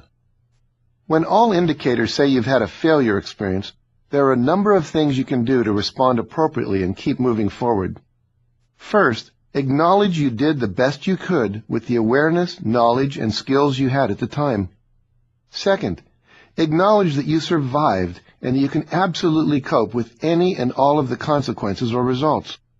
Third, write down everything you learned from the experience. Write all of your insights and lessons down in a file in your computer or a journal called Insights and Lessons. Read through this file often. Ask others involved, your family, team members, employees, clients, and others, what they learned. I often have my staff write, "I learned that," at the top of a piece of paper, and then write as much as they can think of in a 5-minute period. Then we make a list under the heading of Ways to Do It Better Next Time. Fourth, make sure to thank everyone for their feedback and their insights. If someone is hostile in the delivery of their feedback, remember that it is an expression of their level of fear, not your level of incompetence or unlovability. Again, just thank them for their feedback. Explaining, justifying, and blaming are all a waste of everybody's time. Just take in the feedback, use whatever is applicable and valuable for the future, and discard the rest. Fifth, clean up any messes that have been created and deliver any communications that are necessary to complete the experience, including any apologies or regrets that are due. Do not try to hide the failure. Sixth, take some time to go back and review your successes. It's important to remind yourself that you have had many more successes than you've had failures, and that you've done many more things right than you've done wrong. Seventh, regroup. Spend some time with positive, loving friends, family, and coworkers who can reaffirm your worth and your contribution. Eighth, refocus on your vision. Incorporate the lessons learned, recommit to your original plan, or create a new plan of action, and then get on with it. Stay in the game. Keep moving toward the fulfillment of your dreams. Remember that you're going to make a lot of mistakes along the way. Just dust yourself off, get back on your horse, and keep riding. Principle number 20. Commit to constant and never-ending improvement. In Japan, the word for constant and never-ending improvement is kaizen. Not only is this an operating philosophy for modern Japanese businesses, it is also the age-old philosophy of warriors, too, and it's become the personal mantra of millions of successful people. Achievers, whether in business, sports, or the arts, are committed to continual improvement. If you want to be more successful, you need to learn to ask yourself, how can I make this better? How can I do it more efficiently? How can I do this more profitably? How can we do this with greater love? Improve in small increments. Whenever you set out to improve your skills, change your behavior, or better your family life or business, beginning in small, manageable steps gives you a greater chance of long-term success. Doing too much too fast not only overwhelms you or anyone else involved in the improvement, it can doom the effort to failure, thereby reinforcing the belief that it's difficult, if not impossible, to succeed. When you start with small, achievable steps you can easily master, it reinforces your belief that you can easily improve. Decide what to improve on. At work, your goal might be for your company to improve the quality of your product or service, your customer service program, or your advertising. Professionally, you might want to improve your computer skills, your typing speed, your sales skills, or your negotiating skills. At home, you might want to improve your parenting skills, your communication skills, or your cooking skills. You could also focus on improving your health and fitness, your knowledge of investing and money management, or your piano playing. Or perhaps you want to develop greater inner peace through meditation, yoga, and prayer. Whatever your goal, decide where you want to improve and what steps you'll need to take to achieve that improvement. Is it learning a new skill? Perhaps you can find that in a night class at a local community college. If it's improving your service to the community, perhaps you can find a way to spend an extra hour per week volunteering.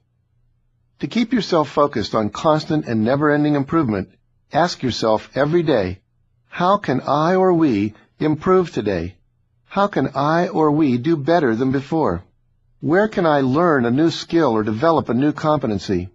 If you ask yourself these kinds of questions every day, you'll embark on a lifelong journey of improvement that will ensure your success. One of life's realities is that major improvements take time. They don't just happen overnight. But because so many of today's products and services promise overnight perfection, we've come to expect instant gratification.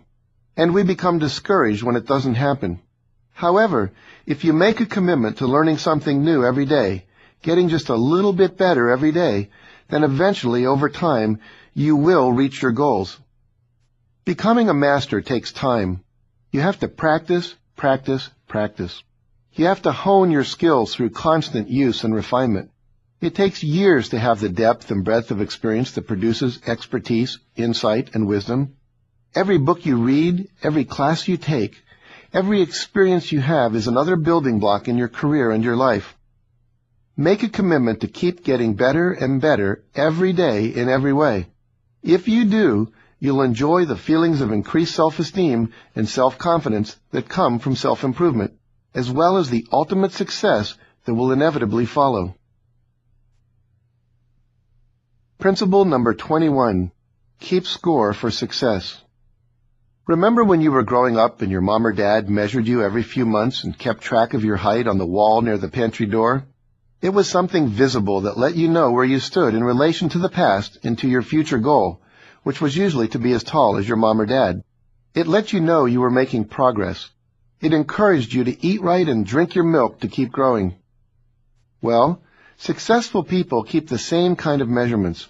They keep score of exciting progress, positive behavior, financial gain, anything they want more of. In his groundbreaking book, The Game of Work, Charles Coonrat says that scorekeeping stimulates us to create more of the positive outcomes we're keeping track of. It actually reinforces the behavior that created those outcomes in the first place. Think about it. Your natural inclination is always to improve your score. If you were to keep score on the 5 things that would advance your personal and professional objectives the most, imagine how motivated you would be each time the numbers improved in your favor. Measure what you want, not what you don't want. We learn early in life that it's valuable to count what's valuable. We count the number of times we skip the rope, the number of jacks we pick up, the number of marbles we collect, the number of base hits we get in Little League, and the number of boxes of Girl Scout cookies we sell. Batting averages in baseball tell us the number of times we hit the ball, not the percentage of times we didn't. We keep score mostly of what is good, because that is what we want more of. When Mike Walsh at High Performers International wanted to increase his bottom line, he started keeping track not just of the number of enrollments his company was getting, but also of how many cold calls employees were making, how many face-to-face appointments they set up, and how many of those appointments they turned into enrollments.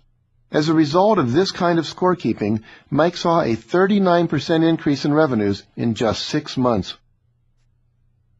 Start keeping score today. Decide where you need to keep score in order to manifest your vision and achieve your goals. Make sure to keep score in all the areas of your life: financial, professional, school, recreation and fun time, health and fitness, family and other relationships, personal projects, and contribution to others. Post your scores where you and any others playing the game can easily see them. If you do this, you will accelerate your rate of success. Principle number 22. Practice persistence. Persistence is probably the single most common quality of high achievers. They simply refuse to give up. The longer you hang in there, the greater the chance that something will happen in your favor. No matter how hard it seems, the longer you persist, the more likely your success. Remember, it's not always going to be easy. Sometimes you are going to have to persist in the face of obstacles, unseen obstacles that no amount of planning or forethought could have predicted. Sometimes you'll encounter what seem like overwhelming odds, and sometimes the universe will test your commitment to the goal you're pursuing. The going may be hard, requiring you to refuse to give up while you learn new lessons, develop new parts of yourself, and make difficult decisions. When Debbie Macomber decided to pursue her dream of becoming a writer, she rented a typewriter, put it on the kitchen table, and began typing each morning after the kids went off to school. When the kids came home, she moved the typewriter and made them dinner. When they went to bed, she moved it back and typed some more. For 2.5 years, Debbie followed this routine. Supermom had become a struggling writer, and she was loving every minute of it. One night, however, her husband Wayne sat her down and said, "Honey, I'm sorry, but you're not bringing in any income. We can't do this anymore. We can't survive on just what I make." That night, her heart broken and her mind too busy to let her sleep, she stared at the ceiling in their darkened bedroom. Debbie knew, with all the responsibilities of keeping up a house and taking 4 kids to church and sports and scouts, that working 40 hours a week would leave her no time to write. Sensing her despair, her husband woke up and asked, "What's wrong?" "I really think I could have made it as a writer. I really do." Wayne was silent for a long time, then sat up, turned on the light, and said, "All right, honey, go for it." So Debbie returned to her dream and her typewriter on the kitchen table, pounding out page after page for another 2.5 years.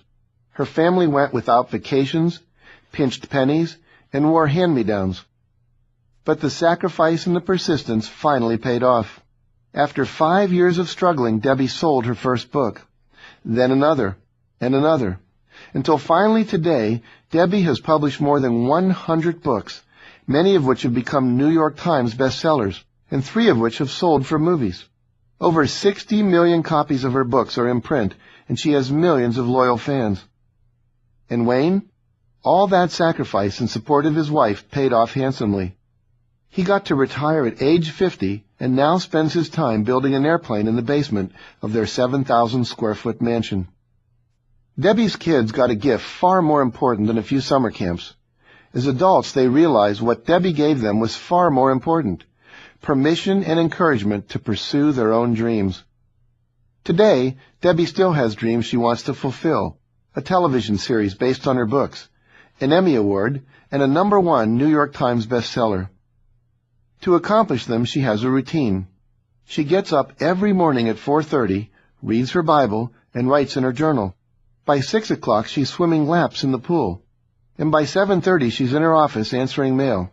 She writes between 10 a.m. and 4 p.m., producing 3 new books a year with discipline and perseverance. What could you accomplish if you were to follow your heart, practice this much daily discipline, and never give up on your hopes and your dreams? Consider this. Admiral Robert Peary attempted to reach the North Pole 7 times before he made it on try number 8. In its first 28 attempts to send rockets into space, NASA had 20 failures. Oscar Hammerstein had 5 flop shows that lasted less than a combined total of 6 weeks before Oklahoma, which ran for 269 weeks and grossed $7 million. Tawny Odell's career as a writer is a testament to her perseverance. After 13 years, she had written 6 unpublished novels and collected 300 rejection slips. Finally, her first novel, Back Roads, was published in January 2000. Oprah Winfrey chose her book for the Oprah Book Club, and the newly anointed novel rose to #2 on the New York Times bestseller list, where it remained for 8 weeks. Remember to never, never, never give up. During the Vietnam War, Texas computer billionaire H. Ross Perot decided he would give a Christmas present to every American prisoner of war in Vietnam. According to David Frost, who tells the story, Perot had thousands of packages wrapped and prepared for shipping.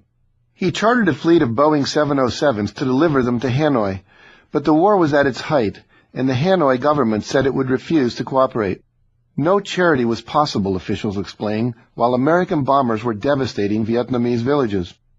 Perot offered to hire an American construction firm to help rebuild what Americans had knocked down. The government still wouldn't cooperate. Christmas drew near, and the packages were unsent. Refusing to give up, Perot finally took off in his chartered fleet and flew to Moscow, where his aides mailed the packages one at a time at the Moscow Central Post Office. They were delivered intact. Can you see now why this man became the great success that he did? He simply refused to ever quit. How to deal with obstacles. Whenever you confront an obstacle or run into a roadblock, you need to stop and brainstorm 3 ways to get around, over, or through the block. For every obstacle, come up with 3 different strategies for handling it. There are any number of ways that will work, but you will find them only if you spend time looking for them. Always be solution-oriented in your thinking. Persevere until you find a way that works. Principle number 23. Practice the rule of 5. When Mark Victor Hansen and I published the first Chicken Soup for the Soul book, we were so eager and committed to making it a bestseller that we asked 15 best-selling authors, ranging from John Gray, the author of Men Are From Mars, Women Are From Venus, and Barbara DeAngelis, the author of Real Moments, to Ken Blanchard, who co-authored The 1 Minute Manager, and Scott Peck, who wrote The Road Less Traveled, for their guidance and advice. We received a ton of valuable information about what to do and how to do it. Next, we visited with book publishing and marketing guru Dan Poynter, who gave us even more great information. Then we bought and read John Kramer's 1001 Ways to Market Your Book. After all of that, we were overwhelmed with possibilities. To tell the truth, we became a little crazy. We didn't know where to start. Plus, we both had our speaking and seminar businesses to run. We sought the advice of Ron Scolastico, a wonderful friend and teacher, who told us, if you would go every day to a very large tree and take 5 swings at it with a very sharp axe, eventually, no matter how large the tree, it would have to come down. How very simple and how very true. Out of that, we developed what we call the Rule of 5. This simply means that every day we do 5 specific things that will move our goal toward completion. With the goal of getting Chicken Soup for the Soul to the top of the New York Times bestseller list, it meant having 5 radio interviews, or sending out 5 review copies to editors who might review the book, or calling 5 network marketing companies and asking them to buy the book as a motivational tool for their salespeople. or giving a seminar to at least 5 people and selling the book in the back of the room. On some days, we would simply send out 5 free copies to people listed in the celebrity address book. People such as Harrison Ford, Barbra Streisand, Paul McCartney, Steven Spielberg, and Sidney Poitier. As a result of that one activity, I ended up meeting Sidney Poitier at his request, and we later learned that the producer of the television show Touched by an Angel required all of the people working on that show to read Chicken Soup for the Soul, to put them in the right frame of mind. One day we sent copies of the book to all of the jurors in the O.J. Simpson trial. A week later we received a nice letter from Judge Lance Ito, thanking us for thinking of the jurors, who were sequestered and not allowed to watch television or read the newspaper. The next day, 4 of the jurors were spotted reading the book by the press, and that led to some very valuable public relations for the book. We made phone calls to people who could review the book. We wrote press releases. We called in to talk shows, some at 3 a.m. in the morning. We gave away free copies at our talks. We sent them to ministers to use as a source of talks for their sermons. We gave free Chicken Soup for the Soul talks at churches. We did book signings at any bookstore that would have us. We asked businesses to make bulk purchases for their employees. We got the book into the PXs on the military bases. We asked our fellow speakers to sell the book at their talks. We asked seminar companies to put it in their catalogs. In fact, we even bought a directory of catalogs and asked all of the appropriate ones to carry our book. We visited gift shops and card shops and asked them to carry the book. We even got gas stations, bakeries, and restaurants to sell the book. It was a lot of effort. A minimum of 5 things a day, every day, day in and day out, for over 2 years. Was it worth it? Yes, it was. The book eventually sold over 8 million copies in 39 languages. Did it happen overnight? No, of course not. We did not make a bestseller list until over a year after the book came out. A year. But it was the sustained effort of the Rule of 5 for over 2 years that led to the success, one action at a time, one book at a time, one reader at a time. But slowly, over time, each reader told another reader, and eventually, like a slow-building chain letter, the word was spread and the book became a huge success. What Time magazine called the publishing phenomenon of the decade. In truth, it was less of a publishing phenomenon and more of a phenomenon of persistent effort. Thousands of individual activities that all added up to one large success. In Chicken Soup for the Gardener's Soul, Geraldine Edwards describes the day her daughter Carolyn took her to Lake Arrowhead to see a wonder of nature.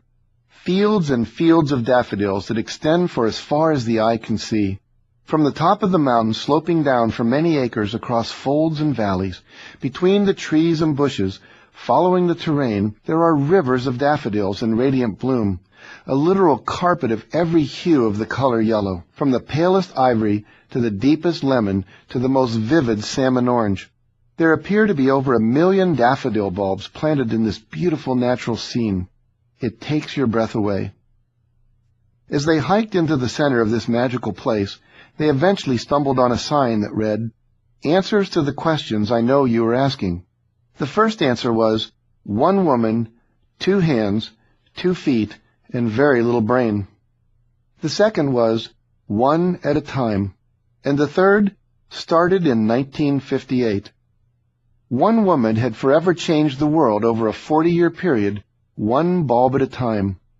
What might you accomplish if you were to do a little bit, 5 things, every day for the next 40 years toward the accomplishment of your goal? If you wrote 5 pages a day, that would be 73,000 pages of text, the equivalent of 243 books of 300 pages each. If you saved $5 a day, that would be $73,000, enough for 4 round-the-world trips. If you invested $5 a day, with compound interest at only 6% a year, at the end of 40 years, you'd have amassed a small fortune of around $305,000. The Rule of 5. Pretty powerful little principle, wouldn't you agree? Principle number 24. Exceed expectations. Are you someone who consistently goes the extra mile and routinely over-delivers on your promises? It's rare these days, but it's the hallmark of high achievers who know that exceeding expectations helps you stand out above the crowd. Almost by force of habit, successful people simply do more. As a result, they experience not only greater financial rewards for their extra efforts, but also a personal transformation, becoming more self-confident, more self-reliant, and more influential with those around them. Go the extra mile. Seattle-based Delano's Coffee Roasters roast coffee beans and distributes them to coffee retailers in almost all 50 of the United States. Delano's mission statement is, help people, make friends, and have fun. The company has 6 core values that guide all of their activities. They are so committed to these values that the entire staff of 28 reads the list in unison at the end of every staff meeting. Number 2 on the list is, provide an extra mile level of service, always giving the customer more than they expect. This means they treat every one of their customers like they'd treat a best friend, someone you'd go the extra mile for. In 1997, one of those friends, Marty Cox, who owned 4 It's a Grind coffee houses in Long Beach, California, was just an average-sized customer, but Marty had big plans for the future. Founder and CEO David Morris wanted to help his friend fulfill his big dream. Delano's shipped their beans by UPS, but in 1997, UPS went on strike, creating a threat to Marty's livelihood. How to get Marty's beans, the lifeblood of his business, from Seattle to Long Beach? Delano's considered the option of using the post office, but the company had heard through the grapevine that the post offices and FedEx were way overworked because of the UPS strike, and they didn't want to risk the beans arriving late. So Morris rented a trailer and drove his 800-pound coffee order to Marty's location 2 weeks in a row. David made the 17-hour drive from Seattle to Long Beach, delivered Marty's 1-week coffee supply, drove back, got more coffee, drove down there the next week, and delivered it again. That kind of commitment to go the extra mile, literally 2,320 miles round trip, turned Marty into a loyal long-term customer. And what has that meant to Delano's?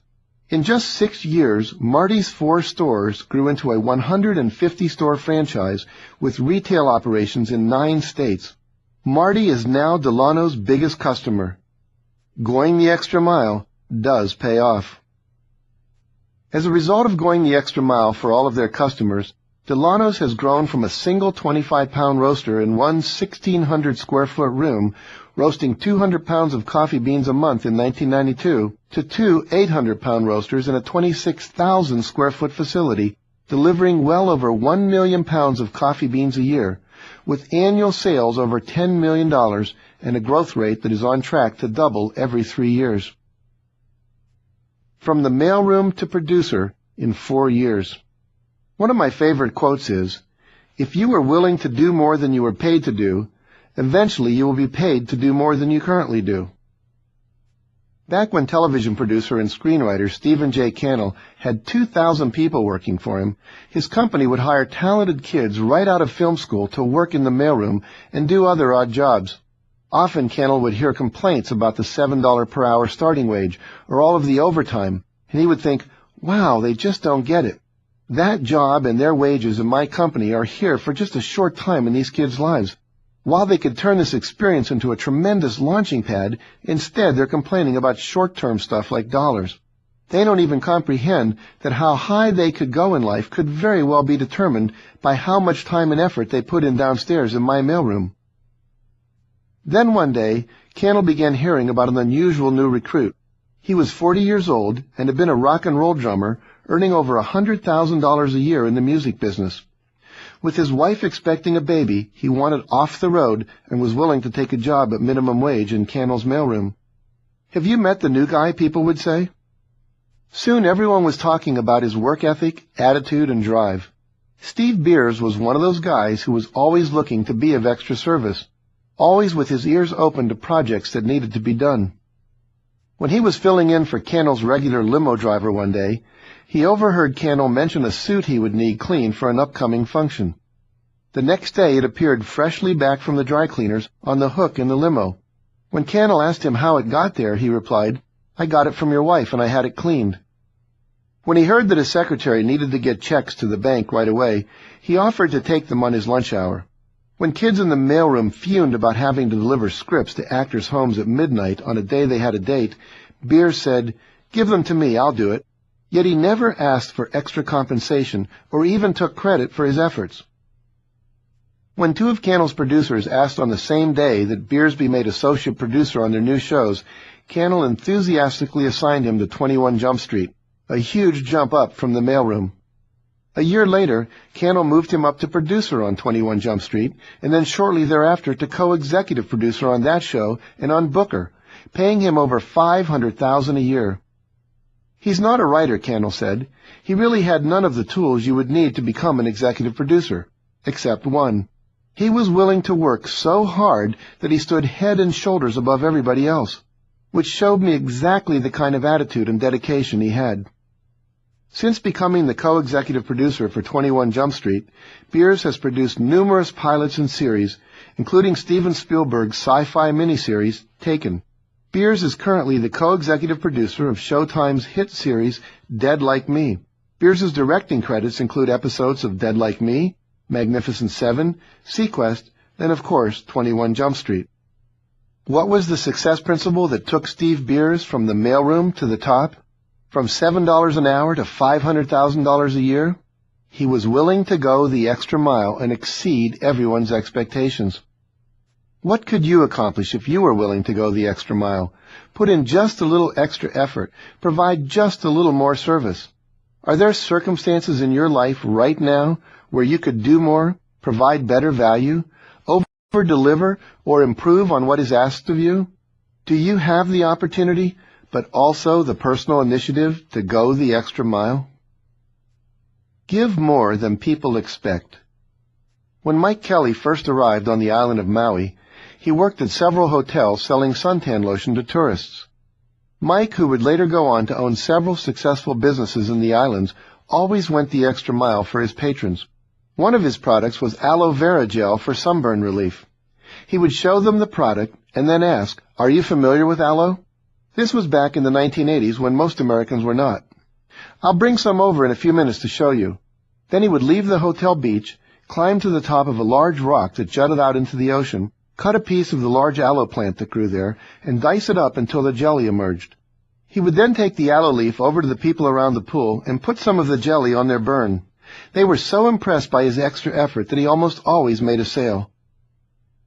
So what's the payoff for you when you go the extra mile? When you give more than is expected, you are more likely to receive promotions, raises, bonuses, and extra benefits. You won't need to worry about job security. You'll always be the first hired and the last fired. Your business will make more money and attract lifelong loyal customers.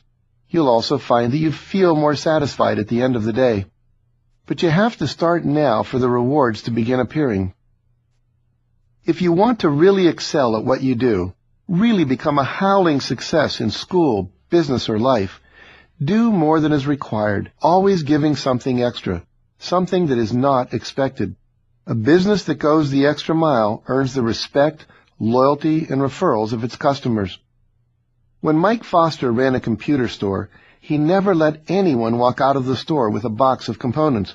He delivered the computer, printer, modems, and other components, and then spent 2 hours setting up the system, getting it to work perfectly, and then providing training on how to use it. Mike's store dominated the computer industry in his county in Texas.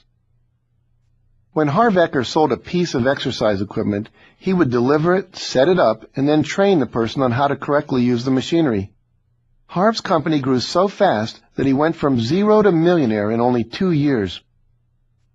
If you're focused only on your needs, you may think that giving more than is expected is unfair. Why should you give extra effort without compensation or recognition? You have to trust that eventually it will get noticed, and that you will receive the compensation and the recognition that you deserve. Eventually, as the old saying goes, the cream always rises to the top. So will you, and so will your company. You will earn an impeccable reputation, and that is one of your most valuable assets. Here are a few more examples of giving more than is expected. A client pays you for an oil painting, and you frame it for him at no extra charge. You sell someone a car, and you detail it and fill it up with gas before you deliver it to him. You sell someone a house, and when she moves in, she discovers a bottle of champagne and a gift certificate for $100 to a local gourmet restaurant. As an employee, you not only do all of your own work, but you also work on your day off when another employee calls in sick. You take on new responsibilities without demanding more pay. You offer to train a new employee. You anticipate problems before they occur and prevent them. You see something that needs to be done and you act on it without waiting to be asked. And you are constantly looking for what else you can do to make a contribution and be of service. Instead of focusing on how you can get more, you focus on how you can give more. What can you do to go the extra mile and give more value to your boss, more service to your clients and customers, or more value to your students? One way is to surprise people with more than they expect.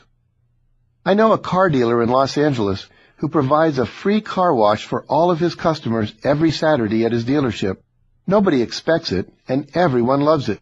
It gets him lots of referral business because everyone is always talking about how satisfied they are with his service. The name Four Seasons is synonymous with knock your socks off service. The Four Seasons hotel chain always goes the extra mile. If you ask for directions from hotel staffers, they never just tell you, they walk you there. They always treat everybody as if they are royalty.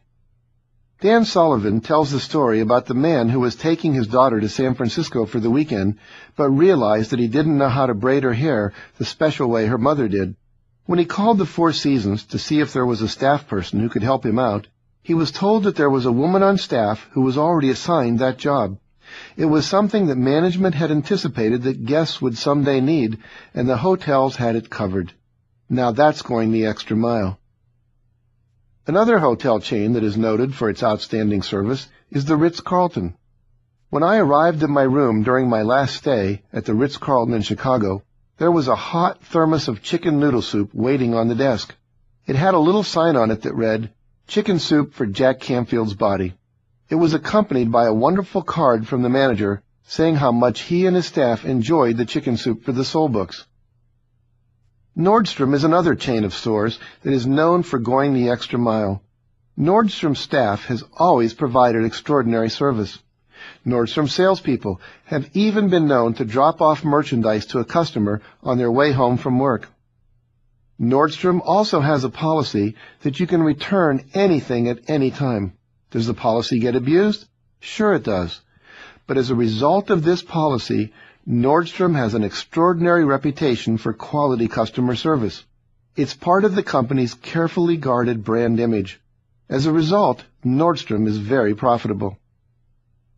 If you want to accelerate your path to success, make a commitment to be world-class like the Four Seasons, Ritz-Carlton, and Nordstrom by going the extra mile and exceeding expectations, starting today. Transform yourself for success. Principle number 25. Drop out of the Ain't It Awful Club and surround yourself with successful people.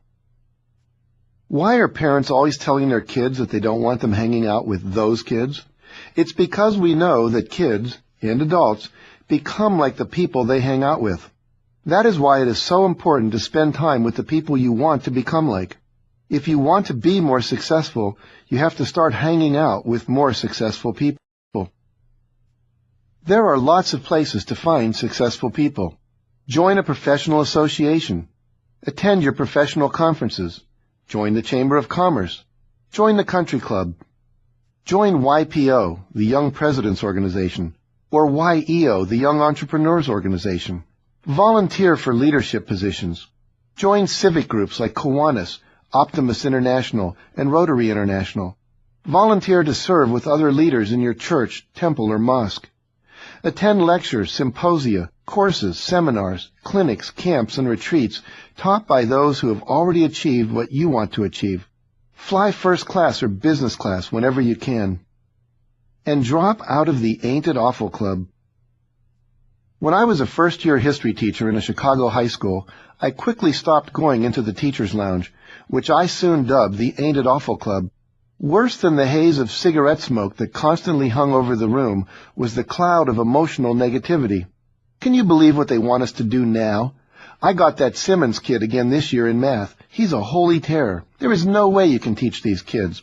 They are totally out of control. It was a constant stream of these kind of negative judgments, criticisms, blaming, and complaining. Not too long after, I discovered a group of dedicated teachers that hung out in the library and ate together at 2 tables in the teacher's lunchroom. They were positive and believed they could overcome and handle anything that was thrown at them. I implemented every new idea they shared with me, as well as a few more that I picked up from my weekend classes at the University of Chicago. As a result, I was selected by the students as Teacher of the Year in only my first year of teaching. Be selective in who you spend time with. Think about it. I'm sure you know people who only have to walk into a room to totally drain you of energy. I refer to these people as psychic vampires. They literally suck the life energy right out of you. Stop spending time with them. Are there people in your life who are always complaining and blaming others for their circumstances? Are there people who are always judging others, spreading negative gossip, and talking about how bad it is? Stop spending time with them as well. Are there people in your life who, simply by calling you on the telephone, can bring tension, stress, and disorder to your day? Are there dream stealers who tell you that your dreams are impossible and try to dissuade you from believing in and pursuing your goals? Do you have friends who constantly attempt to bring you back down to their level? If so, then it is time for some new friends. Until you reach the point in your self-development where you no longer allow people to affect you with their negativity, you need to avoid toxic people at all costs. You're better off spending time alone than spending time with people who will hold you back with their victim mentality and their mediocre standards. Make a conscious effort to surround yourself with positive, nourishing, and uplifting people. People who believe in you, encourage you to go after your dreams, and applaud your victories. Surround yourself with possibility thinkers, idealists, and visionaries. If you are going to be successful, you have to start hanging out with the successful people.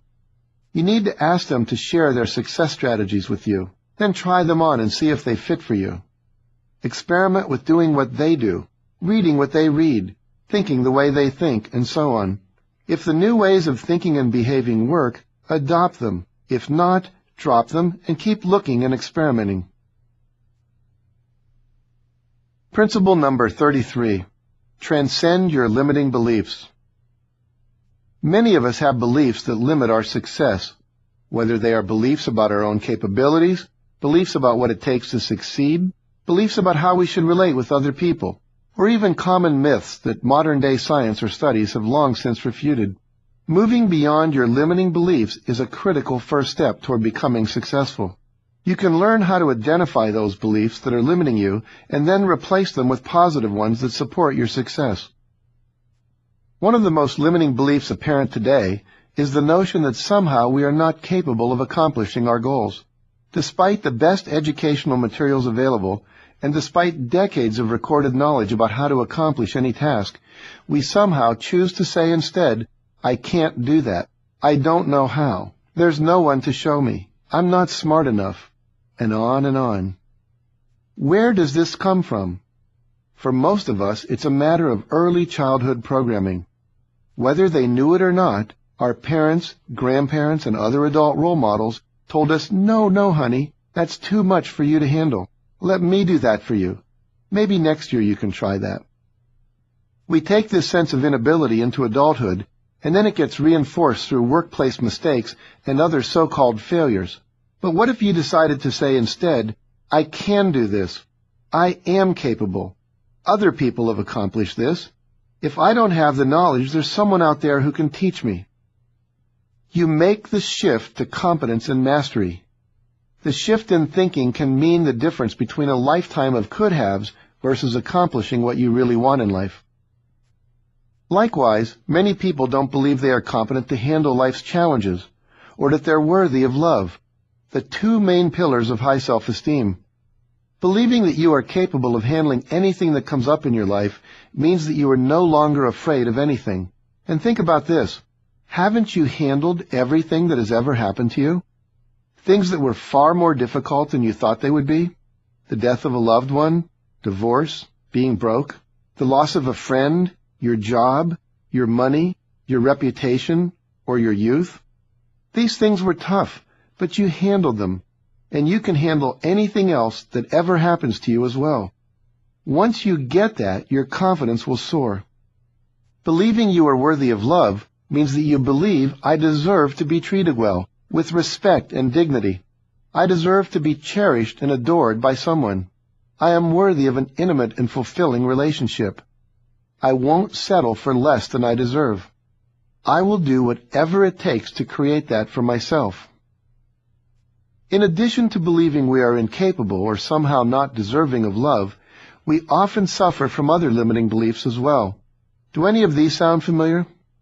I'm not smart enough. I'm not attractive enough. I'm not rich enough, or old enough, or young enough.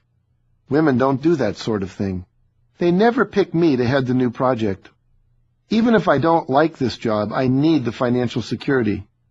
Nothing I do is ever successful. You can't get rich in this town. You can overcome any limiting belief.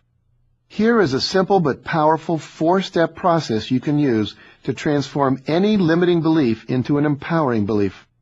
First, identify a limiting belief that you want to change. Second, determine how the belief limits you. Third, decide how you want to be, how you want to act, or how you want to feel. And then fourth, create a turnaround statement that affirms or gives you permission to be, act, or feel this new way. For example, let's say my limiting belief is I have to do everything by myself. It's not okay to ask for help. It's a sign of weakness. And the way this limits me is that I don't ask for help, and I end up staying up too late and not getting enough sleep. The way I want to feel is that it's okay to ask for help. It does not make me weak. It takes courage to ask for help. I want to ask for help when I need it. I want to delegate some of the things I don't like doing and that are not the best use of my time to others. So my turnaround statement becomes, it's okay to ask for help. I am worthy of receiving all the support I need. Remember, all your inner dialogue and outer conversation should be aimed at getting you to where you want to be. So keep replacing any thought or belief that is keeping you from achieving your goals with an empowering thought or belief that will take you closer to your goals. Principle number 34. Develop 4 new success habits a year. Psychologists tell us that up to 90% of our behavior is habitual. 90%. From the time you get up in the morning until the time you retire at night, there are hundreds of things you do the same way every day. These include the way you shower, dress, eat breakfast, read the newspaper, brush your teeth, drive to work, organize your desk, shop at the supermarket, and clean your house. Over the years, you have developed a set of firmly entrenched habits that determine how well every area of your life works, from your job and your income to your health and your relationships. Take action to develop better habits, starting now. There are 2 action steps for changing your habits. The first step is to make a list of all the habits that keep you unproductive, or that might negatively impact your future. Ask others to help you objectively identify what they believe are your limiting beliefs. And then look for patterns. Once you have identified your negative habits, the second step is to choose a better, more productive success habit and develop systems that will help support the new habit. For example, if your goal is to get to the gym early every morning, one system you might put in place is to go to bed 1 hour earlier and set your alarm to get up 1 hour earlier. If you're in sales, you might develop a checklist of activities so that all prospects receive the same series of communications. If you were to use these strategies to develop just 4 new habits a year, 5 years from now, you'll have 20 new success habits that could bring you all the money you want, the wonderful loving relationships you desire, a healthier, more energized body, plus all sorts of new opportunities. Here are a couple of hints for making sure you follow through on your commitment to your new habit. Put up signs to remind you to follow through on the new behavior. Another powerful technique is to partner up with someone, keep score, and hold each other accountable. Check in with each other at least once a week to make sure you are staying on track. Principle number 36. Learn more to earn more. People who have more information have a tremendous advantage over people who don't. And though you may think it takes years to acquire the knowledge you would need to become super successful, the truth is that simple behaviors such as reading for an hour a day, turning television time into learning time, and attending classes and training programs can make it surprisingly easy to increase your knowledge and substantially increase your level of success. Leaders are readers. Self-made millionaire Dr. John D. Martini made a list of all the Nobel Prize winners, then made a list of all the greats in those same fields, whether it was poetry, science, religion, or philosophy. And then he proceeded to read their works and their biographies. Not surprisingly, John is also one of the brightest and wisest guys I've ever met. Reading pays off. You can't put your hand in a pot of glue without some of that glue sticking, says John. So, too, you can't put your mind and heart into some of the works of these masters without some of it sticking. If you read about immortals, you increase the possibility of leaving an immortal effect. The result has been enormous for me. Jim Rohn, America's foremost business and motivational philosopher, also suggests you use that one extra hour a day to read. He taught me that if you were to read one book a week, in 10 years, you'd have read 520 books, and in 20 years, more than 1,000 books, enough to easily put you in the top 1% of experts in your field. Add to those the books from masters in related areas, and you'd have an edge that others simply don't have. Study the lives of great people. Some of the best books out there are biographies and autobiographies of great people. By reading them, you will learn how to become great yourself.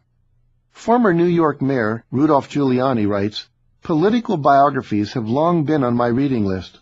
John F. Kennedy's Profiles in Courage made a huge impression on me as a teenager. As an adult, whenever I'd hear a politician say something pandering, I would muse, doesn't anyone want a chapter in Profiles in Courage anymore?" I consumed biographies on Lincoln and Washington with the same enthusiasm I had for those on Ruth, Gehrig, and DiMaggio. When I recently heard Rudolph Giuliani speak in Santa Barbara, he told us that it was what he had read earlier in the biographies of Winston Churchill and how he led England through the bombings of World War II that helped him lead New York after the terrorist attacks of September 11th in 2001. A great resource for good condensed inspiration and information drawn from the biographies of the great is the Great Life Network. The company has created a series of books, software, and audio programs that bring you the success stories of more than 500 of the world's most recognized people, all in short, easy-to-understand formats.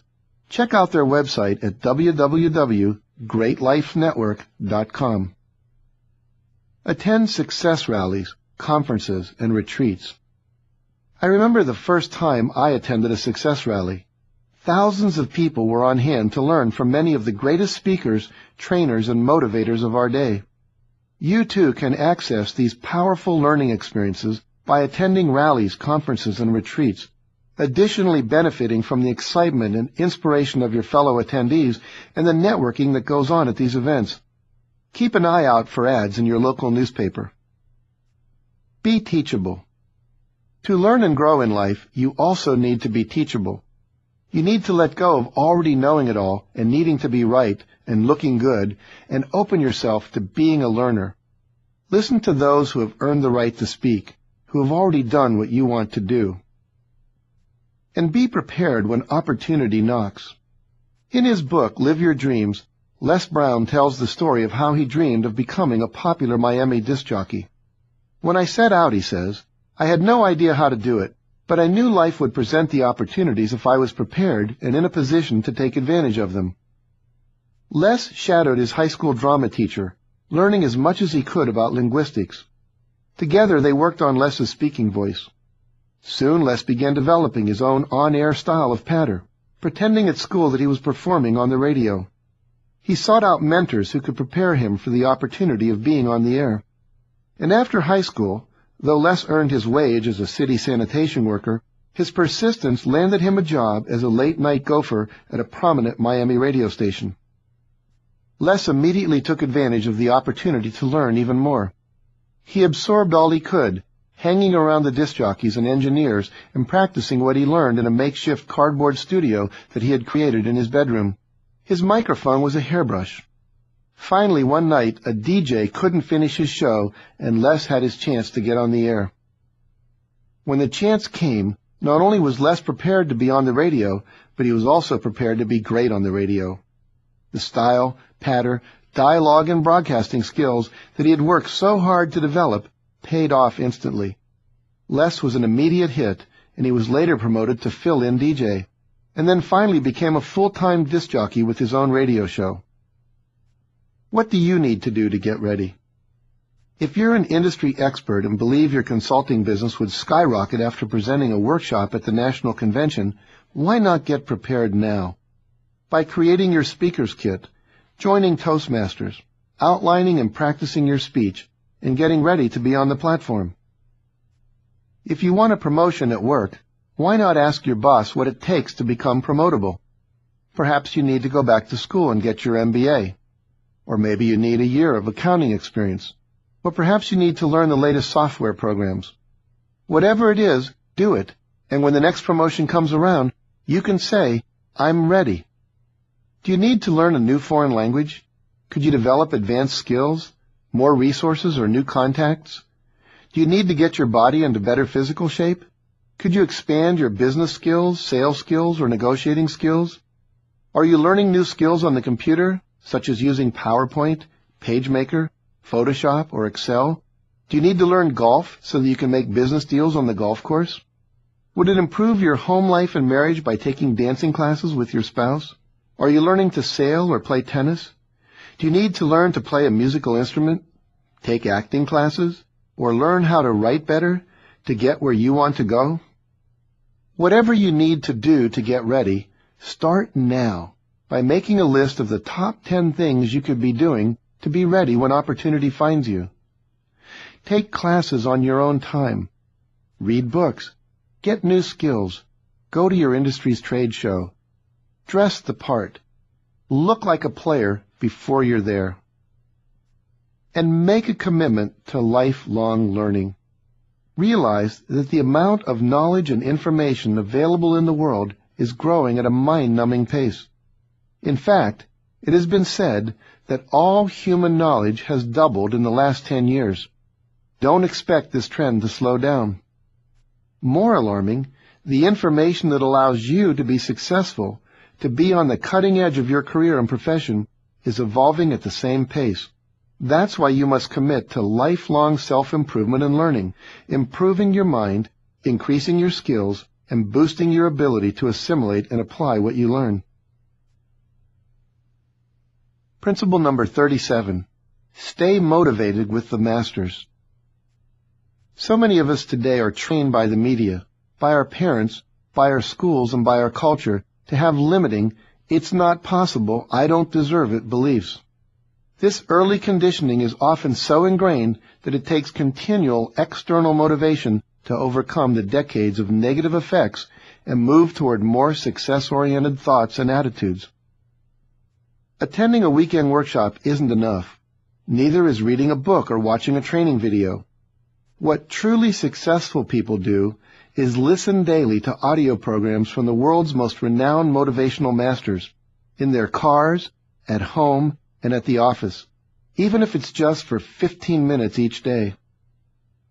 You can learn virtually anything you want or need to know. Did you know that the average person commutes 30 minutes each way to and from work? In 5 years, that's 1,250 hours in the car, enough time to give yourself the equivalent of a college education. Whether you're commuting by car or train, riding your bike, or going for a run, listening to audio CDs can give you the edge you need to excel in virtually any area of your life. You can keep yourself motivated, learn a language, learn management skills, learn sales and marketing strategies, learn better communication, learn about holistic health, and much more.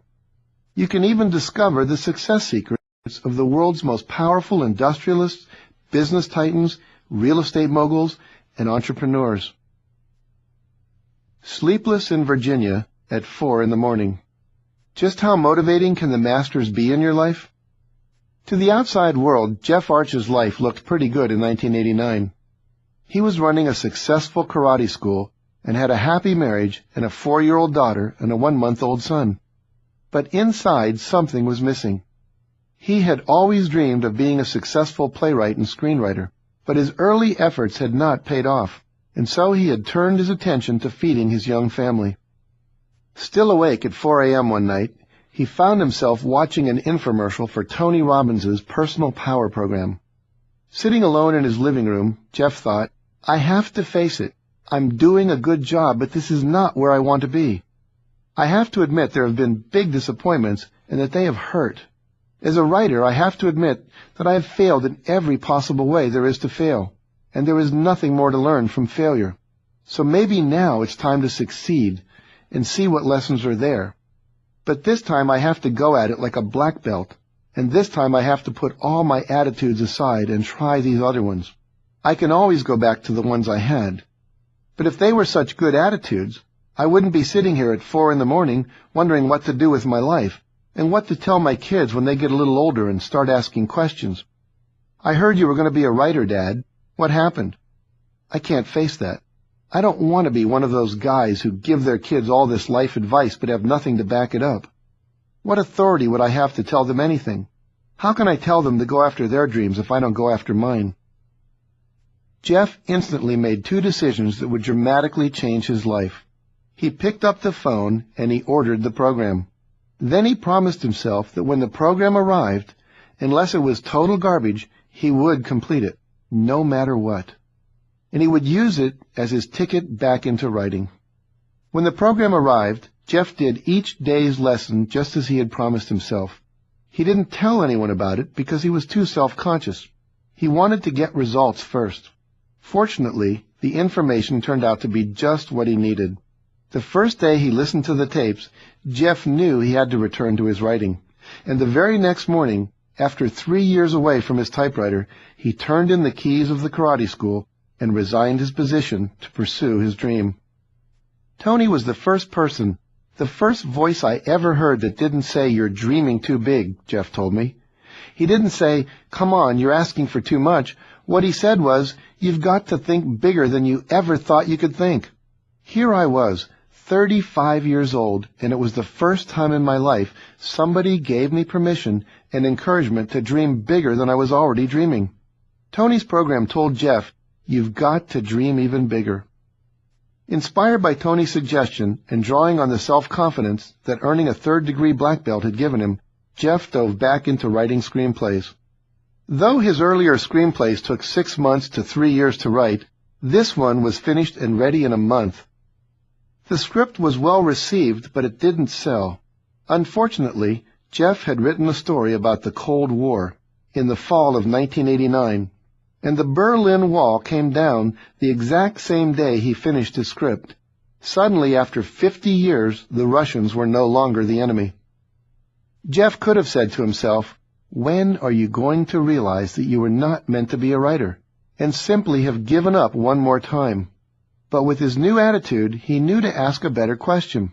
How bad do you want what you want? Instead of giving up, he thought about how to get what he wanted. Okay, it wasn't the writing, it was the choice of plots. What has nothing to do with current events? What kind of theme would be timeless? And the answer was, love is timeless. So he thought, if I write a love story that has nothing to do with history, that will never change. The result was a screenplay for Sleepless in Seattle, which Jeff once again created in less than a month, and it sold less than 3 months later for $250,000. Sleepless in Seattle went on to become a mega hit that garnered Jeff an Oscar nomination for Best Screenplay, plus 2 more screenplay nominations from the Writers Guild of America and the British Academy of Film and Television Arts, revitalized the genre of romantic comedy, and catapulted the careers of Meg Ryan and Tom Hanks to even higher levels. If a motivational and educational audio program can launch a $1 million screenwriting career worthy of an Oscar nomination, don't you owe it to yourself to take advantage of the same kind of resources that Jeff Arch did?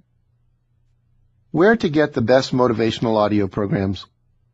You'll find my list of favorite motivational audio programs in the suggested reading and additional resources for success on the enhanced CD of this program, or go to www.thesuccessprinciples.com for a more complete and constantly updated list of recommended audio programs on success, wealth building, health, relationships, and much more. In addition, here are the 4 best producers of motivational and educational audio programs. Write or call for a catalog or order online. Nightingale Conant, which is located at 6245 West Howard Street, Niles, Illinois, 60714.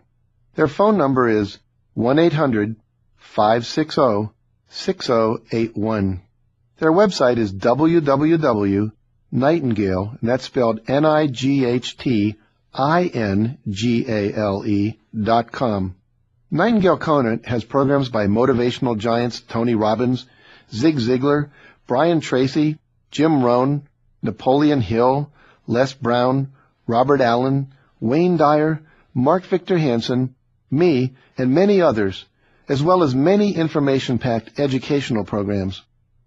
Learning Strategies Corporation is located at 2000 Plymouth Road in Minnetonka, Minnesota, 55305. Their phone number is 1-800-735-8273. Their website is www.learningstrategies.com. They produce in-depth experiential courses on audio. I highly recommend their work for producing long-lasting transformational results in your life. Fred Pryor Seminars, Career Track, is located at 9757 Metcalf Avenue, Overland Park, Kansas, 66212, and their phone number is 1-800-780-8476. Their website, www.pryor.com. And they produce audio recorded courses that run the full range from personal development to business development. They have a broad and extensive catalog. Finally, SkillPath Seminars is located at P.O. Box 804441, Kansas City, Missouri, 64180. Their phone number is 1-800-873-7545. And their website is www.ourbookstore.com. SkillPath produces audio recorded programs covering their most in-demand seminar topics, including time management, simplifying your life, thriving in challenging situations, and many programs designed specifically for women. I also highly recommend 4 audio programs that I have produced to help you become more successful in every area of your life. The first is Maximum Confidence. The second is Self-Esteem and Peak Performance. The third is The Aladdin Factor, How to Ask for and Get Everything You Want in Life. And the fourth is The Success Principles, a 30-day journey from where you are to where you want to be. They are all available at www.jackcanfield.com. Build your success team. Principle number 39. Stay focused on your core genius. I believe you have inside of you a core genius, some one thing that you love to do and do so well that you hardly feel like charging people for it. It's effortless for you and a whole lot of fun. And if you could make money doing it, you'd make it your lifetime's work. Successful people believe this too. That's why they put their core genius first. They focus on it and delegate everything else to other people on their team. Compare that to the people in the world who go through life doing everything, even those tasks they dislike, they're bad at, or that could be done more cheaply, better, and faster by someone else. They can't find the time to focus on their core genius because they fail to delegate even the most menial of tasks. When you delegate the grunt work, the things you hate doing, or those tasks that are so painful you end up putting them off, you get to concentrate on what you love to do. You free up your time so that you can be more productive, and you get to enjoy life more. So why is delegating routine tasks and unwanted projects so difficult for most people? Surprisingly, most people are afraid of looking wasteful or being judged as being above everyone else. They are afraid to give up control or are reluctant to spend the money to pay for help. Deep down, most people simply don't want to let go. Others, potentially you, have simply fallen into the habit of doing everything themselves. It's too time-consuming to explain it to someone, you say. I can do it more quickly and better myself anyway. But can you? One of the strategies I use and teach is complete delegation. It simply means that you delegate a task once and completely, rather than delegating it each time it needs to be done. When my niece came to stay with us one year while she was attending the local community college, we made a complete delegation, the grocery shopping. We told her she could have unlimited use of our van if she would buy the groceries every week. We provided her with a list of staples that we always wanted in the house, eggs, butter, milk, ketchup, and so on. And her job was to check every week and replace anything that was running low. In addition, my wife planned meals and let her know which items she wanted for the main courses, things like fish, chicken, broccoli, and avocados. The task was delegated once and saved us hundreds of hours that year that could be devoted to writing, exercise, family time, and recreation. Become a con artist doing what you love to do. Strategic coach Dan Sullivan once stated that all entrepreneurs are really con artists. They get other people to pay them to practice getting better at what they love to do. Think about it. Tiger Woods loves to play golf. People pay him big money to play golf. Every time he plays, he learns more about playing better. He gets to practice and hang out with other golfers, all the while getting paid for it. Of course, most of us are not on par with Tiger Woods, but the fact is that we could learn a lot from his level of focus. Most entrepreneurs spend less than 30% of their time focusing on their core genius and unique abilities. In fact, by the time they've launched a business, it often seems entrepreneurs are doing everything but the one thing they went into business for in the first place. Don't let this be your fate. Identify your core genius, then delegate completely to free up more time to focus on what you love to do. Principle number 40. Redefine time.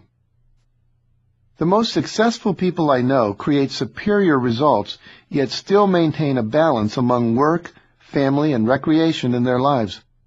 To achieve this, they use a unique planning system that structures their time into 3 very different kinds of days that are pre-scheduled to assure the highest payoff for their efforts, while still allowing abundant amounts of free time to pursue their personal interests. This system, which I call the Breakthrough Results Time System, divides all of your time into 3 kinds of days: best results days, preparation days, and rest and recreation days. Let's look at best results days. A best results day is a day in which you spend at least 80% of your time operating in your core genius or primary area of expertise, interacting with people or processes that give you the highest payoffs for the time you invest. To be successful, you must schedule more best results days and hold yourself accountable for producing the results. Preparation days. A preparation day is a day when you prepare and plan for a best results day, either by learning a new skill or the highest payoffs for the time you invest. To be successful, you must schedule more best results days and hold yourself accountable for producing the results. Preparation days. A preparation day is a day when you prepare and plan for a best results day, either by learning a new skill, locating a new resource, training your support team, or delegating tasks and projects to others. Preparation days ensure that your best results days are as productive as possible. Rest and recreation days. A rest and recreation day, or an R&R day, extends from midnight to midnight, and it involves no work-related activity of any kind. It's a day completely free of business meetings, business-related phone calls, cell phone calls, emails, or reading work-related documents. R&R means some days without the kids, too. The question often arises about what to do with the children. For the most part, you need to take some time away from your children on a regular basis. If you can't afford a babysitter, ask a trusted relative to take them. We've used both aunts and uncles and our 20-year-old nieces. If they are unavailable or unwilling, trade with other parents. You take their little ones for a weekend, and they take yours on a different weekend. And don't make the mistake of calling every hour to see how they're doing. Let go, trust, and take care of yourself for a change. R&R days help you work harder and smarter.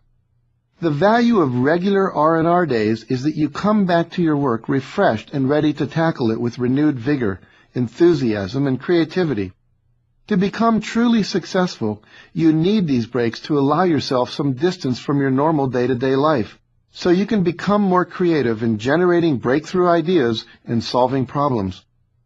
The key to getting more R&R days and best results days in your life is to sit down and schedule them.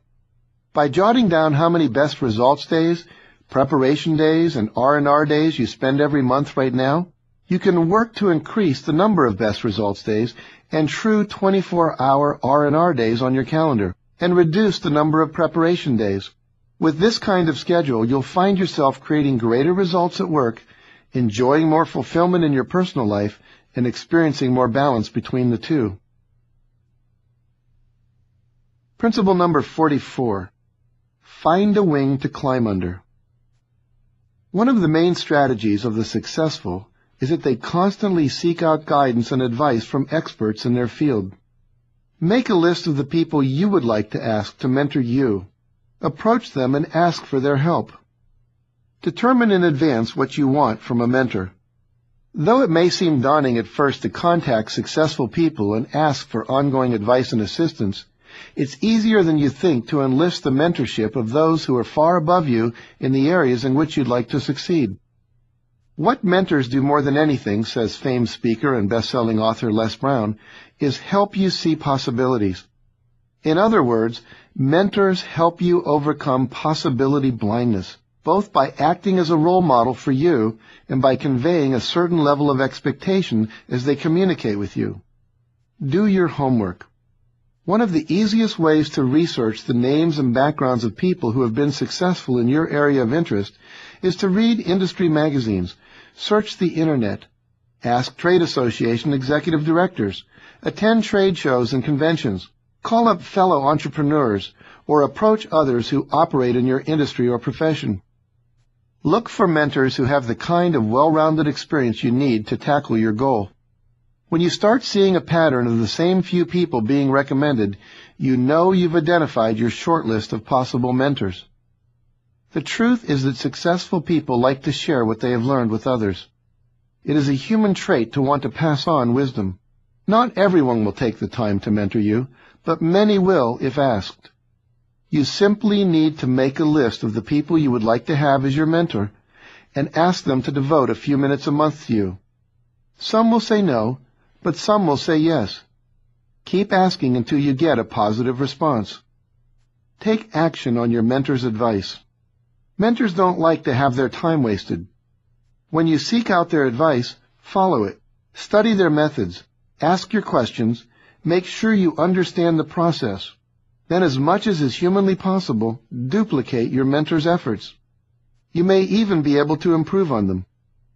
Jason Dorsey was a typical college student when he unexpectedly met his first mentor, a local entrepreneur who had been asked to speak to his business class at the University of Texas. When Brad challenged the class by defining success as something greater than just making lots of money, Jason was intrigued and risked asking him to be his mentor. During their first meeting, Brad asked Jason about his plans. He replied that he planned to finish college, work on the New York Stock Exchange, get an MBA, start his own business, and eventually retire at 40. Once retired, he planned to work with hard-to-reach youth to make sure they got a good education and a respectable job. Hearing this, Brad asked Jason how old he would be by the time he got around to helping these young people. Jason guessed he'd be about 45. Then Brad asked a life-changing question. Why wait 25 years to start doing what you really want to do? Why not start now? The longer you wait, the more difficult it might be for young people to relate to you. Brad's observation made sense. But Jason was only 18 and living in a college dorm.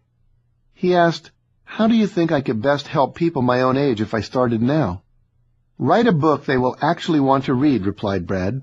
"Tell them your secrets for feeling good about yourself even when everyone else is so negative. Tell them what it takes to ask someone to be your mentor. Tell them why you have so many job opportunities and you're only 18 years old." So on January 7th, 1997, at 1:58 in the morning, Jason started writing his book. Because he didn't know he couldn't do it, he completed the first draft of Graduate to Your Perfect Job just 3 weeks later. Jason published the book himself, started speaking at schools, and began mentoring other young people.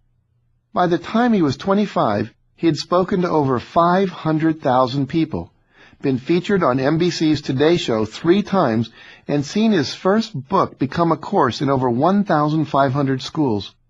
Jason is such a compelling speaker and motivator that soon the schools were hiring him to train their teachers and counselors as well. His latest venture is a new company that helps executives and managers learn how to motivate and retain young employees.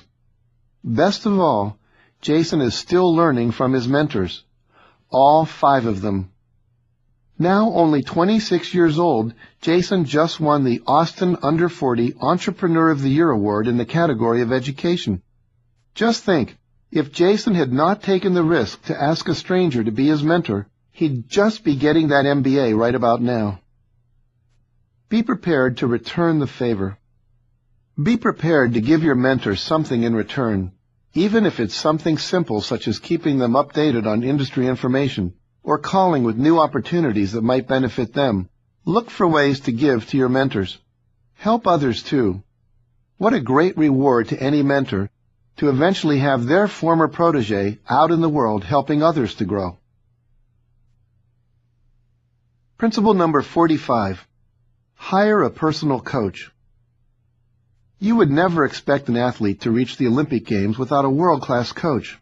Nor would you expect a professional football team to enter the stadium without a whole team of coaches: head coach, offensive coach, defensive coach, and special teams coach. Well, today, coaching has moved into the business and personal realm to include coaches who have succeeded in your area of interest, and who can help you traverse the same path, or even one far greater. One of the best-kept secrets of the successful. Of all the things successful people do to accelerate their trip down the path of success, participating in some kind of coaching program is at the top of the list. A coach will help you clarify your vision and goals, support you through your fears, keep you focused, confront your unconscious behaviors and old patterns, expect you to do your best, help you to live by your values, show you how to earn more while working less, and keep you focused on your core genius. Why coaching works. Regardless of whether the program is designed to achieve a specific business goal, say increasing your real estate listings, or whether it's specifically designed to help you simply gain more clarity and progress in all aspects of your personal and professional life, a coach can help you. They can help you determine your values, vision, mission, purpose, and goals. Determine specific action steps to help you achieve those goals. Help you sort through opportunities. Keep you focused on your top priorities. Achieve balance in your life while still accomplishing your business or career goals. As humans, we tend to do only some of what we are required to do, but virtually all of what we want to do. A personal coach can help you discover what you truly want to do, and can help you determine the steps and take the actions necessary to get there. How to find a coach. There are literally thousands of coaches available to work with you. There are personal coaches, life coaches, and business coaches. Some are industry-specific, such as dental, chiropractic, real estate, and speaking. Some are job-specific, such as executive coaches. And some are interest-specific, such as strategic planning, health and wellness, finances, and career transition. You can find them on the Internet, in the phone book, and by asking around. There are organizations like Coach U and the International Coach Federation that can help you find a coach near you. Principle number 46. Mastermind your way to success. We all know that two heads are better than one when it comes to solving a problem or creating a result. So imagine having a permanent group of 5 to 6 people who meet every week for the purpose of problem solving, brainstorming, networking, and encouraging and motivating each other. This process, called masterminding, is one of the most powerful tools for success presented in this audiobook. I don't know anybody who has become super successful who has not employed the principle of masterminding. A process for accelerating your growth. The basic philosophy of a mastermind group is that more can be achieved in less time when people work together. A mastermind group is made up of people who come together on a regular basis, weekly, bi-weekly, or monthly, to share ideas, thoughts, information, feedback, and resources. By getting the perspective, knowledge, experience, and resources of the others in the group, not only can you move beyond your own limited view of the world, but you can also advance your own goals and projects more quickly. Confidentiality is what allows this level of trust to build. Out in the world, we are usually managing our personal and corporate image. In a mastermind group, participants can let their hair down, tell the truth about their personal and business life, and feel safe that what is said in the group will stay in the group. When you form your mastermind group, consider bringing together people from different professional arenas and people that are above you and who can introduce you to a network of people you normally wouldn't have access to. Though the benefits of masterminding with people outside your field may not seem obvious now, the truth is that we all tend to get stuck in our own field of expertise, doing things the same way everyone else in our industry does. But when you assemble people from different industries and different professions, you get lots of different perspectives on the same subject. Conducting a mastermind meeting. Mastermind meetings should be conducted weekly or every other week with all members of the group in attendance. They can be conducted in person or over the phone. About 1 to 2 hours is an ideal length of time. For the first few meetings, it's recommended that each member get the entire hour to familiarize the others with his or her situation, opportunities, needs, and challenges, while the other members brainstorm ways they can support that person. During later meetings, participants each get a small amount of time to update the others, ask for help, and get feedback. Each meeting should follow the proven format below to ensure that each participant gets their needs met and therefore stays involved. Your group should also assign someone to be the timekeeper, either the same person each session or a different participant for each meeting, to ensure that all members adhere to their pre-approved time to speak and receive attention. Step number 1. Ask for spiritual guidance by delivering an invocation. Ideally, mastermind meetings should start with a request for the group to be filled and surrounded with powerful spiritual energy. Step 2. Share what's new and good. A good way to bond with each other and keep excitement high is to each share a success story. Even small successes achieved since the last meeting give others in the group the feeling that the process is working and is something they need to stay involved with. Step 3. Negotiate for time. Although the normal weekly time allotment might be 10 to 15 minutes per person, there may be times when one participant needs extra time during that week's session to discuss a particularly difficult situation. During the step, they can ask for the amount of extra time they think they'll need. Others in the group may have their own challenges that week and need extra time too. Still others may decide to give up their time entirely, as they do not have anything important to discuss. Using the timekeeper as referee, each member negotiates for the amount of time he or she thinks is needed. Step 4. Individual members speak while the group listens and brainstorms solutions.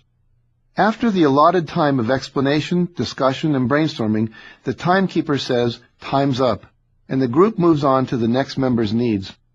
Discussions can be personal or professional. It doesn't matter. As long as all members are getting value, they'll stay involved with the group. As long as you're giving value, everyone will want you to be there. Step 5. Make a commitment to stretch.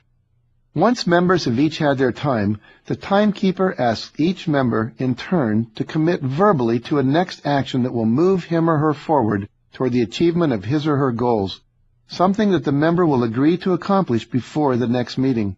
The commitment needs to be a stretch. This commitment ensures that everyone is continually moving forward toward the completion of their goals, which is the ultimate benefit of a mastermind group. Step 6. End with a moment of gratitude. Your meeting might end with a group prayer expressing gratitude, or you might go around the table with each person saying one thing he or she appreciates about another person in the group. Step 7. Be accountable. When members assemble the very next week, each member shares something related to the goal he set at the previous meeting. Did each member take action? Did they achieve their goal? You'll find one of the real values of a mastermind group is the accountability factor. Other members checking up on you to make sure you meet your stated commitments. People are more productive when they have a stated deadline and are held accountable to it. The reality is that if you know you're going to be asked next week about the commitment you made today, you'll take steps to accomplish it by next week's deadline. It's one way to ensure you'll accomplish a lot more. Principle number 54. Keep your agreements. It used to be that one's word was one's bond. Agreements were made and kept with a minimum of fanfare. People thought carefully about whether they could deliver on their promises before agreeing to anything. It was that important. Today, keeping one's agreements seems to be a hit-or-miss affair. Every agreement you make is with yourself. Every agreement you make is ultimately with yourself. Even when you are making an agreement with someone else, your brain hears it and registers it as a commitment. You are making an agreement with yourself to do something. And when you don't follow through, you learn to distrust yourself. The result is a loss of self-esteem, self-confidence, and self-respect. You lose faith in your ability to produce a result. You weaken your sense of integrity. Here are some tips for making fewer agreements and for keeping the ones you make. Number 1. Make only agreements that you intend to keep. Take a few seconds before making an agreement to see if it is really what you want to do. Check in with yourself. How does your body feel about it? Don't make an agreement just because you are looking for someone's approval. If you do, you'll find yourself breaking those commitments. Number 2, write down all the agreements you make. Use a calendar, daily planning book, notebook, or computer to record all of your agreements. In the course of a week, you might enter into dozens of agreements. One of the big reasons we don't keep our agreements is that with the daily press of all of our activities, we forget many of the agreements that we have made. Write them down and then review your list every day. A new finding from brain research is that when we don't write something down or make some effort to store it in long-term memory, the memory can be lost in as little as 37 seconds. You may have great intentions, but if you forget to do what you agreed to do, the result is the same as you're choosing not to keep your agreements. Number 3, communicate any broken agreement at the first appropriate time. As soon as you know you are going to have a broken agreement, your car won't start, you are caught in traffic, your child's sick, your babysitter can't make it, or your computer crashes, notify the other person as soon as possible, and then renegotiate the agreement. This demonstrates respect for the other's time and their needs. It also gives them time to reschedule, replan, make other arrangements, and limit any potential damage. If the first appropriate time is after the fact, still let them know that you have a broken agreement. Clean up any consequences and decide whether to recommit to the agreement. Number 4, learn to say no more often. Give yourself time to think it over before making any new agreements. I write the word no in yellow highlighter on all of my calendar pages as a way to remind myself to really consider what else I'll have to give up if I say yes to something new. It makes me pause and think before I add another commitment to my life. If you want to really take it to the max in terms of keeping your commitments to yourself, you can use this technique that my friend Martin Root taught me. Set up consequences, such as writing a large check to a person or an organization that you don't like, or shaving off all of your hair, that are greater than the payoffs, such as the comfort and safety of not having to take a risk, that you get for not keeping your word. The cost of having to deliver on the consequences is too expensive not to follow through on the commitment. Martin used this technique to motivate himself to follow through on his commitment to learn how to dive off a diving board. To make sure that he wouldn't back out of his commitment, he declared to his friends that if he didn't learn how to dive by a certain date, he would write a check for $1,000 to the Ku Klux Klan. Now, being Jewish, Martin was not a big fan of the Klan. Obviously, he didn't want to write that check. That would have been more painful than confronting his fear of diving. So as challenging as it was for him, Martin learned how to dive. What is so important in your life that you don't want to give yourself an out? Make a public declaration of a consequence that you would find painful to pay, and you'll use the power of motivating yourself to take the action that you say you want to take, but that you have been procrastinating on. Success and money. Principle number 56. Develop a positive money consciousness. Like everything else I've discussed in this audiobook, financial success also starts in the mind. You have to first decide what you want. Next, you have to believe it's possible and that you deserve it. Then you must focus on it by thinking about it and visualizing it as if it were already yours. And finally, you have to be willing to pay the price to get it, with disciplined effort and perseverance over time. But most people never get to even the first stages of accumulating wealth. Too often they are limited by their own beliefs about money and by the question of whether or not they deserve it.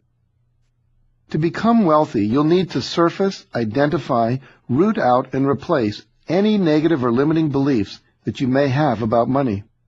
Though it may seem odd that anyone would have a negative predisposition toward wealth, often we hold these beliefs in our subconscious from childhood. Perhaps when you were young you heard, "Money doesn't grow on trees. There's not enough money to go around. You have to have money to make money. Money is the root of all evil. People with money are evil, bad, and unethical. People with a lot of money are selfish and self-centered. Everyone can't be a millionaire. You can't buy happiness. Rich people only care about money. If you're rich, you can't be spiritual." These messages from early childhood can actually sabotage and dilute your later financial success, because they subconsciously emit a vibration that's contrary to your conscious intentions. What did your parents, grandparents, teachers, religious leaders, friends, and coworkers teach you about money as you were growing up and as a young adult? 3 steps to turning around your limiting beliefs about money. You can change this early programming using a simple yet powerful 3-step technique that replaces your limiting beliefs with more positive and empowering ones. While this exercise can be done on your own, it's usually more powerful and more fun to do it with a partner or a small group of people. Number 1, write down your limiting belief. Number 2, challenge, make fun of, and argue with the limiting belief. You can do this by brainstorming a list of new beliefs that challenge the old ones. The more outrageous and fun you make them, the more powerful the resulting shift in your consciousness will be. Number 3, create a positive turnaround statement. The last step is to create a new statement that is the opposite of the original belief. You want this turnaround statement to be one that sends shivers of delight through your body when you say it. Once you have it, walk around the room for a few moments repeating the new statement out loud with energy and passion.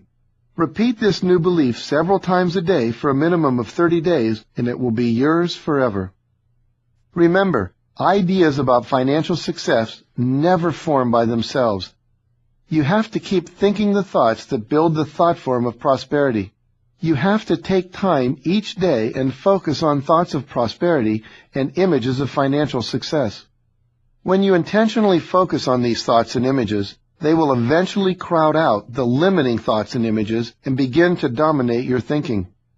If you want to accelerate reaching your financial goals, you need to practice saying positive money affirmations every single day. Remember, you can plant any idea into the subconscious mind by repetition of thought infused with a positive expectancy and the emotion associated with already having it.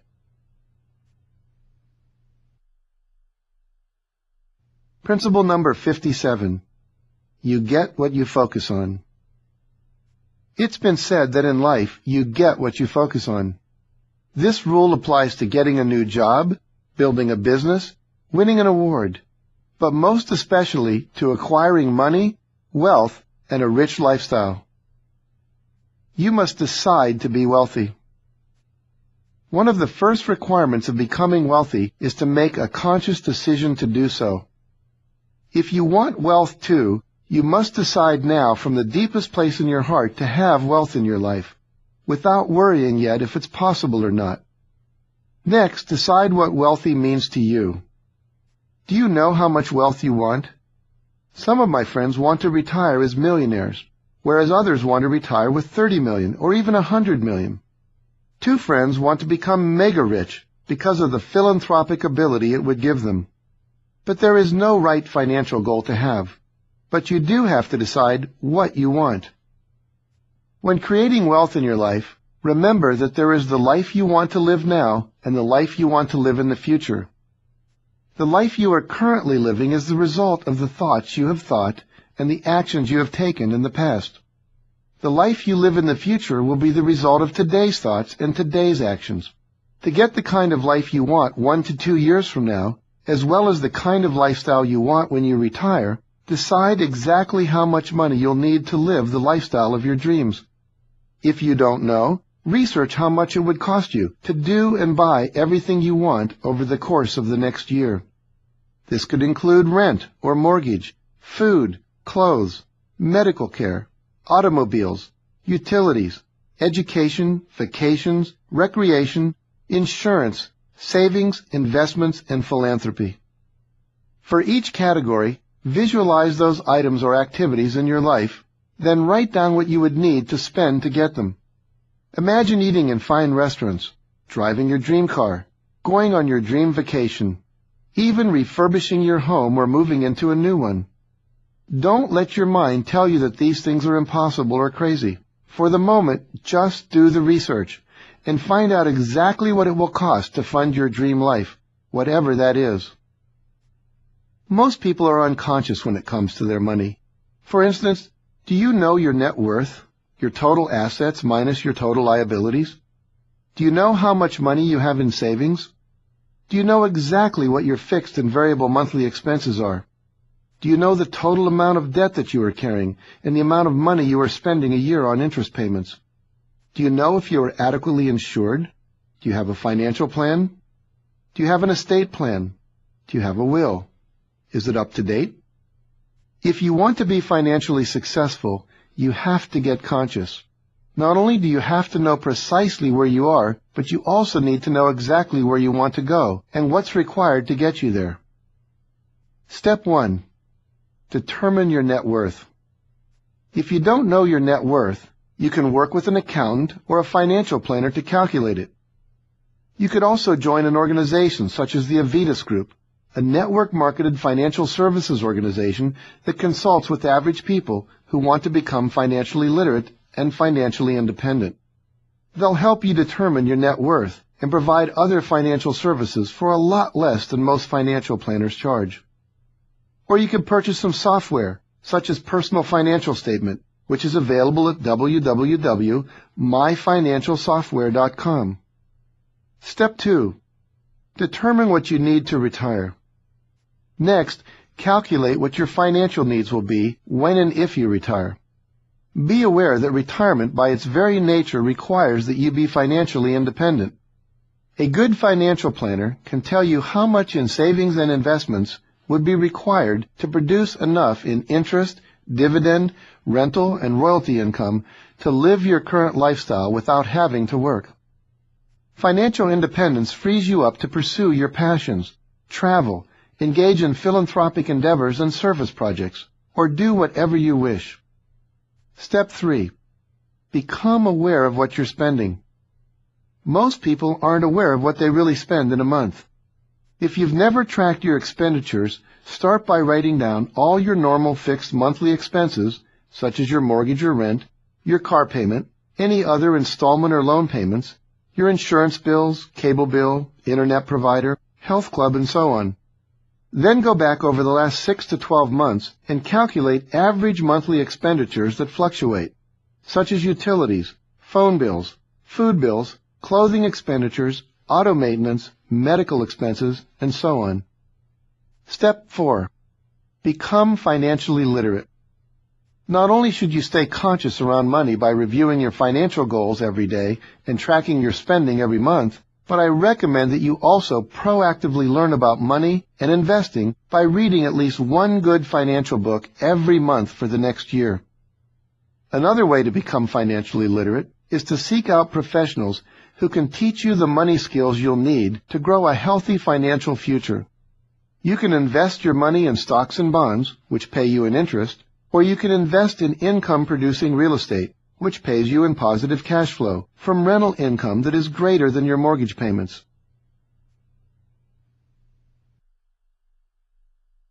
Principle number 58. Pay yourself first. The world's most aggressive savers make investing money as central a part of their money management as they do paying their mortgage. To get into the habit of saving some money every month, immediately take a predetermined percentage of your paycheck and put it in a savings account that you don't allow yourself to touch. Keep building that account until you've saved enough to move it into a mutual fund or bond account or to invest it in real estate, including the purchase of your own home. The amount of money that is wasted paying rent without building any equity in a home is a tragedy for many people. Investing just 10 or 15% of your income will help you eventually amass a fortune.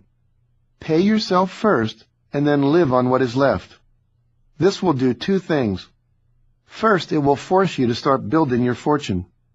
And second, if you still want to buy more or do more, it will force you to find ways to earn more money to afford it. Never dip into your savings to fund your bigger lifestyle. You want your investments to grow to the point that you could live off the interest if necessary. Only then will you be truly financially independent. Dr. John DeMartini is a chiropractor who now conducts seminars for other chiropractors on how to grow themselves personally and their practices financially. He is one of the wealthiest and most abundant people I know, in spirit, friends, and adventure, as well as in money. John told me, "When I first got into practice years ago, I paid everybody first and took whatever was left over. I didn't know any better. Then I noticed that people who had only been working for me less than 6 months were all getting paid on time. I realized that their pay was fixed and mine was variable. That was kind of crazy. The most important person, me, was the one under the stress, while the others had all the stability. I decided to turn that around and pay myself first. I paid my taxes second, my lifestyle budget third, and my bills fourth. I arranged for automatic withdrawals, and they've completely changed my financial situation. I don't waver. If bills pile up and money doesn't come in, I don't stop the withdrawals. My staff is forced to find a way to book more seminars and collect more money. Under the old system, if they didn't book or collect, it was on my back. But now it's the other way around. If they want to get paid, they figure out ways to make more money." The 50-50 law. Another rule John suggests is that you never spend more than you save. John puts 50% of every dollar he earns into savings. If he wants to increase his personal expenditures by $45,000, he first has to earn an additional $90,000. Let's say you want to buy a car for $40,000. If you can't put an extra $40,000 into savings, you don't buy the car. Either buy a cheaper car, make do with what you have right now, or go out and make more money. The key is that you don't raise your lifestyle until you've earned the right to raise it by putting the same amount into savings. If you do raise your savings by $40,000, you know you've earned the right to raise your lifestyle by that same amount. The 50-50 law will get you rich very quickly. It was the core of billionaire Sir John Marks Templeton's strategy for building wealth. Don't tell me you can't do it. Most people wait to start saving until they have some extra money lying around, a comfortable surplus. But it doesn't work like that. You have to start saving and investing for the future now. And the more you invest, the sooner you will reach financial independence. Sir John Marks Templeton started out working for $150 a week as a stockbroker. He and his wife, Judith Folk, decided to invest 50% of their income in the stock market while still making tithing a priority. That left the two of them only 40% of his income to live on. But today, John Templeton is a billionaire. He has kept the practice up his whole life and now gives away $10 for every dollar he spends to individuals and organizations that support spiritual growth. You no doubt read or heard about Osceola McCarty of Hattiesburg, Mississippi, who had to drop out of school in the 6th grade to take care of her family, and spent some 75 years of her life washing and ironing other people's clothes.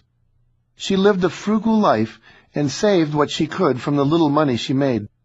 In 1995, she donated $150,000, the bulk of her $250,000 life savings, to the University of Southern Mississippi to provide scholarships for needy students.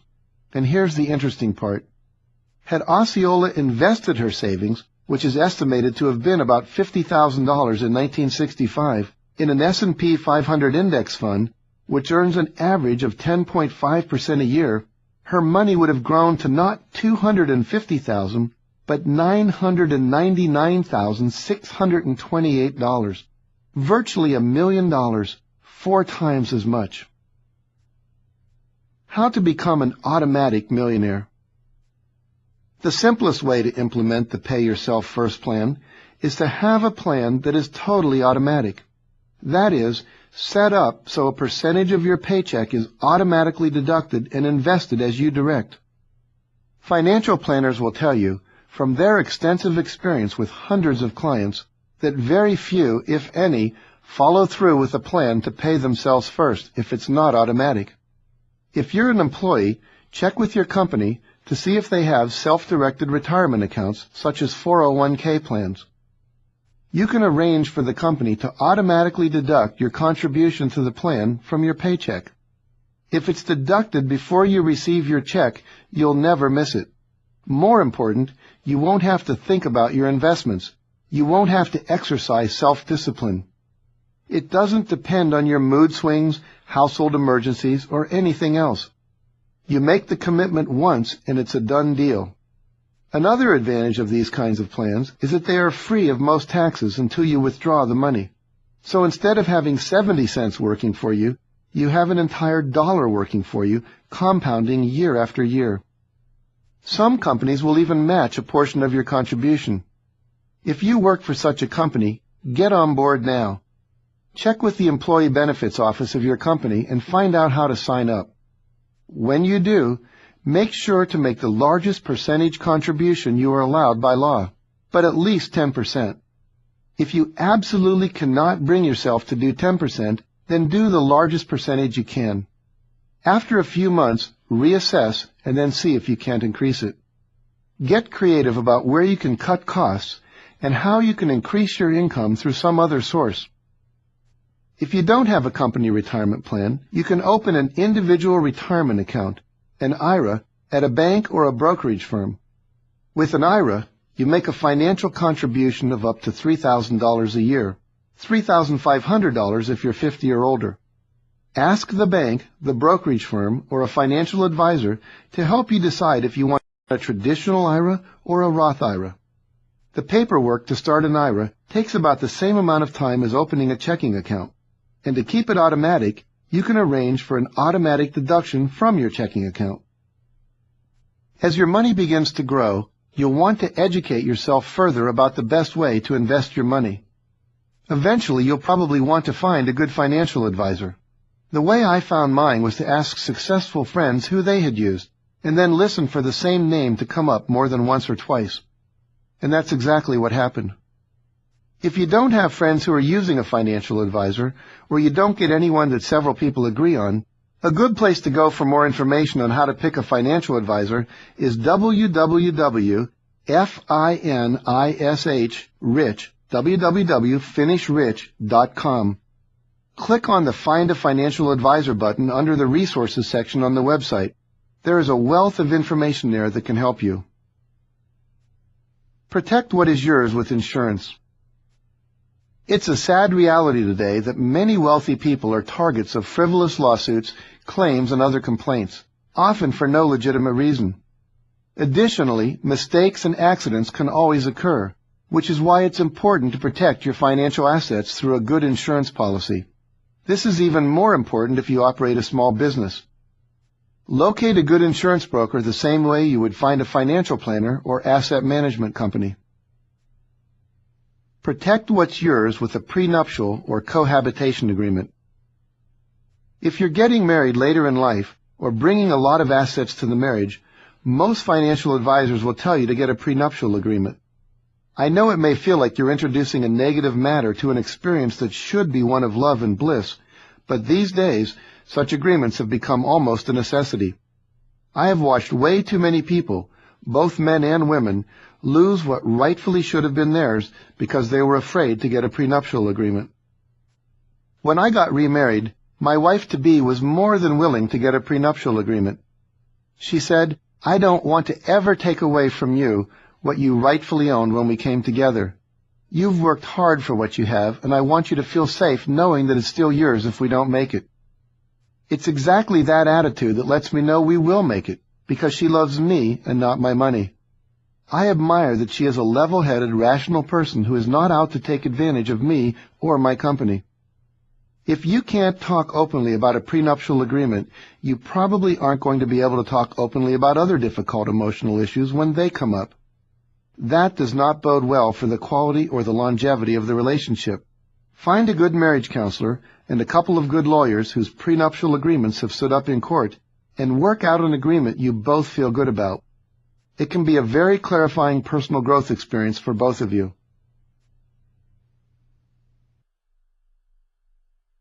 Principle number 60. To spend more, first make more. The first step to making more money is to decide how much more you want to make. I've talked extensively about using the power of affirmations and visualization to see yourself as already in the possession of that money. Not surprisingly, story after story exists in the world about super-rich individuals who have used these daily habits to bring more abundance into their lives. The second step is to ask yourself, what product, service, or additional value can I deliver to generate that money? What does the world, your employer, your community, fellow business people, fellow students, or your customers need that you could provide? Finally, the third step is simply to develop and deliver that product, service, or extra value. Many of the most successful people throughout history have identified a need in the marketplace and provided the solution for it. Yet most of us have never asked what's needed, or even what's possible. If your dream is to earn more money, either with your own business or in addition to your job, identify a need that isn't being met and determine how to meet it. Whether it's starting a website for a particular group of collectors, providing a unique education for people who need rare or unusual skills, or developing new products or services to address emerging trends you see in society, there are always needs you can find to create a business or a service around. Many of these former met needs are inventions and services we now take for granted. But the fact remains that people discovered something they needed in their own life or stumbled on the needs of others and then created the gadgets and services that we now enjoy today. The baby jogger was invented by a man who wanted to go jogging but had childcare responsibilities. What he created for himself was soon in demand by nearly everyone who saw it. eBay, the world's largest online auction service, was born in 1995 when founder Pierre Omidyar engineered a way to help his fiancée trade Pez candy dispensers. Avon decided that its direct selling approach was ideal for the newly emerging Russian democracy, where Avon representatives could not only act as personal beauty consultants to Russian women who were unaccustomed to wearing cosmetics, but could also serve as delivery outlets at a time when retail infrastructures were practically non-existent. Internet dating services were invented when smart entrepreneurs matched the desires and the busy schedules of single people with the computer technology that was sitting in front of them 8 to 12 hours a day. What need could you identify? Need is literally everywhere you look. It doesn't matter whether you're a college student seeking a summer income, a housewife wanting to earn an extra $500 a month to make ends meet, or an entrepreneur looking for the next big business opportunity. There is always a need that could be your opportunity to make some serious money. In the 1980s, Mike Milliorn was a salesman for a label company who needed to make a few more dollars a month. One of his biggest customers was the TGI Fridays restaurant chain, a sophisticated operation looking for a fail-safe way to mark their stock and ensure that employees use the oldest perishable foods first, a process called food rotation.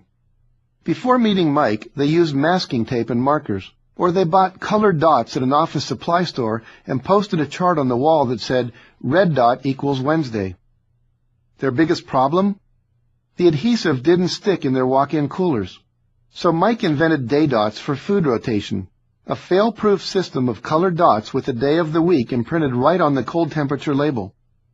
He realized that if TGI Fridays needed the dots, other restaurants probably needed them too.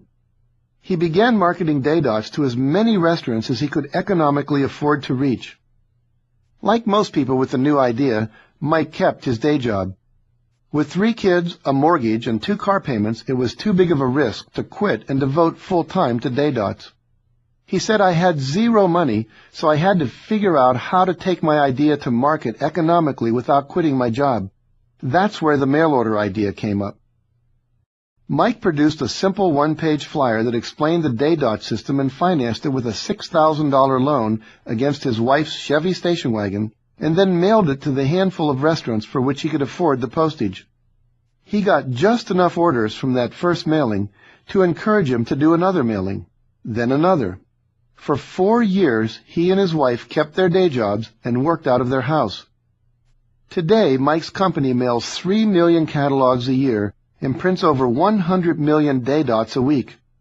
Mike saw a need, and with the help of his wife, kids, and employees, he worked diligently to fill it. Day Dots has even evolved into a manufacturer and distributor of food safety products, as well as cold temperature, dissolvable, and super removable dots and labels. 13 years later, Mike was approached by a $4 billion Fortune 500 company which purchased Day Dots for tens of millions of dollars. What started out as a simple enterprise to earn a few extra dollars to just get his kids through school ended up earning Mike enough to do all that and more. Mike Milliorn noticed a need and found a creative, economical way to fill it. In the early 1990s, Linda and Ira Distenfield began looking for the next adventure in their lives. They'd been successful in civil service jobs, but wanted to make a change. And after looking at the marketplace, at all the products and services available, the one service they couldn't find was budget-priced legal work. It was no wonder they couldn't find it. In those days, attorneys still had the upper hand and charged thousands of dollars for simple documents that might take just a few minutes to produce. A typical bankruptcy cost $1,500, and a simple divorce might run as high as $2,000 to $5,000.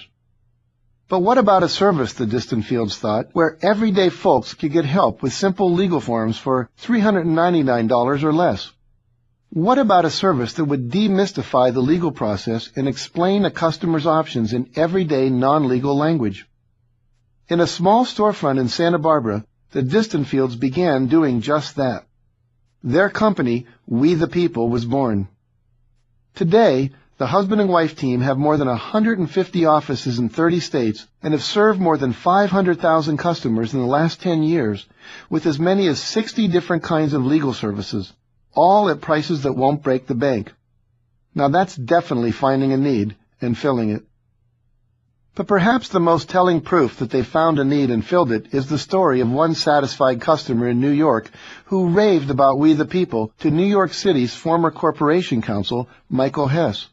Within days, Hess had checked them out and passed along his findings to former New York City Mayor Rudolph Giuliani.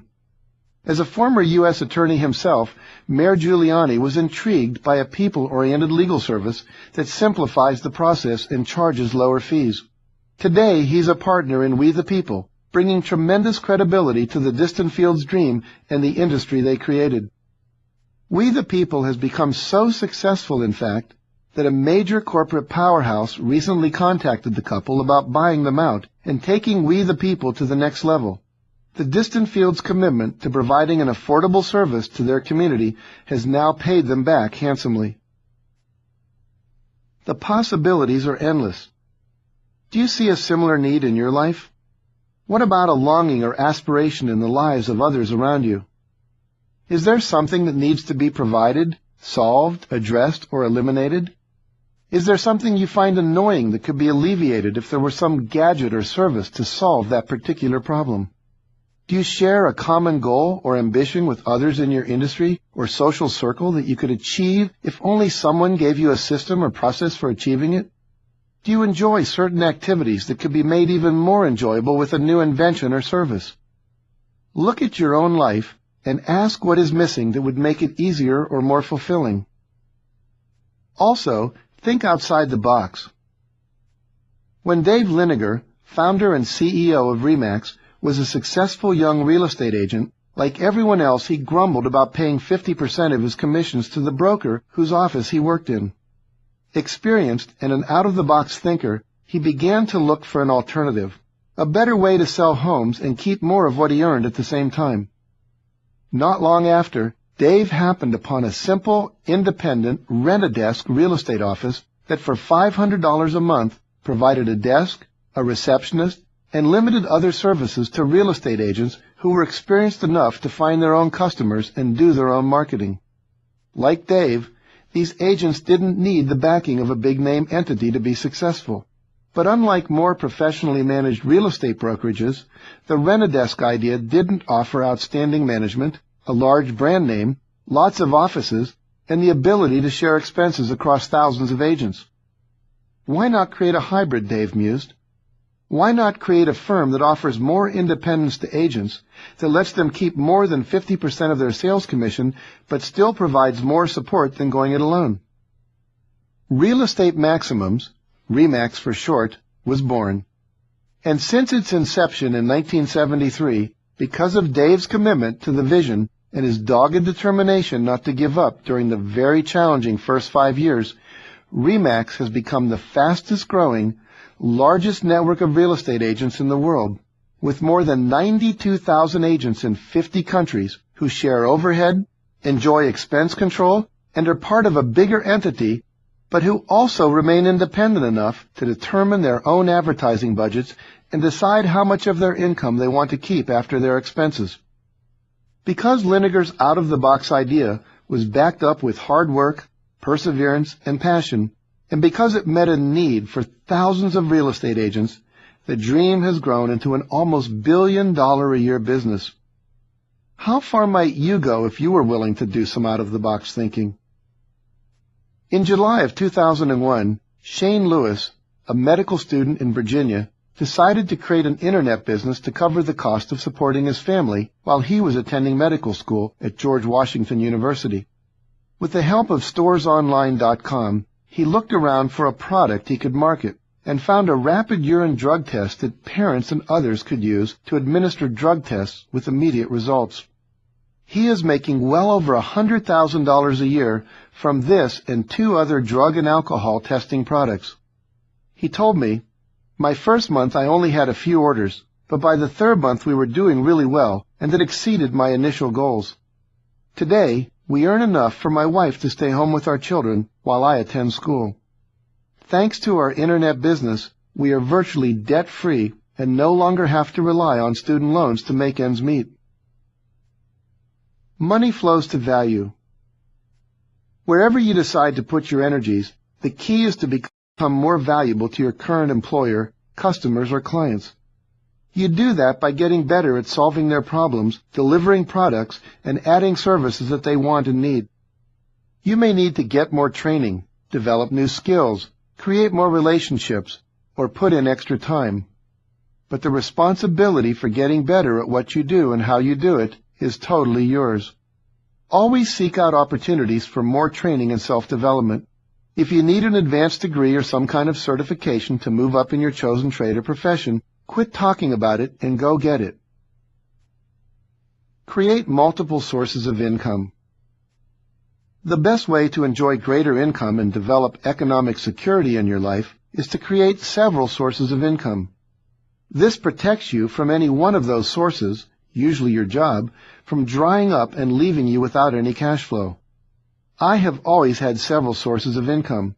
Even when I was a therapist in private practice, I also gave speeches, ran workshops for educators, and wrote magazine articles and books. You too can find all kinds of additional ways to make money if you merely start looking for them. You can work up from simple ways such as hauling trash with your truck on the weekends, tutoring someone, or giving music lessons, to investing in rental properties, consulting, or marketing on the Internet. An important distinction. When you are building multiple sources of income, do your best to focus on creating businesses that require very little time and money to start and operate. Your ultimate goal is to set things up so that you're free to work when and where you want, or to take time off to pursue leisure. Too many scattered streams of income mean that you run the risk of losing your main source of income. And remember to apply everything you have learned so far to creating multiple sources of income. Make it part of your vision and your goals. Visualize and affirm that you are making money from your multiple income sources, and start reading books and articles about it, and talking with your friends about it. You will start attracting all kinds of opportunities and ideas. Then, just act on the ones that feel most right for you.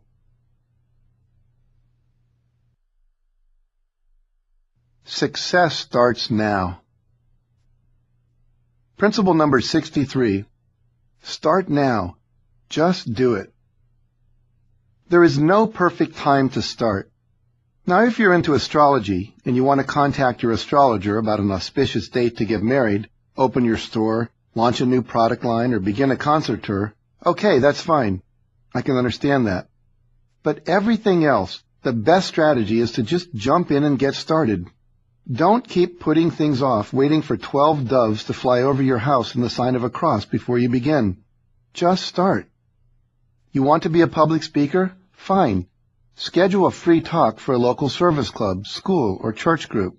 Just having a date will put the pressure on you to start researching and writing your speech. If that's too big of a stretch, then join Toastmasters or take a speech class. You want to be in the restaurant business? Go get a job in a restaurant and start learning the business. You want to be a chef? Great. Enroll in a cooking school. Take action and get started today. You do not have to know everything to get going. Just get into the game. You will learn by doing. Now, don't get me wrong here. I am a big proponent of education, training, and skill building. If you need more training, then go and get it. Sign up for that class or that seminar now. You may need a coach or a mentor to get where you want to go. If so, then go get one. If you're afraid, so what? Feel the fear and do it anyway. The key is to just get started. Quit waiting until you are perfectly ready. You never will be. Most of life is on-the-job training. Some of the most important things can only be learned in the process of doing them. You do something and you get feedback about what works and what doesn't. If you don't do anything for fear of doing it wrong, poorly, or badly, you never get any feedback, and therefore you never get to improve. How to get started. The key to success is to take what you have learned or relearned in this audiobook and put it into action. You can't do everything at once, but you can begin. We have covered 43 principles in this audiobook. If you're not careful, that could feel a bit overwhelming to you. So here is all you have to do. Go back to the beginning and start working through each principle one at a time in the order they are presented. Take 100% responsibility for your life and your success. Clarify your life purpose. Decide what you want. Set specific and measurable goals for all the parts of your personal vision. Break them down into specific action steps you can take. Create affirmations for each one of your goals and begin the practice of visualizing your completed goals every day. If you're smart, you'll also enroll someone to be your accountability partner, or you'll start a mastermind group to do these first steps with you. Then begin taking action on your most important goals every day except your R&R days. Pay the price by doing whatever it takes. Ask for whatever you need with no fear of rejection. Ask for and respond to feedback. Commit to never-ending improvement, and persist in the face of whatever obstacles may come up. Now you're up and running toward the completion of your major goals.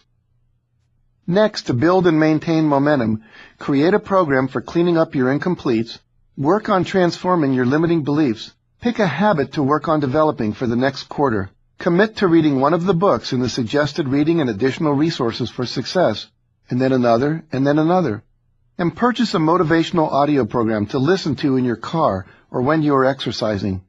Then schedule a vacation with your spouse or some friends, and enroll in a personal development seminar to be completed sometime in the next 6 months. Start saying no to the people and things that distract you from your major goals, and find a mentor or hire a coach to advise you and keep you on track. Finally, work on developing your money consciousness. Make sure you set up a procedure for automatically investing 10% or more of every paycheck in an investment account and some portion of your time and money to your religious or favorite nonprofit organization. Analyze and cut back on your spending, and begin figuring out how to make a fortune rather than a living by becoming more valuable to your employer or your clients.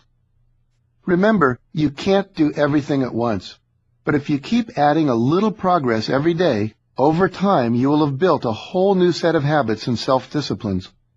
Remember, anything valuable takes time. There are no overnight successes.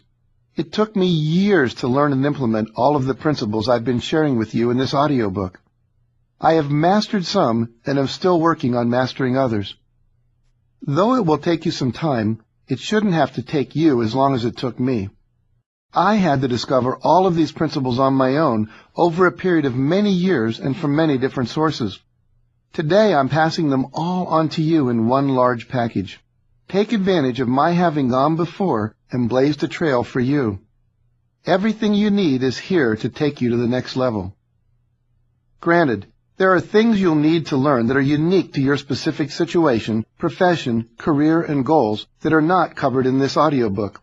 But the fundamental principles needed to succeed in any venture have been covered throughout the preceding chapters.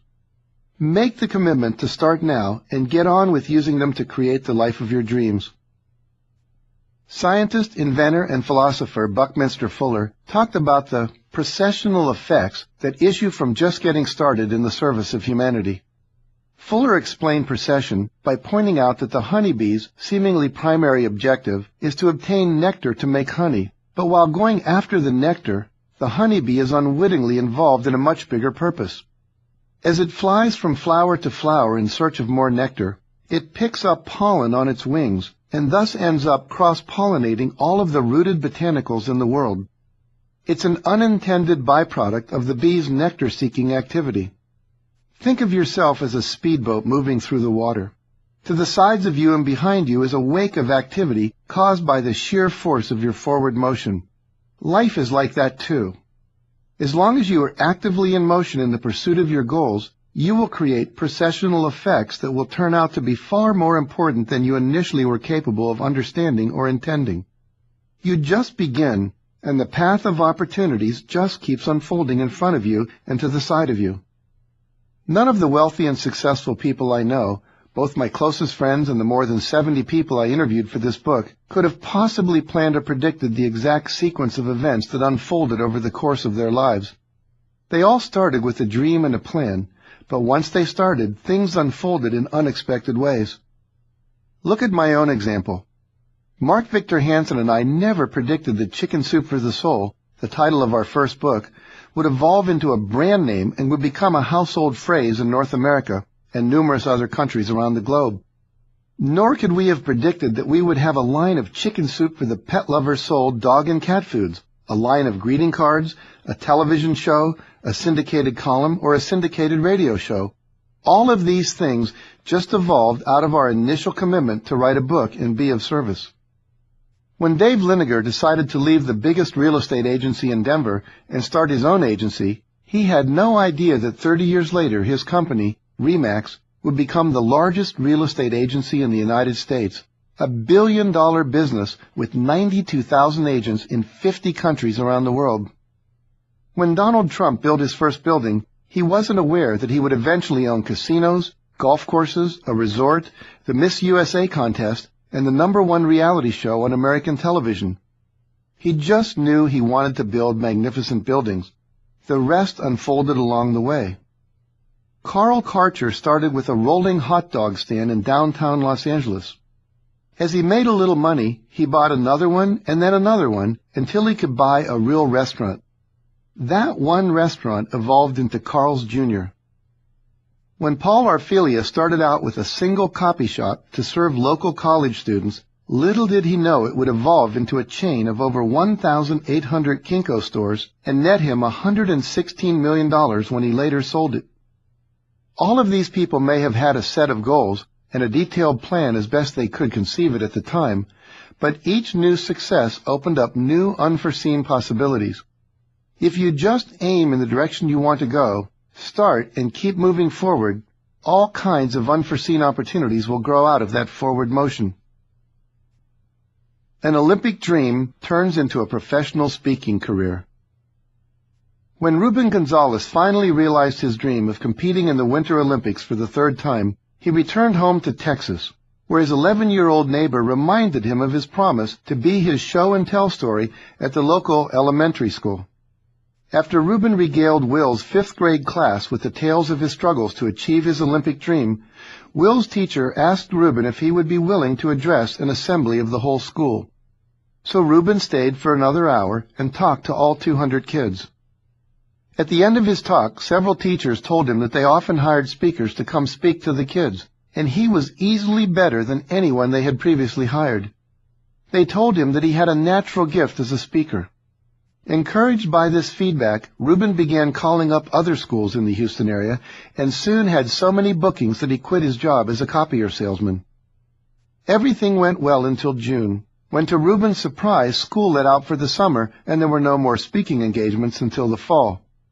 Spurred on by the need to feed himself and his wife, Ruben began calling up local businesses. Little by little, he established a toehold in the corporate world around Dallas, and as word grew about his incredibly motivational talks, Ruben's career took off. Just under 2 years later, Ruben made as much money in the first 2 months of the year as he had made all year in his previous job as a copier salesman. Placing 35th in the world in luge, a sport most people had never heard of, was a step toward a career as a world-class speaker. But it was not something he was planning when he was plummeting down the ice track at 90 miles an hour at the U.S. Olympic Training Center in Lake Placid, New York. It was one of those processional effects that Buckminster Fuller was talking about. Go get started. I have done my best to give you the principles and the tools you need to go and make all of your dreams come true. They have worked for me and for countless others, and they can work for you as well. But this is where the information, motivation, and inspiration stop, and the perspiration, provided by you, begins. You and you alone are responsible for taking the actions to create the life of your dreams. Nobody else can do it for you. You have all of the talent and the resources you need to start right now and eventually create anything you want. I know you can do it. You know you can do it. So go out there and do it. It's a lot of fun as well as a lot of hard work. So remember to enjoy the journey.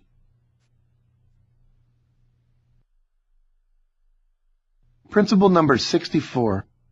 Empower yourself by empowering others. I want to encourage you to listen to this audiobook over and over several times. You will discover that with each re-listening, you will not only reinforce what you already know, but you will also discover something new, some concept that perhaps didn't register during the first time through. It takes a while to absorb and assimilate all of these new ideas. Give yourself that time. I also want to suggest you give several copies of this program to your teenage and college-age children, to your employees, team members, and managers. You'll be amazed at how radically you can change a family, a team, or a business simply by having everyone using the same principles at the same time. The greatest gift you can give anyone is a gift of empowerment and love. What could be more loving than helping people you care about get free from their limiting beliefs and ignorance about success, and empowering them to create the life that they truly want from the depths of their soul? So many Americans currently live in a state of resignation or despair. It is time to turn that around. We all have the power within us to create the life we want, the life we dream about, the life we were born to live. We all deserve to fulfill our potential and manifest our true destiny. It is our birthright, but it must be claimed. It must be earned through hard work, and part of that work is first learning and then living by the time-tested and ageless principles that are guaranteed to bring about our desired results. Most of us did not learn these principles in school or at church, and only a few of us learned them at home. They have been passed down from person to person by mentors, teachers, coaches, and more recently in books, seminars, and audio programs. Now you have the core of those principles in your hands. First, use them to liberate your own life and the lives of those whom you care about most, and those whose activities most impact your life. What if all members of your family gave up complaining, took full responsibility for themselves and their lives, and started creating the lives of their dreams? What if all the employees in your company practiced these principles? What if all members of your softball team approached life this way?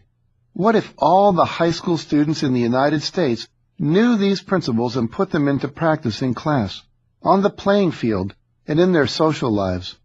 What if all men and women in prison were to learn these valuable principles before they were released back into society? It would be a very different world. People would take 100% responsibility for their lives and the results they produce or don't produce. They would be clear about their visions and their goals. Nobody would fall victim to the criticism and abuse of others. Everyone would persevere in the face of hardship and challenge. Men and women would band together in teams to support each other to become all that they could be. People would ask for what they need and want, and feel free to say no to the requests of others when it is not right for them to respond with a yes. People would stop whining and complaining and get on with creating the life that they want. People would tell the truth and listen to each other with compassion because they know that peace, joy, and prosperity flourish when they do. In short, the world would work. The greatest contribution you can make to the world is to grow in self-awareness, self-realization, and the power to manifest your own heartfelt dreams and desires. The next greatest thing you can do is to help others do the same. What a wonderful world it would be if we were all to do that. It is my intention that this book would contribute to creating that kind of world. If it does, I will have fulfilled my purpose of inspiring and empowering others to live their highest vision in a context of love and joy. One of the most powerful ways to learn anything is to teach it to others. It forces you to clarify your ideas, confront inconsistencies in your own thinking, and more closely walk your talk. But most importantly, it requires you to read, study, and speak the information over and over again. The resulting repetition reinforces your own learning. One of the great benefits to me of researching and teaching the principles of success is that I am constantly reminding myself about the principles and how important it is to use them. As my staff members read the chapters of this audiobook as I finished writing them, it helped all of us recommit to the ones we were not fully using. And whenever I conduct seminars around the country, I find that I become more diligent in implementing the principles in my own life. Think about whom you might teach these principles to. Could you teach a seminar at your church? Offer a class at the local high school or community college? Teach a seminar at work? Facilitate a 6-week study group that meets once a week over lunch? Lead a discussion group with your own family? If you would like to, you can go to the website www.thesuccessprinciples.com and download a free study guide for teaching the basic principles in this audiobook to others. Though you'll definitely be helping others you teach, you'll be helping yourself even more. You don't have to be a master of these principles to lead a discussion group. You just have to be willing to facilitate a discussion of the principles. The study guide will tell you everything you need to say and do to lead a productive discussion and help people implement the principles at work, at school, and at home. Imagine a family, group, club, religious group, office sales team, or a company where the people were all working together to support each other in actively living these principles. The results would be miraculous, and you could be the person who makes that happen. If not you, then who? If not now, then when? When you lift up others, they will lift up you. And here's another major benefit. The more you help other people succeed in life, the more they will want to help you succeed. You might wonder why all the people who teach success strategies are so successful. It's because they have helped so many people get what they want. People naturally support those who have supported them. The same will be true for you. One of my spiritual teachers once taught me to be a student to those above me, a teacher to those below me, and a fellow traveler and a helpmate to those on the same level. That's good advice for all of us. Help us start a movement. I envision a world where all people are inspired to believe in themselves and their abilities and are empowered to reach their full potential and realize all their dreams. I want these principles taught in every school and university and practiced in every small business and large corporation. I have trained other trainers and speakers, developed curricula for schools, created video-based training programs for welfare programs and corporations, written books, created audio and video programs, conducted seminars and online courses, and developed coaching and telecoaching programs for the general public. I've created a syndicated column, helped produce a television series, and appeared on countless radio and television programs sharing these ideas with others. I'd love to have you join me in spreading the word. If you'd like to be part of the Success Principles team, visit the website www.thesuccess. Syndicated column, helped produce a television series, and appeared on countless radio and television programs sharing these ideas with others. I'd love to have you join me in spreading the word. If you'd like to be part of the Success Principles team, visit the website www.thesuccessprinciples.com, register by clicking on the Success Principles team link, and we'll let you know how you can join us in reaching and teaching others. I look forward to working together with you to create high levels of achievement in your life and the lives of the people that matter most to you. Let's work together to create a world that works for everyone.